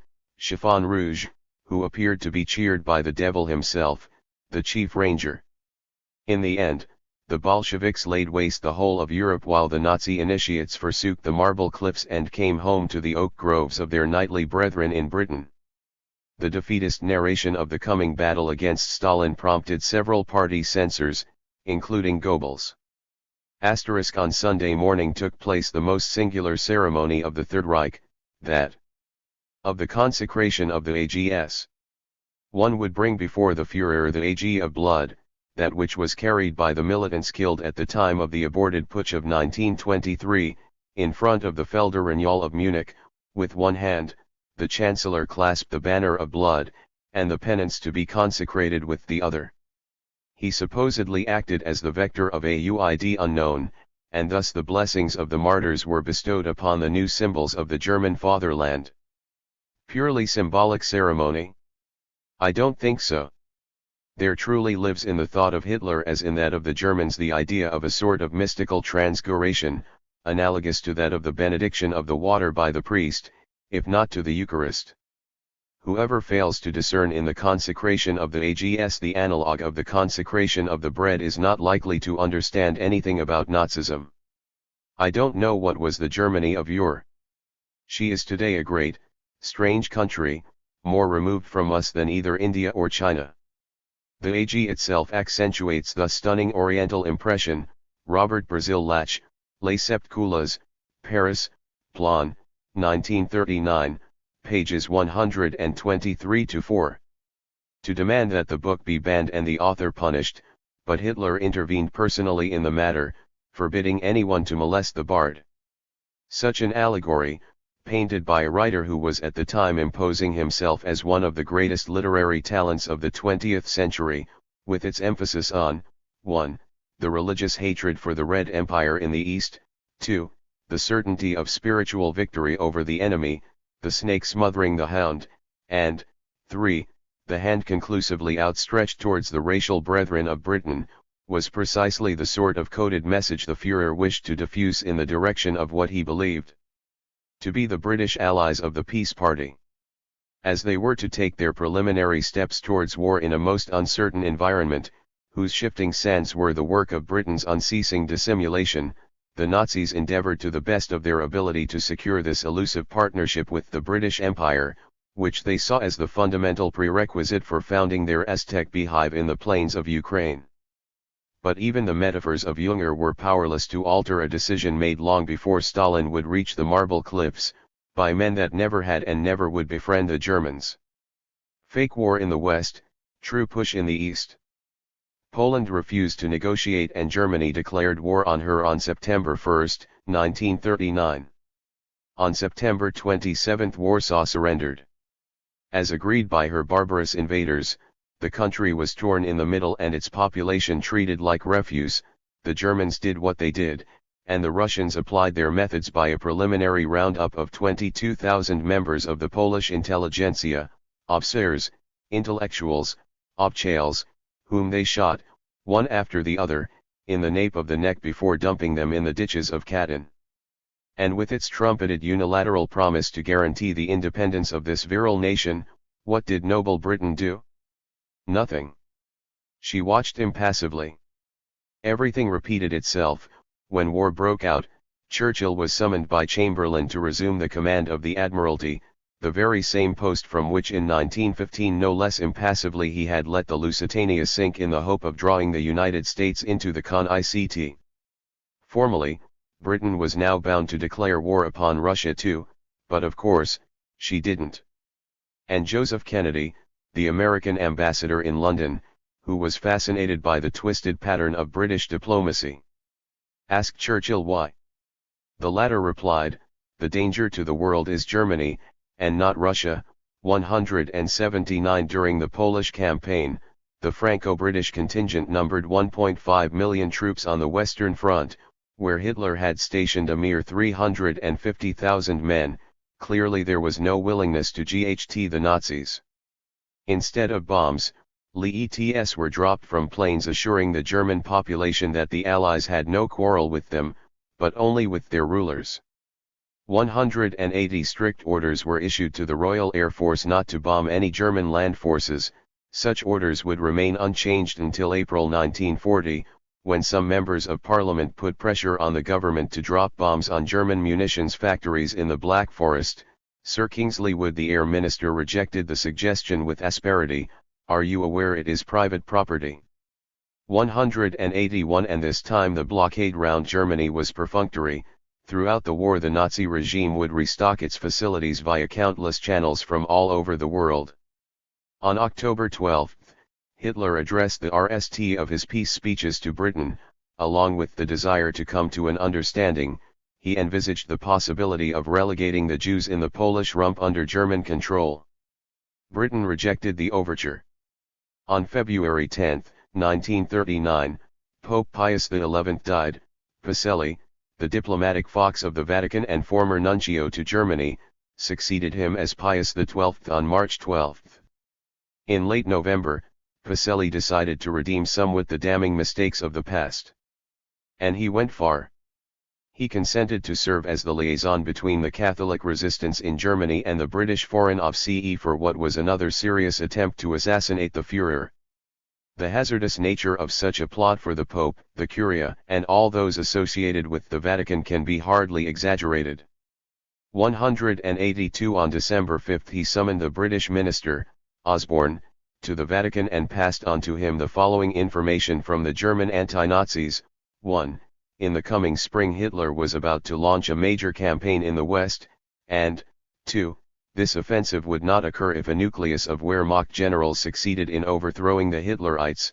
For that, the German rebels conditioned, it was imperative that Britain guaranteed an honorable peace for Germany.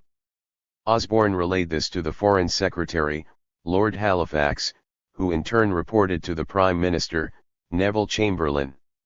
These plots to assassinate Hitler were always a nuisance and a source of embarrassment to Britain. She did not want the fruit of her conjuration dead just yet. 255 12. 256. Certainly not at this early stage. And so the stewards sabotaged this plot as well. Osborne complained to the Pope that the coup was hopelessly vague, and Halifax, as disingenuous as could be, lamented that Britain would not collaborate unless the German conspirators showed their faces and submitted a definitive program outlining their intentions. The Pope persisted, but Osborne, cued by his superiors, cut the secret talks short. If you want to proceed with a change of government, he retorted curtly to Pacelli, get on with it. I don't see how we can make peace so long as the German military machine remains intact. 183 And still noting from the Allies, the people called it the Drôle de guerre, the funny, phony, or sitting war, Sitzkrieg. Between April and May 1940, Hitler occupied Norway and Denmark. And on May Day he launched the invasion of France and the Low Countries. The 9 months of the Sitzkrieg came to an end.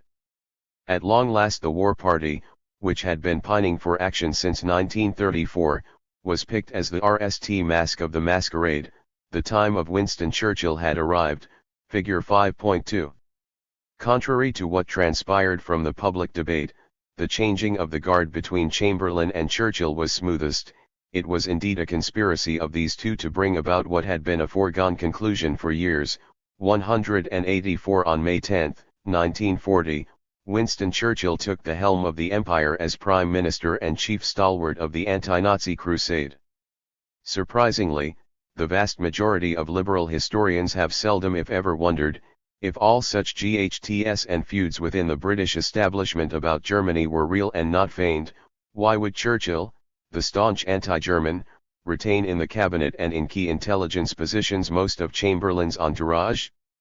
185 In fact, he kept the very appeasers, the alleged pro-Nazis of yesteryear, many of whom were always his men, for example, Sam Hoare, to do what they had continually done for years with unsurpassed ability, that is, delude the Nazis with the prospect of an alliance, a delusion designed to redirect the Reich towards Russia and gain time before the Americans were drawn into the war.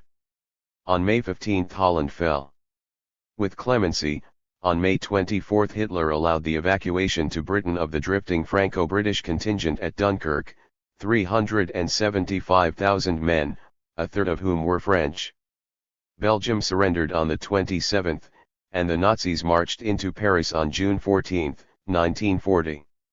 After dynamiting the commemorative car at Compiègne near Paris, in which Erdberger had signed Germany's humiliating surrender in November 1918, the Germans proceeded to occupy the north of France so as to keep Britain in watchful view, and surrender the remainder of the country to 256 12.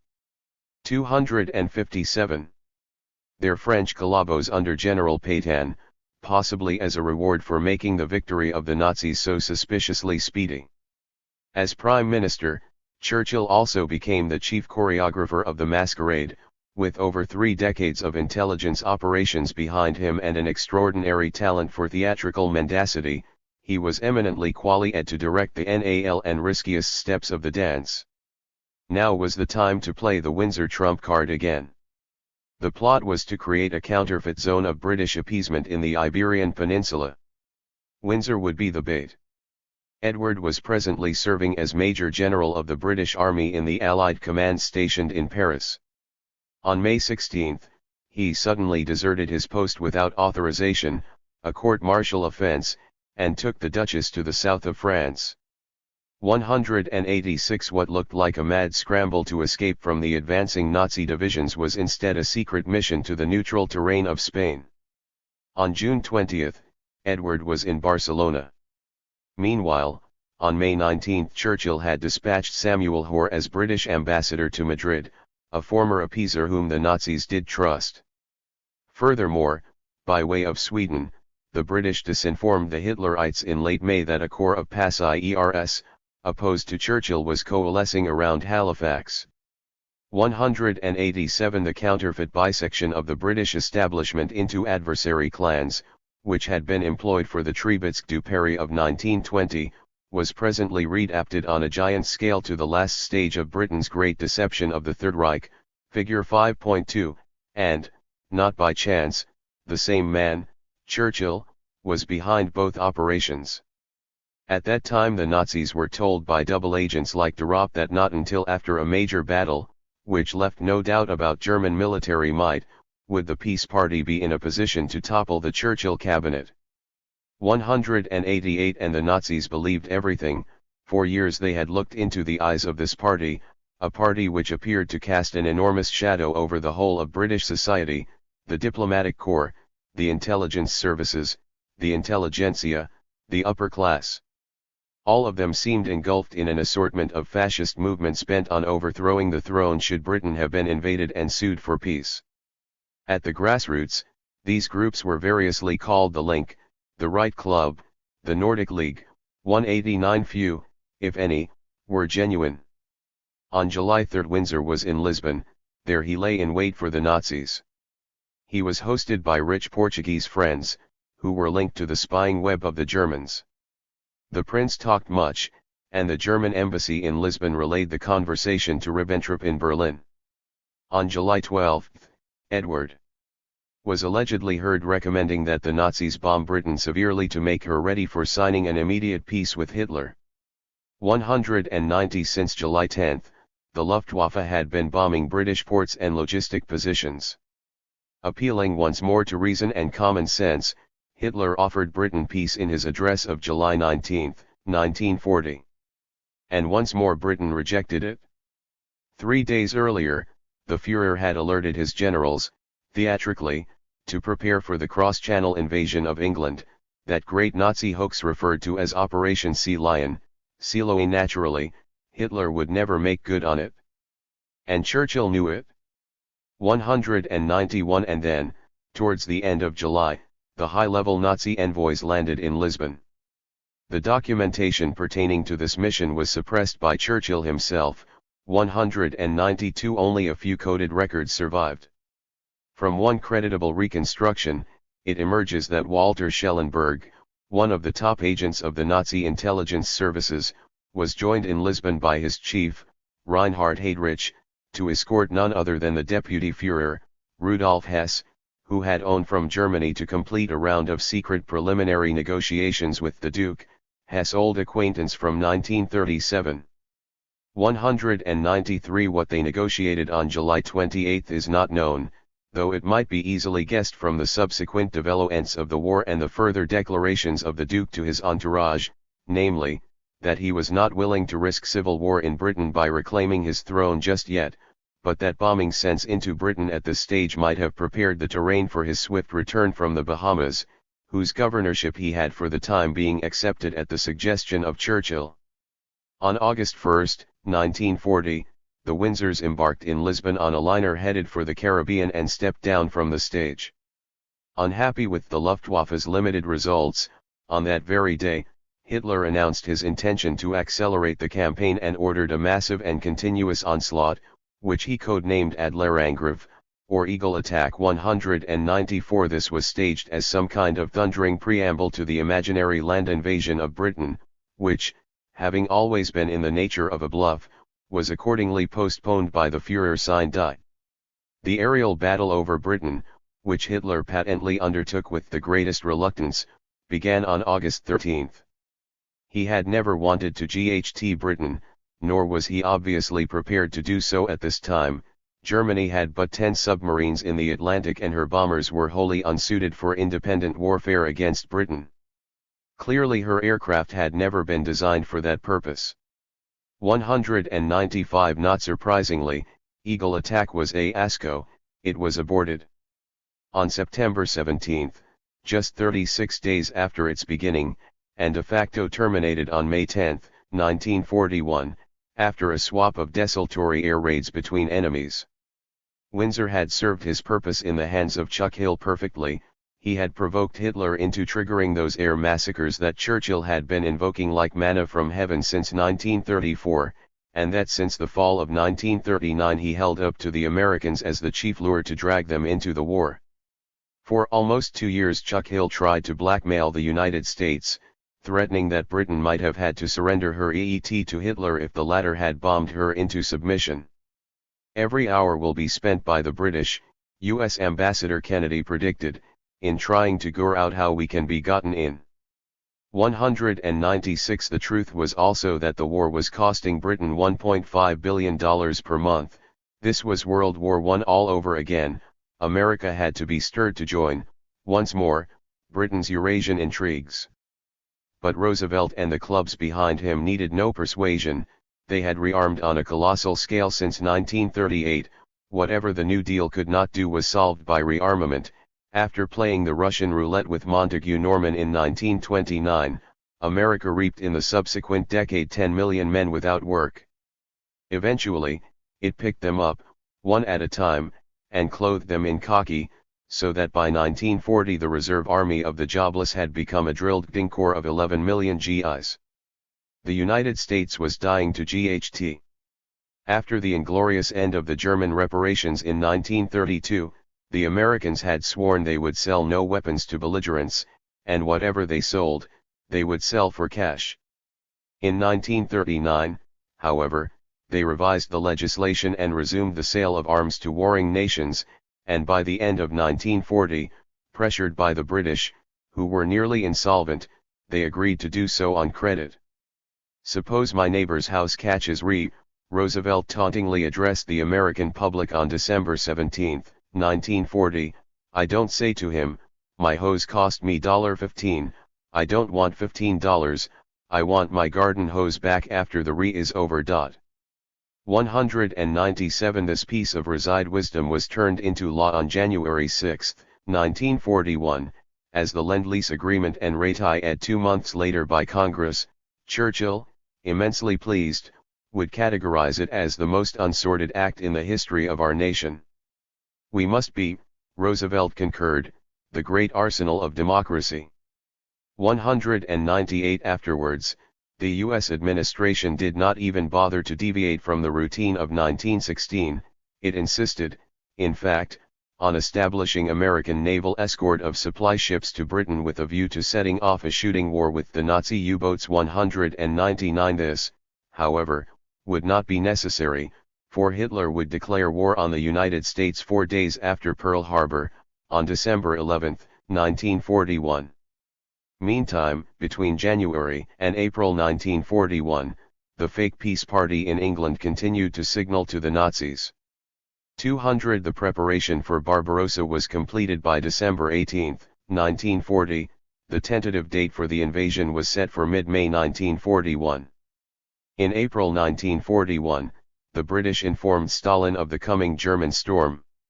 "Let them come," replied the Red Tsar, "we will be ready for them." 2. Yet between March and June 1941, the German maneuver in the Mediterranean basin was so successful that the British Foreign Office was seriously preoccupied by the eventuality of a wholesale collapse of its Middle Eastern defensive apparatus. In May 1941, victorious with Rommel in Cyrenaica * and in Crete, the Germans landed aircraft in Iraq, a further deployment by Germany of airborne troops across Syria, Iraq, and Iran would have cut off Britain from her oil supply, and thereby afforded the Reich, by way of India, a much-feared connection to the Japanese armies battling in the theaters of Asia. But on May 10, 1941, Rudolf Hess disappeared. Where he vanished, and how, and what happened to him afterwards, is not known. The story that fearing a war on two fronts and furiously jealous of the blooming intimacy between his deputy Bormann and Hitler, the lunatic Hess on a whim a ponderous jet over Scotland to rendezvous a cabal of appeasers, strayed off course, ejected himself perilously from the cockpit, landed on a eld nearby, twisted his ankle, and presented himself as Captain Alfred Horn to a bewildered Scottish ploughman, is a cheap myth. A fabrication which neither the Nazis nor the British, or their loyal archivists, ever endeavored to dispel. In fact, there appear to be two Hesses, 202 two planes leaving from different locations, 203 two uniforms, 204 an alleged impostor in the prison of Spandau, 205 and an amnesiac, stuporous defendant at Nuremberg, 206 who was alternatively classy ed by the Allied staff psychiatrists as a dull-witted, autistic psychopath, a sham, an enigma, or a schizoid. 2 a man who refused to see his wife for 28 years, and who died mysteriously, most probably strangled by specialists 208, the day before his release in 1987. Whatever the truth of the case, the facts speak clearly. After Hess vaporized. 1. The German deployment in the Far East ceased, Rommel was forsaken at the gates of Egypt, the directive to march to the southeast and the expeditions against Malta and Cyprus were rescinded, definitively. All available German forces were hastily conveyed towards Russia. Had Rommel succeeded in North Africa, had he reached Suez and penetrated the Near East to make juncture with Japanese forces, the global strategy of the Nazi General Staff would have been immensely advanced towards its goal of global victory. The failure of the Nazi campaign in North Africa must take its place among the great ifs of history. 209. 2. The night of Hess's disappearance coincided with the NAL aerial raid conducted by the Luftwaffe against Britain. On June 22, 1941, a little over a month after the event, at 3:30 a.m., while German planes bombed Belorussia, Hitler's herdsmen invaded the Russian forest. They made up a highly mechanized legion of 3 million Germans, Croats, Finns, Romanians, Hungarians, and Italians, with the SS sting in the tail. Awaiting them was an equally large pack of red dogs, which in the heat of the clash would grow to be 4 times as numerous. The Nazis surrendered Hesse as some form of collateral, and the British appeasers appeared to keep their end of the bargain. Churchill and his military staff would prevent the Americans from opening a Western front for a period of 3 years of unspeakable carnage. They granted the Nazis their yearned free hand in the East. 210 They gave the Germans some time to sink in the Russian quagmire, before coming with the Americans to niche them off and conquer at last the prized booty of the German fatherland. 211 Already on July 26, 1941, Stalin requested an immediate Allied intervention in Western Europe. Churchill refused. 212 In April of 1942, General Marshall of the U.S. Army was in London to discuss the plan of a cross-channel invasion. Churchill was reluctant. In January 1943, at Casablanca, the American generals again pressed the British to act. Not even in November 1943, when the Big Three * met in Tehran, would Churchill allow discussion of the Western closure before mooting territorial trade-offs. 213. Sir Alan Brooks, the chief of the Imperial Staff, opposed all plans for such an assault, while others, like Churchill, wanted to postpone such an attack indefinitely. The Americans advocated a cross-channel attack on the largest possible scale at the earliest possible time. 214. Instead, from the Allies the Russians would get $10 billion worth of guns, and afterwards, as Baldwin had explained to Churchill, who needed no explication, one was to let the bull's-eye slowly blow the Nazis to pieces. The deception was sustained unabatedly for the whole duration of Barbarossa, in January 1942 Hitler might still be heard wishing that Hor would take power, 215 or hoping in the autumn of 1943 that Windsor would overthrow his brother.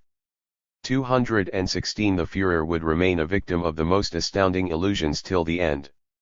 Not until May 1944 would the British agree to open the Western Front with the cross-channel operation, Overlord, which had been timidly prefaced by the MAA-assisted debarkation of the Americans in Sicily, Operation Husky of July 1943. By then the Nazis' invading corps had been so ravaged that it became obvious that the Soviet Union was capable of destroying Nazi Germany on her own. 217 Then and then only did Britain deem that the time had nigh come to dispatch this Nazi creature, by now mortally wounded, that she had nurtured for over a quarter of a century for the sake of her Eurasian ambition. 6. Conclusion. Yet it is necessary, to feign, greatly, and to dissemble, for men are so simple, and so prone to obey the exigencies of the moment, that he who deceives will always end someone ready to be deceived. Machiavelli, The Prince, 18:3. The elimination of the German menace of 1900 cost Britain dearly, her empire, her military and economic strength. Yet the English-speaking idea, the imperial creed, and the cultivation of the oligarchic bent were all traits that she bequeathed upon her natural, insular heir. They live on in the American establishment.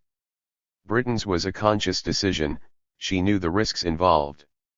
The present geopolitical policy of the United States is a direct and wholly consistent continuation of the old imperial strategy of Britain. It is that unmistakable cocktail of aggression, subversion, and mass murder waged at the vital nodes of the land mass, from Palestine and Central Asia to the gates of China, in Taiwan and Korea, that seeks to undermine any movement towards a confederation of nations capable of turning the continental base into a Eurasian League of socio-political cooperation and defense, against Anglo-American assault. It took two world colonists to destroy the German threat.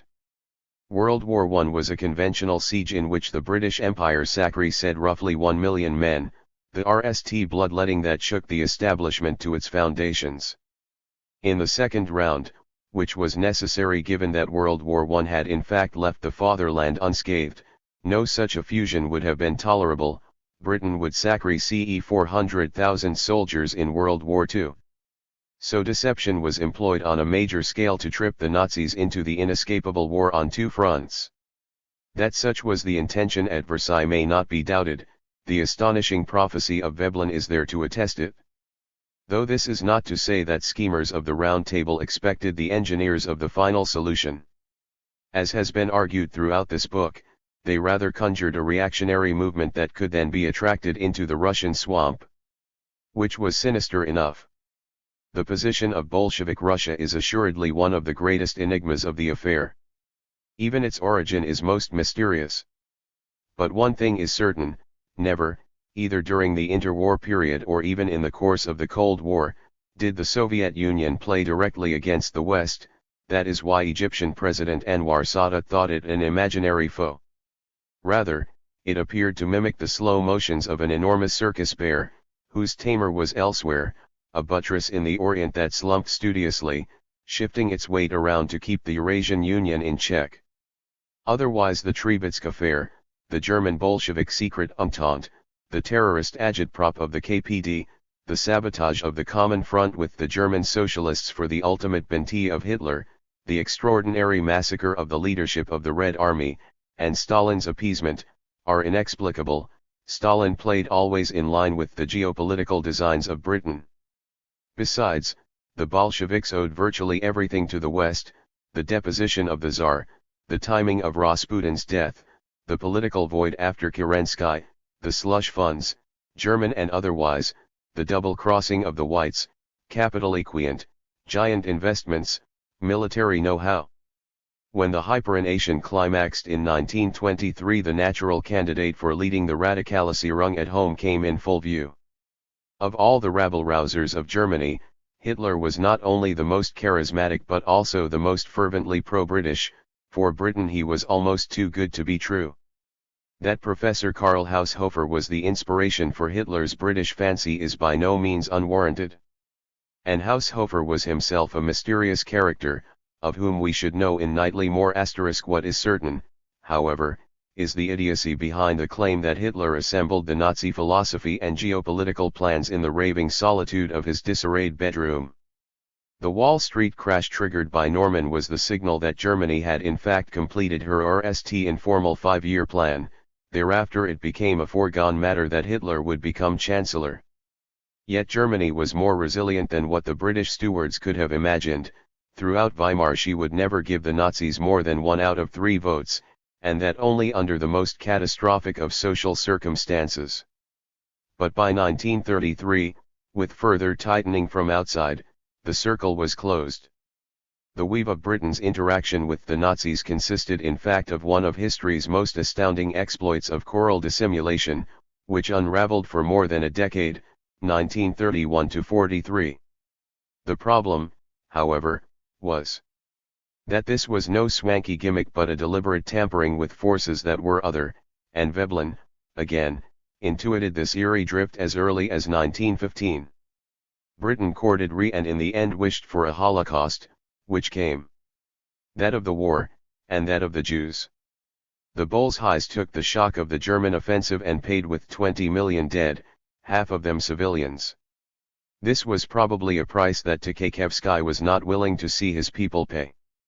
Nor should it ever be forgotten that 3.5 million German civilians had perished by the end of this game.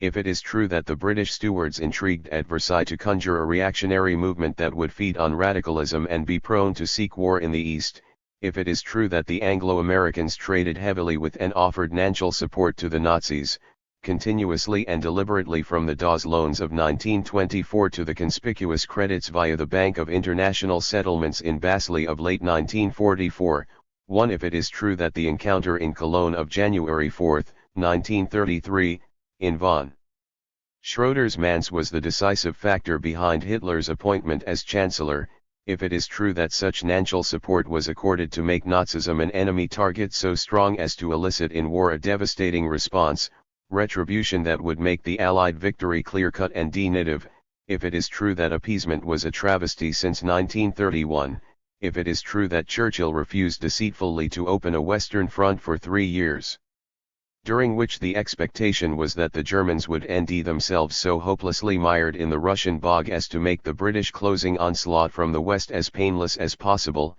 and if it is true that Hess brought with him to Britain plans for evacuating the Jews to the island of Madagascar, for such was the last policy pursued by the German government before adopting the final solution, to a plan which clearly was given no sequitur, if all the foregoing is true, then it is just to lay direct responsibility for incubating Nazism and planning World War II, and indirect responsibility for the Holocaust of the Jews, at the door of the Anglo-American establishment. Clearly, the last 60 years have been devoted by the restless and most faithful archivists of the empire, seconded by a legion of no less devout academics, publicists, and LM makers, to deny each of the above statements in the most categorical fashion. To begin, Veblen's review is literally ignored. On Versailles Keynes is still the adopted classic. It is of course an exaggeration, we read in textbooks, to claim that the DAS loans set in motion foreign lending by the United States. Rather, these loans are depicted as a yet another wave of little nest eggs from America in search of a good yield, and some corporate greed on the side, but nothing more. The crash and the crisis? Those, intimated an acclaimed Nobel Prize winner, were but the product of the somewhat fortuitous combination of structural factors and monetary policy errors. For on the other hand, we are also told that the collapse of the gold exchange standard and the surreal devaluation of the pound were due to an inescapable error, of the British who knew not the size of the problem they labored under. 5. That is to say that the British governor was too intermittently ill to be able to look after his messy construction, and even when well, he was distracted by other pressing matters. 6. Yet one wonders what those other pressing matters could be. Thus of Montague Norman, admittedly the greatest central banker of the modern era, who spent a quarter of a century leading the most powerful financial outil of his age, we should be satisfied with a caricature featuring him as psychopathic Scrooge of the old school, with only a shaky grasp of modern national dynamics. Von Schroeder? Schroeder counts for nothing, we hear. He was merely a partner in a medium-sized provincial bank. 7. As to that revolting show known as British appeasement, of Hitler, they tell us it was the misguided policy of an imbecile foreign officer 8 that sought to combine morality and expediency in reaching an agreement with what, alas, proved to be an intractable interlocutor 9. And the latter trumps of the peace party who deliberately prolonged the war to gain time. Their cynicism is excused on the grounds that the empire was gting for its own survival. 10. When in fact it was sacrificing millions to extricate itself from the bloody mess it had forged since 1919. And the Wehrmacht, was it indeed a strong, luxury item, fitted to its teeth with materials of the highest quality? Of course not, retorted the American Jagd. Foreign investigations, some conducted with extreme accuracy on Germany's Nancing of warlike expenditure, have shown unanimously how thoroughly inadequate our rearmament, and thereby how insubstantial the attending national outlay has been. 11. This is from the self-apologetic post-war production of the individual who, for his 60th birthday in 1937, had been hailed by the hebdomadary publication of the German army, the Milita Wochenblatt, as the man who made the reconstruction of the Wehrmacht possible. 12. And the damage the Wehrmacht could in ICT did not escape the record, irrespective of the falsehoods that Schacht hawked, lying and recanting ignominiously at Nuremberg to save his skin and the name of his protectors. He hid behind the following lies. 1.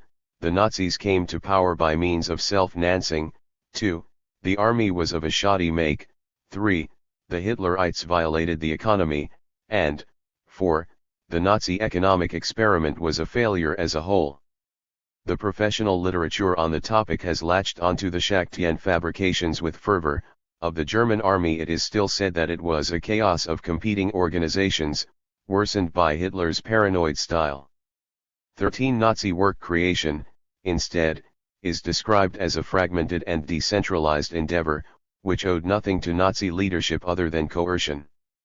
14. Even the obvious commentary to the steep, sudden boost that Germany experienced after January 1933 in employment, production, and welfare, namely, that such an exceptional recovery after so much misery was a willed feat propitiated by the national elites of Germany and Anglo-America in collusion with the Hitlerites, has been drowned in a preposterous and interminable debate as to whether, in fact, the Nazi boom was more the bitter fruit of luck than of deliberate intervention and f.c. and economics. 15. It naturally behooves the establishment to circulate the old superstition that there had been a fortuitous turnaround in the second semester of 1932. 16. A natural economic upswing, whose wind, so the fantasy goes, Hitler luckily caught in his own sails. This noxious fable disposes in one blow of all the thorny issues that bristle in the biennium of 1932-33, namely, the foreign nancing of the Nazis, their rigged election to the Chancellery, and the decisional forces behind the full-blown resumption of economic activity under the Third Reich. Moreover, Nazi economics, fueled by its potent blend of free enterprise, communitarian appeal, industrial brilliance, deep ecology, redistributive policies, anti-plutocratic invective, high-tech virtuosity, tight regulation, monetary swiftness, and efficient planning, is clearly a phenomenon that comforts no one, neither the liberal apologists of business nor the doctrinaires of the left, and not even the anarcho-reformers of regionalism. It is a deep embarrassment, for it features too many traits that are dear to them all and is thus better left unmentioned, or at the very least, distorted. All the more so as the Allies had sunk massive investments in the Third Reich. And this was not done for the cynical sake of pro-TS, but in view of the future reconstruction of Germany under the American aegis. The clubs were already gazing 2 steps ahead. That Hitler, in time, would lose the war, was understood, and this despite the reprieve the Nazis were afforded by such economic help. Eventually, in 1949, when Germany was torn along the East-West divide, the new Federal Republic was not asked to pay any reparations in cash, it surrendered in kind a mere 4% of its industrial capacity. The securities of the German absentees were temporarily sequestered by the occupying command, the giant industrial combines of the past were broken into smaller concerns and reintegrated into the common market of Europe, which was, by way of the new clearings, the IMF, and Marshall Aid, solidly anchored to the outlets of the American Empire. Now Washington had Germany and the Mediterranean, along with the Pope, whose absolution it bought by refurbishing the Bank of the Vatican with millions of dollars earmarked for pro-American action. 17 And the show.